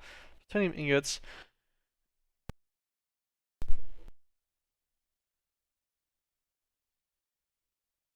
These guys just craft from dust and then smelt the dust up into an ingot, which is fine. The dust is just grinded from uranium ore, so we've got a ton of dust in here already, right? Yeah, a pretty moderate amount at this point, 281,000. I don't know if we're making it quick enough, though.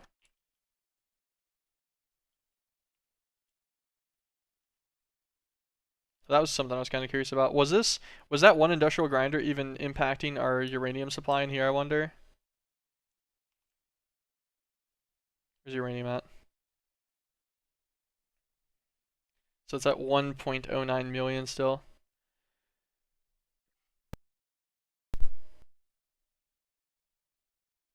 I want to say that grinder's still going. We're going to check on it real fast. It's on the 3rd floor behind me. It's mixed with another grinder. I just have them wall sharing. This guy's go. Oh no, there's no way. He's 100% been losing to that. 100%. He is not denting the number of uranium in here. This number has gone up, then I imagine. Oh, it just went up right there. It went from 0.8 to 0.9 while we were checking on it. So yeah, that uranium's going slow and steady. Definitely not losing out to the grinder. That's fine. Just contemplating how much, because this divided by 4 is our current actual plutonium supply. What all do we need plutonium for? We would need 4 ingots per, so you need 16 of the small piles of dust, and you get 2. So every 8 ore from that grinder gets you 1 dragon blood, which isn't honestly bad if you think about it. It's not horrible by any means. Is there another way to get plutonium though?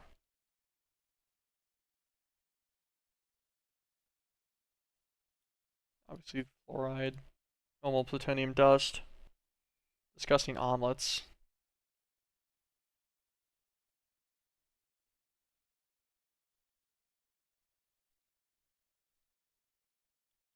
Get all the eggs on advanced crafting. You can make rainbow eggs.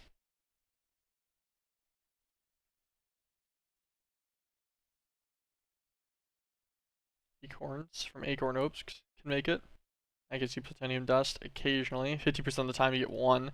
I don't know if that whole setup's worth it for just plutonium.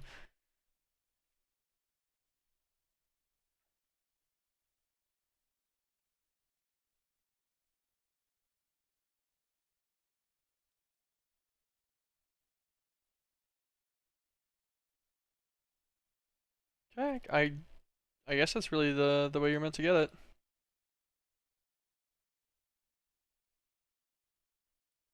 Looks like that's it to me at least. Okay. So could just upgrade the grinder if we wanted to go faster.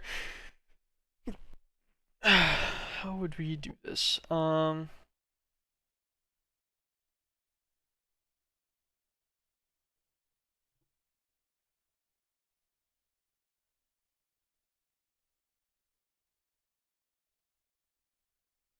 I guess we could just take plutonium out of the ME system, the small plutonium dust, keep it on a supplier of some kind, take it out of the ME system to just a crafter to craft the plutonium ingots, send the plutonium ingots over to just an ender chest, I guess, for each one, and each one will just keep itself supplied with plutonium ingots. Do like limited item filters on them so that they only take out the 4 ingots that they need per craft, and so they only update once every craft. And then so that taking it from each other too much, I need to do 8 ore. How fast is the dragon steel made? Oh, duh, actually, the dragon steel will get managed by how fast you're feeding the eternal dragonfire. Because I'm like, this takes 5 seconds to do a craft, like that's kind of a pain, right? You know, that means that every 5 seconds I'm gonna need 12, where's it at? The other recipe. I clicked on the one steel that doesn't actually do that. Fire dragon steel. Yeah, I was just trying to think about the ratios of speed and stuff here, because this one every where's it at? Right. Yeah, every 5 seconds it would make 5 dreaded steel ingots, which is pretty sweet. Like, this is pretty cool. You could automate this, but to get this on passive, it'd be a pain, because the fire dragon steel and stuff that you're going to need is a little slow. But this guy's also going to need eternal dragonfire, so I guess the eternal dragonfire would be the limiter on these. Dreadite, just getting dreadium and uranium oxide, that would be pretty easy. You'd probably just do this maybe in a compact machine as well. I almost wonder if I should use that nuclear for and then put them all in compact machines too. So that whenever things are irradiated, it's not an issue. I made scrubbers, so my vase should be fine, but if things get a little rough, we'll have to manage that at some point. I'll see. Yeah, dreadium ingots are easy. We have millions and millions of those, 12 million to be specific. So that's quite a few. And uranium oxide is pretty simple. It's literally just a uranium ingot with oxygen over it. Uranium ingots, we also have millions of those.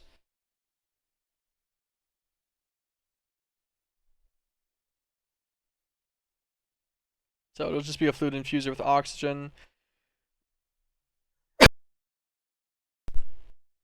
And the fluid infuser with oxygen, I guess we could use oxygen comb.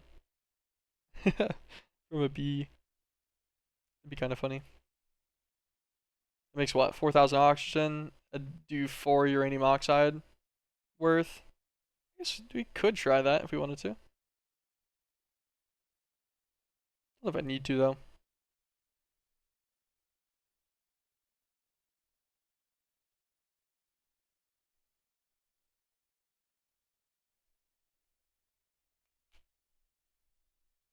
Yeah, I use the limited item filter to keep only one uranium ingot in there at a time so that this doesn't stay stacked the whole way. Although PRADs are really small.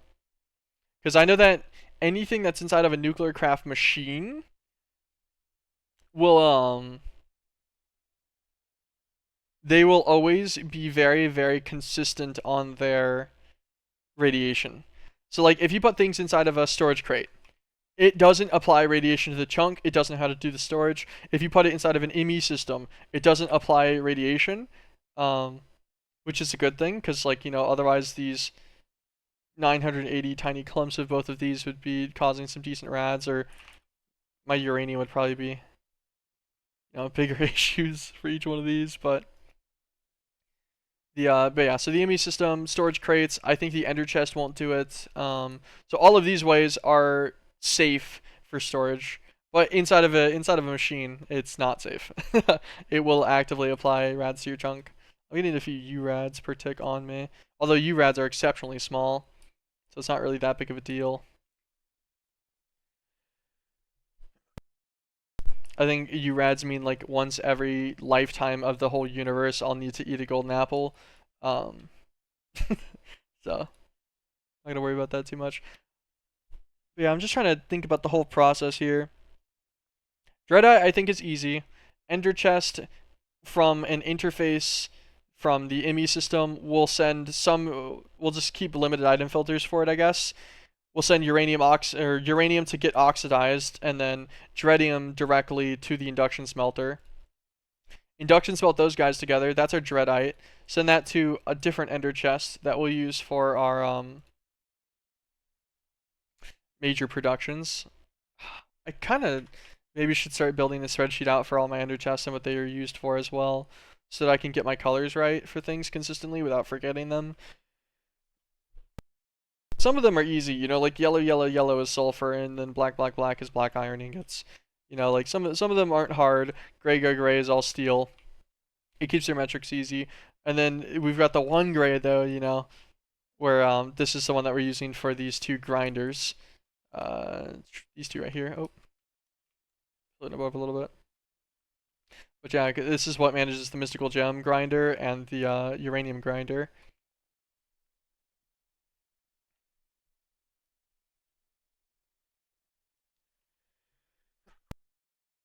Hmm. We'll have to worry about that at some other point. Let's check out our Bloodmaster. 1,691 Bloodmaster ingots already. That is going to be working fantastically. So tomorrow we'll have enough Bloodmaster. Bloodmaster will no longer be the issue. That is guaranteed taken care of now. So tomorrow we'll work on getting the rest of this automated. We'll make sure we have all of this in mass. I think we have all of this except for Constantine gears. I don't think it knows how to make them.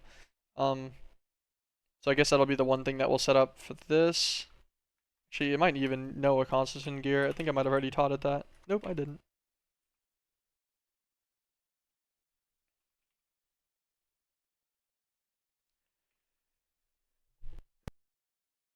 So, complex arcane mechanism. Easy to automate this in like the arcane auto workbench and stuff, or you could just do this from things that I already have massive amounts of. Yeah, I've in the hundred thousands of all of those. That's complex mechanisms. We could just craft those in mass now. That's on-demand crafting for the fusion electromagnet. What do I need for this? What kind of craft is this? Elite. Let's look at this real fast. I want to end the stream soon. It's not been too bad. It's been about 4 hours, and I want to get a lot more progress tomorrow. I think I've got a game plan in mind for tomorrow, but I do just want to check and see how close we are.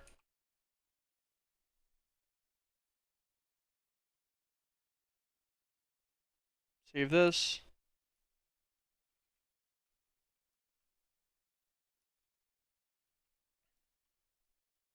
Then I want to see what I'm missing for So the controller needs 48. How often does this produce? I'm gonna want multiple of these for now, right now, for like the start. So these make 32 buckets per operation, which would be every 20 seconds on their own right now. They take a million RF a tick. At most, I could say I could get what, 4 of these going maybe, all at once. So that's what we'll go on the consideration for. So 48 times 4. It's 192 for these guys, and then I'll need an extra 80 for the one actual condenser that I'd use. So that'd be 272 fusion coils.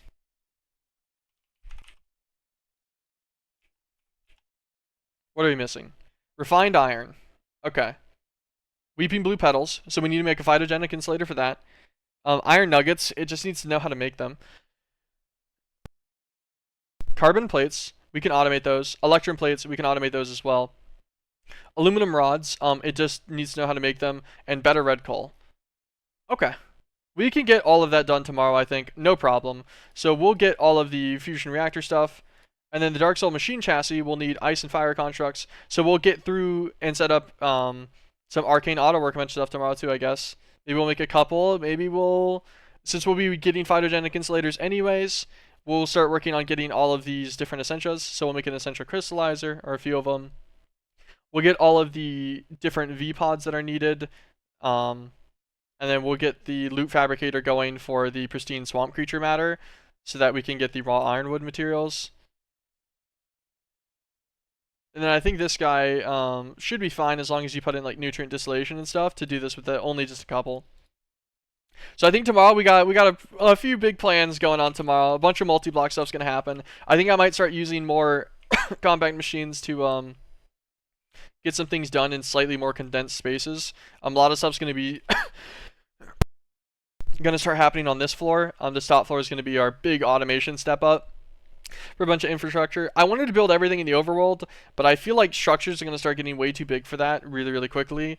And I do want things to be kind of just nice in general, so I hope people don't mind that too much. But thank you guys so much for dropping by on the stream today. Apologies for the stream starting a little bit later. I tried to make sure I still stream for about 4.5 hours though, so I didn't actually like kill the time of the stream by too much. I'll be back tomorrow, hopefully at more of a normal time, like a little bit earlier in the morning, and then we'll do a longer stream tomorrow. I'm figuring a couple auto workbenches, all the phytogenic insulator stuff for V automation for Thaumcraft. The whole shebang should be pretty fun. Shouldn't be too bad to set up either.